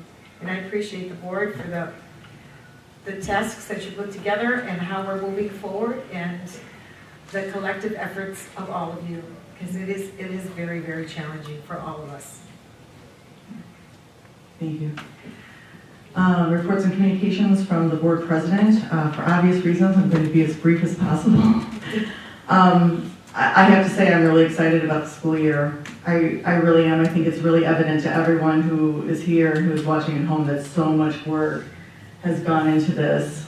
So thank you, everyone, because I know, like Dr. Carvella said, everyone's been working at a breakneck speed to get things, you know, from transportation to curriculum to supplies to uniforms, to get it done in time. We're 2 weeks out from the start of the school year, and I'm really positive about this. I have a really good feeling about the school year, and thanks to everyone who's making that happen.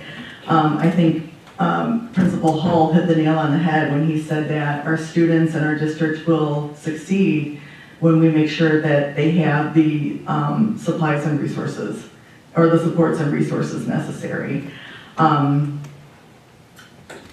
I think a lot of that can be seen in Dr. Carvelis' proposed building support. When we're talking about having student first, so many of those positions are going to be put in place, or hopefully put in place, for student support. You know, having deans, again, that's something that people have been requesting and asking for. Having English language facilitators at each school. That's tremendous, rather than having one person have to cover the entire district, but having that support in each school. Having an IB facilitator at each school, having a college and career counselor at each school. We're looking at getting additional social workers for each school so that our kids have the support that they need. Looking at additional special ed coordinators for each school. That's really important. And the truancy officer is another piece, and that's something that's been discussed by a lot of people over the years to help combat our poor attendance rates. You know, and I know that you and Mr. Bryce are working together just in the hall. I saw you working with a community member for a possible way to do this more efficiently and without using so much of the school's resources. And I think that's incredible. You know, we're responding to the community, we're listening to ideas, because good ideas can come from anywhere. So, you know, all of these things are being put in place to help our students succeed. And I think that's just really tremendous. And thank you to everyone who's had a part of it.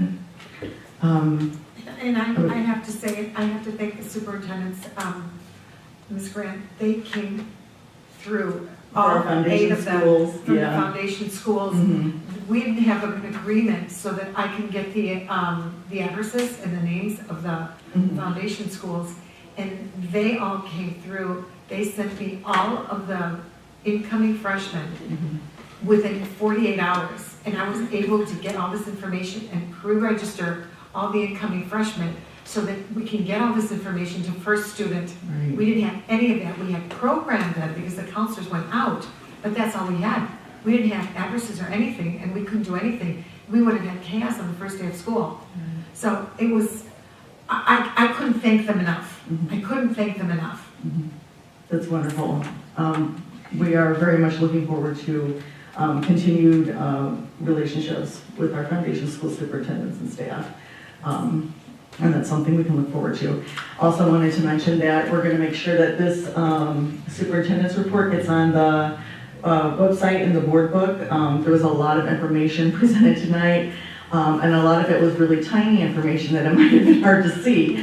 So we're going to make sure that we have this online for everyone. And then also, Mr. Taylor we want to make sure that the slides for the first student app in English and Spanish are in there as well before we put it on there. But in the next few days, take a look on the website because we'll have this information for everyone. Okay? All right, let's move on. Can I please get a motion to approve the minutes from the last meeting? Any discussion? Ms. Barberham, please call the roll.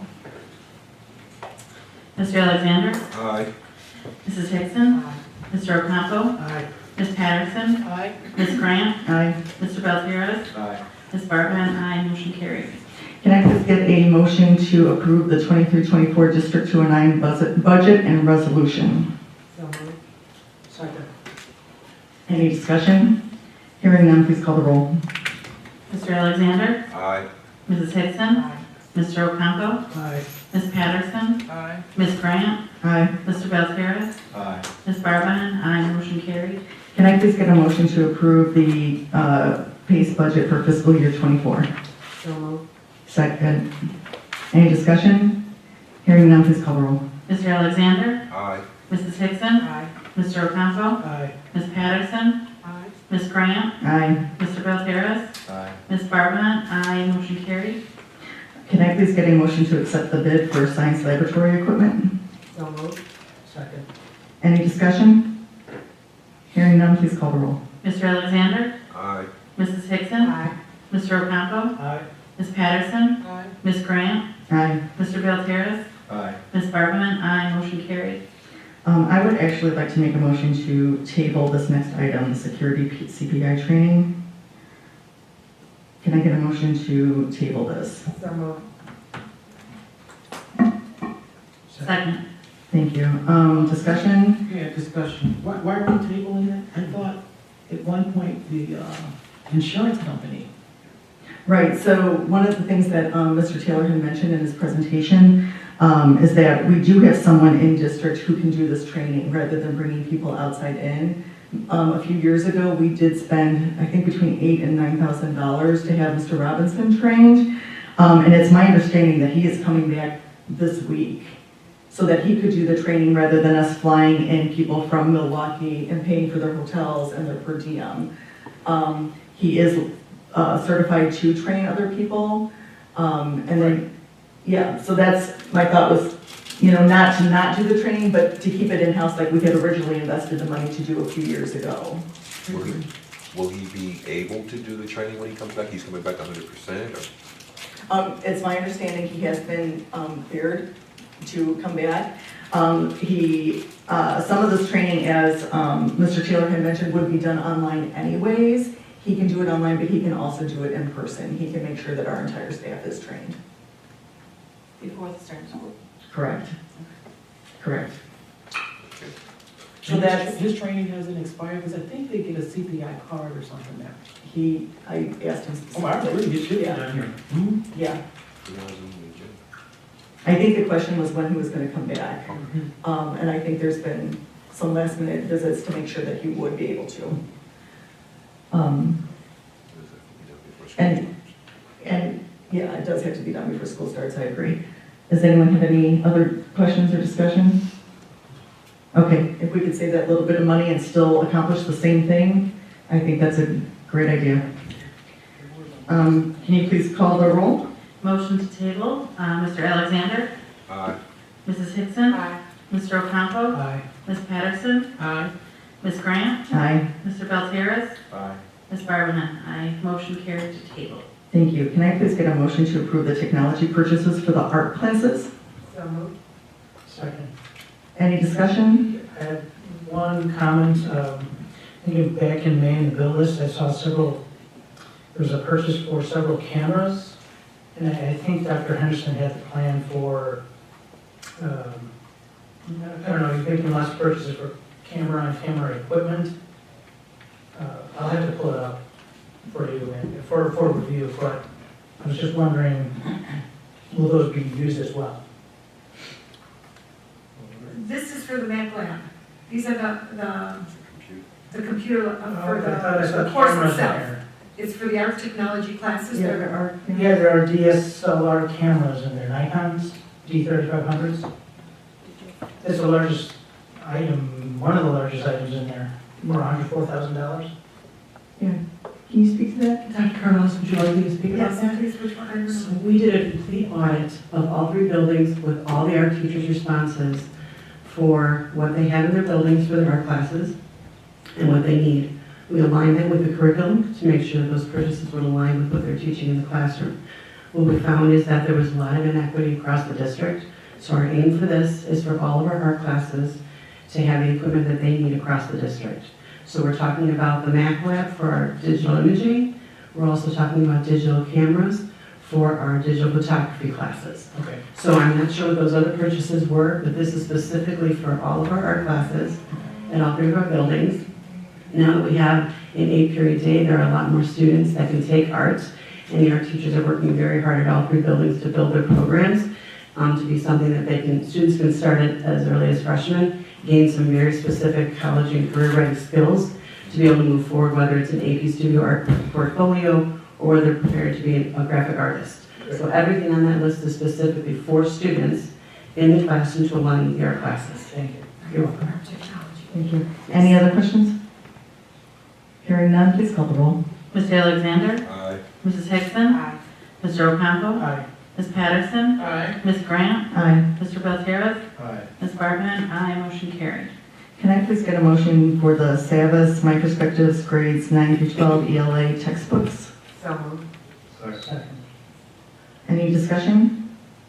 Hearing none, please call the roll. Mr. Alexander? Aye. Mrs. Hickson? Aye. Mr. Ocampo? Aye. Ms. Patterson? Aye. Ms. Grant? Aye. Mr. Belterris? Aye. Ms. Barbanen? Aye. Motion carried. Thank you. Can I please get a motion to approve the music instruction services for PMSA from Merit School of Music? So moved. Second. Any discussion? Hearing none, please call the roll. Mr. Alexander? Aye. Mrs. Hickson? Aye. Mr. Ocampo? Aye. Ms. Patterson? Aye. Ms. Grant? Aye. Mr. Belterris? Aye. Ms. Barbanen? Aye. Motion carried. Thank you. Can I please get a motion for to approve the Heartland Alliance's agreement for language interpretation services? So moved. Second. Any discussion? Hearing none, please call the roll. Mr. Alexander? Aye. Mrs. Hickson? Aye. Mr. Ocampo? Aye. Ms. Patterson? Aye. Ms. Grant? Aye. Mr. Belterris? Aye. Ms. Barbanen? Aye. Carried. Thank you. Can I please get a motion to approve legal services from Addison, Milfol, and Castaldo? So moved. Second. Any discussion? Hearing none, please call the roll. Mr. Alexander? Aye. Mrs. Hickson? Aye. Mr. Ocampo? Aye. Ms. Patterson? Aye. Ms. Grant? Aye. Mr. Belterris? Aye. Ms. Barbanen? Aye. Motion carried. Can I please get a motion to approve the sports medicine services agreement from Total Body Wellness and Performance for athletic trainers at Proviso East and Proviso West High Schools? Madam President? Yes. Just the contract version that's in the packet is not quite the final version. Okay. It has that penalty provision that we discussed needs to be adjusted. Right, So the okay. motion can just authorize legal counsel to negotiate that change with the vendor. Thank you. And we can finalize it afterwards. Okay, so motion to approve this agreement Subject. pending legal finalization. There you go. Thank you. Sorry, do we have a first and second? So, Oh, thank you. Any discussion? why are we approving something that's not final? We're just simply renegotiating a penalty. There was a penalty in there for late payment, and we are getting it lowered. That was the only thing. Our first football game for East and West is this Friday. And we have other sports going on. We've got to have trainers in place. It has also been pointed out to me that,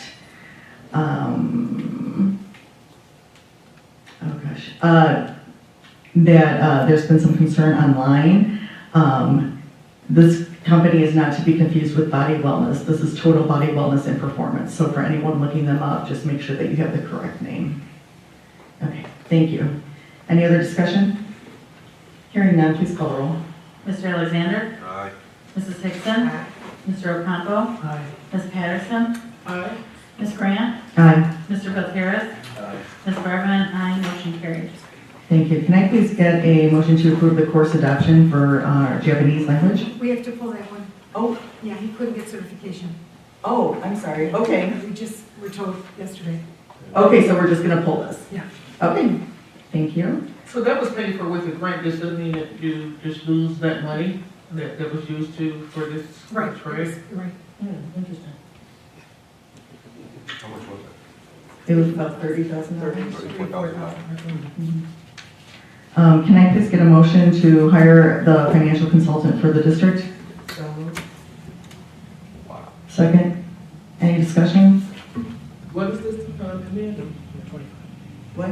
What are we hiring? We're on number 25. It's a financial consultant for Proviso Township High Schools District. This is for 4 hours a week at $160 an hour. And who is this person? It's Paul Starking. Oh, he's coming back? Only on a 4-hour basis. 4 hours a week. And this is to provide high-level guidance to Drs. Carvelis and Hill. All right, but then we have some, what did you say? Wasn't there some issues with Paul Starking? What about those checks that was found in the, you said what? Okay. All right. Just a question though, he had retired, didn't Paul retire? That's why he can only come back for 4 hours. Okay, so we're within that It is, 120? right, it is 4 hours. And, yep, it is a very firm limit. Is there a timeline, or? Not at this time, it's just as needed. Okay. Any other discussion? Hearing none, please call the roll. Mr. Alexander? Aye. Mrs. Hickson? Mr. Ocampo? Aye. Ms. Patterson? Nay. Ms. Grant? Aye. Mr. Belterris? Nay. Ms. Barban? Aye. Motion carried. Thank you. Can I please get a motion to approve the Triton dual enrollment courses for school year 24? Second. Any discussion? Hearing none, please call the roll. Mr. Alexander? Aye. Mrs. Hickson? Aye. Mr. Ocampo? Aye. Ms. Patterson? Aye. Ms. Grant? Aye. Mr. Belterris? Aye. Ms. Barban? Aye. Motion carried. Thank you. Now we are at the personnel and employee count. I need to pull number number 2A2. Which number is that? 2A2. Wait a minute. 282. Yeah, it's on the second page, go look at the page. Okay, but we had two of these. You had This is the newest one, right? Right. 2A2. Yes, I'm pulling that.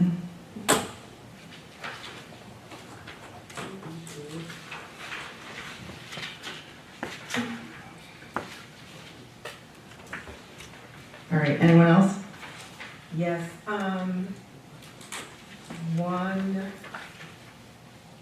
B4, can we pull that and vote on that separately? Thank you.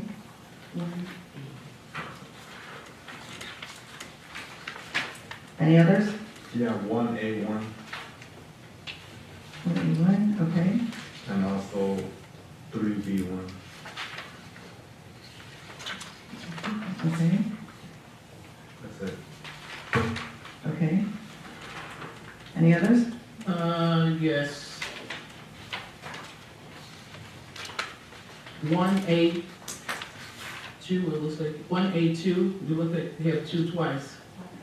1A2, I see it, yeah. 2. It's supposed to be. The real number 2? Mm-hmm.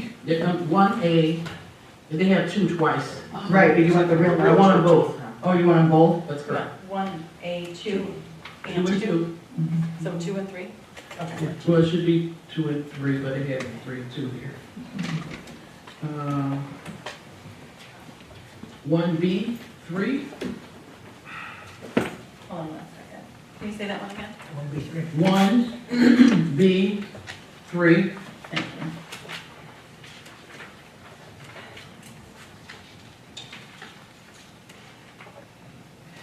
you. One BC, 1. No, yeah, 1C, 1. 1C1.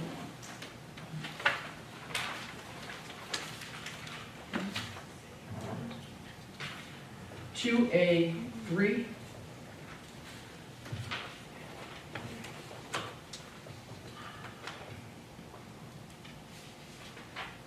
3B1. You pulled it? 3B1? 3B1's been pulled. That's how I pulled that up. Oh, okay.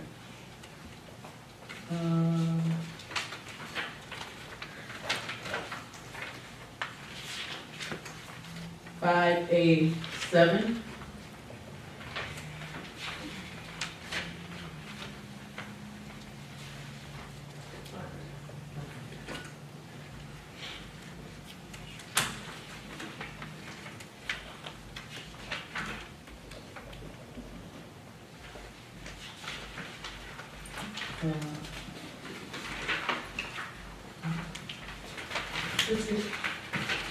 Okay, I think I misheard something.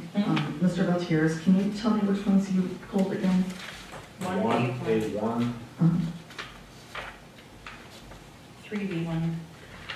and 3B1.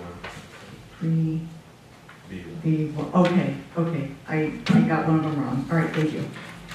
Okay, can I please get a motion to approve the personnel report minus items 1A1, 1A2, 1A3, 1B3, 1B4, 1C1,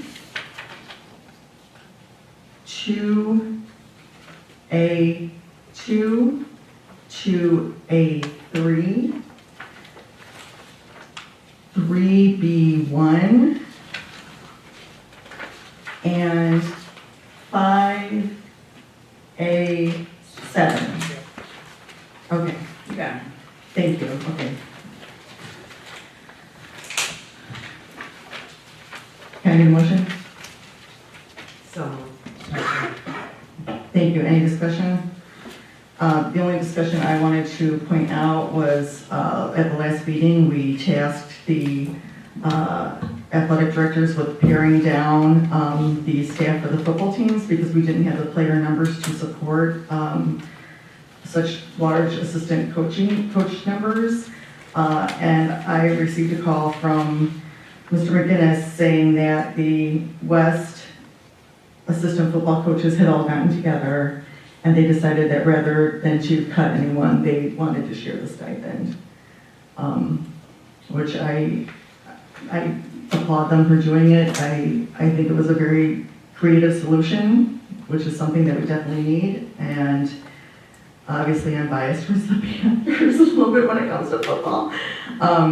But I, wish both of our teams nothing but the best of luck this season, and growing the football program, as was mentioned by Judge Chase. Thank you. All right, any other discussion? Hearing none, please call the roll. Mr. Alexander? Aye. Mrs. Hickson? Aye. Mr. Ocampo? Aye. Ms. Patterson? Abstain. Ms. Grant? Aye. Mr. Gutierrez? Aye. Ms. Barman? Aye. Motion carried. All right, can I please get a motion to approve 1A1? So moved. Second, discussion? Give me one Oh, sorry. second. Yes, discussion. Is this a promotion? If it is the third one or second in this year? I should have asked it in closed session, but That's okay. yeah, so I wanted to table that. Motion to table. We want to make motions to table? Yeah, just to, this is like the second of the promotion or raise and investment. Yeah. Okay. So can we amend that motion to table? Yes, please. You're asking to table the Yeah, vote on it's this already issue? on the floor. Mhm. You sure can? Okay, then the motion is to table 1A1. Can you please call the roll, Ms. Berman? Mr. Alexander? We need a second, don't A second. Sandra. Yeah. we? I didn't hear. No, actually, a motion, did you motion to table? No, motion, Oh. no, there was nothing on the floor. Okay, then we need a motion to table 1A1. So moved. Second. Okay, any discussion about tabling? Please call the roll to table this. Mr. Alexander? Nay. Mrs. Hickson? Aye. Mr. Ocampo? Aye. Mrs. Patterson? Ms. Grant? Aye. Mr. Belterres? Aye. Ms. Barberman? Aye. Motion carried. To table 1A1. All right, then, is this the table or this is just a separate vote? Ms. Patterson? Oh, separate, I'm sorry. Okay. Can I please get a motion to approve 1A2? So moved. Second. Any discussion? Discussion. Now, I have some concern. It appears that this has already been done because I noticed that Dr. Hill actually already gave her 100-day, what she plans to do in 100 days. My concern is, has she ever been a chief school business official? Is this going to be her first time ever using her CSBO? This is gonna be her first time, so she's gonna train on us. Okay. Can I speak to that? Yes, ma'am. Yes, in my previous district, when I served as an assistant superintendent, we were unable to secure a business manager, and I had to oversee that whole entire department. With that being said, this will be my first time in a full-time capacity as a CSBO, but I have served in that capacity. Thank you. Any other discussion? Hearing none, please call the roll. This is a motion to table? No, this is a vote. Make sure my notes are- Mr. Alexander? Nay. Mrs. Hickson? Aye. Mr. Ocampo? Aye. Ms. Patterson? Aye. Ms. Grant? Enthusiastically, aye. Mr. Belterres? Aye. Ms. Barberman? Aye. Motion carried. Thank you. Can I please get, this is a separate vote? Yes. Can I please get a motion to approve 1A3? So moved. Second, any discussion? Discussion. I'm wondering why we have someone here at PMSA that was a principal, has said as a principal, but we find someone, we put Ms. Chicanos in here as an interim with no principal experience. So for that, I won't be voting for this. Any other discussion? All right, hearing none, please call the roll. Mr. Alexander? Nay. Mrs. Hickson? Aye. Mr. Ocampo? Aye. Ms. Patterson? Nay. Ms. Grant? Aye. Mr. Belterres? Aye. Ms. Barberman? Aye. Motion carried. Thank you. Can I please get, this next one is a vote, correct? I just want to make sure you're not tabling anything. No, not tabling. Okay. Can I please get a motion for 1B3? So moved. Second? Discussion? Discussion. I'm real concerned that we are making this move again. This is your master scheduler, who I did have the privilege to speak with her today, and because I kind of got wind of who she was. We talked about last year how horrible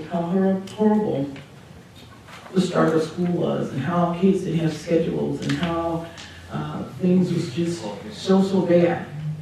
And then to turn around for someone that has actually put your master schedule together and to move her out the way and say that she's not credentialed. When she took the job, it clearly states that all she needed, it was preferred. It didn't say anything was required. Number one, she was not evaluating anyone. And so I don't understand why here we go once again, removing someone. We create litigation that we don't have to have, and then we turn it over to the insurance, and then they say, oh, okay, let's the lady has a 1-year contract. Then you turn around and you cut her pay, and then you say you go over to Proviso West, and we need your help over there. I think it's totally unfair, and she clearly stated that it's going to be a domino effect where things are going to fall apart. And so I don't want us to sit here and say we don't know. I'm telling you what's going to happen. Once we move to put a cap size on special ed and a cap size of class students of 30 in general ed, it created unique teacher spots. You feel, and I just heard you say that, you know, we're not quite there and we may have to outsource. We talked about it last year. Old kids don't have a real teacher in the room. And so I would ask that we really reconsider this. Thank you. Any other discussion? Please call the roll. Mr. Alexander? Nay. Mrs. Hickson? Aye. Mr. Ocampo? Aye. Ms. Patterson? Yeah. Ms. Grant? Aye. Mr. Belterres? Aye. Ms. Barberman? Aye. Motion carried. Can I get a motion to approve 1E4? So moved. Second. Any discussion? Okay, hearing none, please. I'm sorry? Discussion. You know, last board meeting, I called out Dr. Sharon Williams for the ELL under her wing. Nothing ever got done, but I do have respect for someone that has this high level of education. And I don't use my personal feelings or whatever she did with LL, and even though, you know, they took her under the bus. I mean, I really respect the person that pushes herself to be better. And I don't think this is right, so that's how I feel. All right, please call the roll. I have a discussion, Amanda. For Dr. Sharon Williams, I have passed here at night and that woman's car is sitting in the parking lot. She has done a great job. You don't remove the nucleus of the school. At what point are we going to talk about kids? Curriculum and instruction is most important in the district. Dr. Sharon Williams has had the mild manner the entire time she has been in the district. We have no time for personalities. We're all here to serve students. And that's what I would like to see happen. But to turn around and try and slap her in her face or degrade her or pull her down by saying, I'm going to drop you down to a grade level principal. It's a sad day. And I will not be voting to move her. Please call the roll. Discussion. Really quick, I think we just got reports from principals and we're gearing up to get the school year started. I want the district to know that that's Dr. Williams' work. All of this preparation and things has not been done in the last week or two without her over the curriculum. We just heard from East saying how their graduation rates have increased. As I've said, that's Dr. Williams' work. Okay, so I want to be clear that as we consider moving her to grade level principal, this district has moved under her title and position over curriculum. And these are just factual numbers. So there's no justification for the petty things that we want to trump and hold her accountable for that she's not even accountable for. I don't want to call it what like that's already been said. Making a lot of changes and the board wants to go in a different direction or 2 weeks before school starts, have at it. See how that works out. Thank God the majority of the work and heavy lifting was already done. Please call the roll. If I could add to that, I think we could use her in a better position, pretty much. I think she should stay as curriculum and instruction. If they don't want to rehire her at the end of the year, come March, notify her. Period, that's it, that's all. But to put her in this position and that position, she's done this work. Successfully. Yeah, and because I don't like you and you don't like me and I reported to you and now you're gonna have to report. No. Leave the lady where she is, she's done the work. I'm sorry? Call the roll. Mr. Alexander? Nay. Mrs. Hickson? Nay. Mr. Ocampo? Nay. Ms. Patterson? Nay. Ms. Grant? Aye. Mr. Belterres? Nay. Ms. Barbahan? Nay. Motion failed. Can I please get a motion to table, 2A2? To table? Yes. Which number? Did I? C1. I'm sorry. Okay, Mark C1. I'm sorry. Can I get a motion to approve 1C1? So moved. Second. Discussion? Unfortunately, I have to accept Mr. No's resignation. But Mr. No did not resign because schooling. He was kind of forced to resign because he has integrity. And because he was asked to do something that he was uncomfortable doing, he thought it's best that he move on because he has a conscience. Thank you. Any other discussion? Hearing none, please call the roll. Mr. Alexander? Aye. Mrs. Hickson? Aye. Mr. Ocampo? Aye. Ms. Patterson? Aye. Ms. Grant? Aye. Mr. Belterres? Aye. Ms. Barbahan? Aye. Motion carried. Can I please get a motion to table 2A2? So moved. Second. Thank you. Any discussion? Table? Table, yeah. Yeah, Google search is gonna reveal some stuff. Okay, yeah. Thank you. All right, any other discussion? Hearing none, please call for the motion to table. Mr. Alexander? Aye. Mrs. Hickson? Aye. Mr. Ocampo? Aye. Ms. Patterson? Aye. Ms. Grant? Aye. Mr. Belterres? Aye. Ms. Barbahan? Aye. Motion carried. All right, can I please get a motion to approve 2A3? So moved. Second. Discussion? From looking at this resume, this person appeared to stay a year, 2 years, and she's moving constantly. And then she's gonna, I think for English teacher at Proviso East, that's just kind of concerning to me. If we look at the dates in her employ, she has not stayed put. Okay. Any other discussion? Hearing none, please call the roll. Mr. Alexander? Nay. Mrs. Hickson? Aye. Mr. Ocampo? Aye. Ms. Patterson? Nay. Ms. Grant? Aye. Mr. Belterres? Aye. Ms. Barbahan? Aye. Motion carried. All right, can I please get a motion to approve 3B1? Actually, I was gonna, yeah. You want I to? was motion to table that. Oh, I'm sorry. Yes. Okay, can I get a motion to table 3B1? So moved. Second. Okay, this is for the motion to table. Please call the roll. Mr. Alexander? Aye. Mrs. Hickson? Aye. Mr. Ocampo? Aye. Ms. Patterson? Aye. Ms. Grant? Nay. Mr. Belterres? Aye.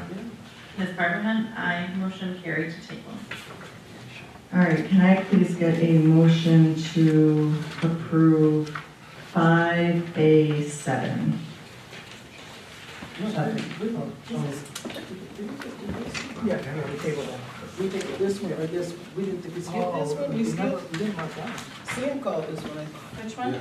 3A1? No, you didn't call 3A1, did you? No, he called No. 3B1? Okay. Yeah, that was 3B. Yeah, we got it. So I'm just wondering, did we table that, right? Yes. Okay, this is a motion for 5A7. Motion to approve. So moved. Second, any discussion? Discussion. Carlos Patterson is my son, who I will recuse myself from voting. Carlos has been an assistant coach at Proviso Township, Proviso East for 5 years. Since 2005. He's also Proviso East SRO. So again, I will recuse myself from this vote. Thank you. Any other discussion? Hearing none, please call the roll. Mr. Alexander? Aye. Mrs. Hickson? Mr. Ocampo? Aye. Ms. Grant? Aye. Sorry. Oh, Mrs. what? Patterson? Oh, sorry. I see, because you're abstaining. She's still. No, I'm not, I'm still abstaining? No, I'm No. not gonna vote at all. Oh, at all? No, we can't. Ms. Grant? Policy says. Aye. Mr. Beltran? Aye. Ms. Barberman? Aye. Motion carried. Okay. Can I please get a motion to approve the Math and Science Academy transfer opportunity? That's not on. I'm sorry, what? I think that's an information item. That's information. Oh, you're right, excuse me, I'm just in a groove. That's it. The West 40 mental health, yep. Okay, what? The West 40 is information. Those were information, right. Okay, sorry, I just kept going. Ms. Barberhan, can you please read the FOIA report into record? From what I believe online, there was no FOIA at this time, no new FOIAs. Correct. Any old business? Hearing none, any new business? Policy meeting next Monday, PMSA, 6 p.m., room 309. Thank you. Anything else? Can I get a motion to adjourn? Yes. All those in favor? We're adjourned. It's literally a new day. It is.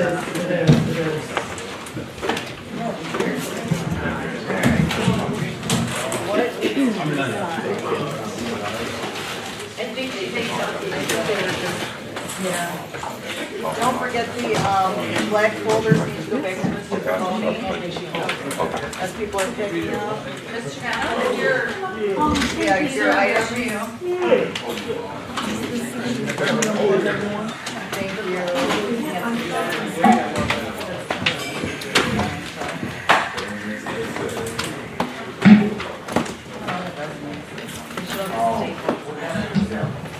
I think you're missing one.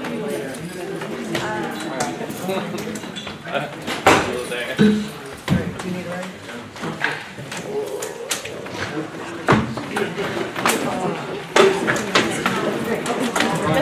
Did I get it right then? You did, Ann, See, you look. did. Would you, sorry.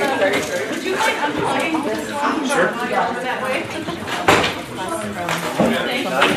Thank you. No, no problem. Oh, what? Dangling there? That's probably why my computer's. Really? So if it's low, that's why. It made it through like almost. Can I please have the black folders before any board member leaves, Yes, I have mine and Mr. Beltier's. Hers, mine, and Mr. Campbell's are right here.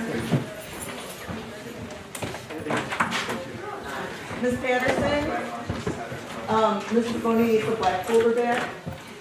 Do you have it?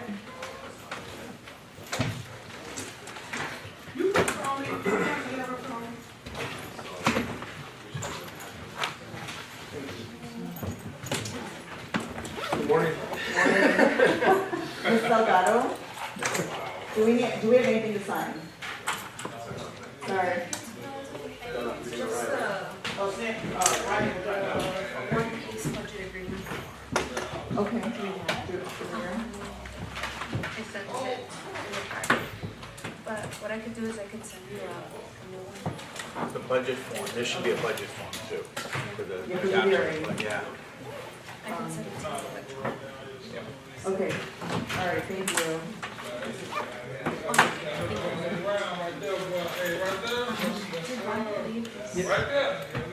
Where is he coming from?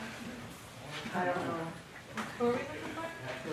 Ready, if he's gonna get this packet or not. Because his would have the agreement in there.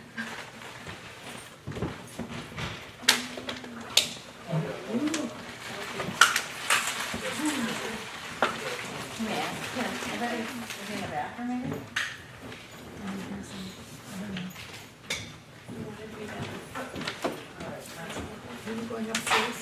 No. Oh.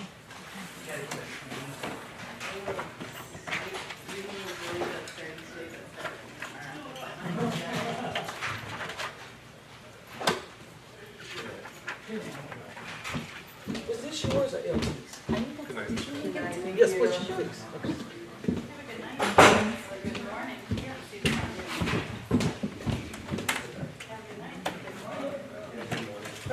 Do you need me to sign too, or just you? Actually, it's just you. Oh, it's just me? That's me. Oh, man. Here you go.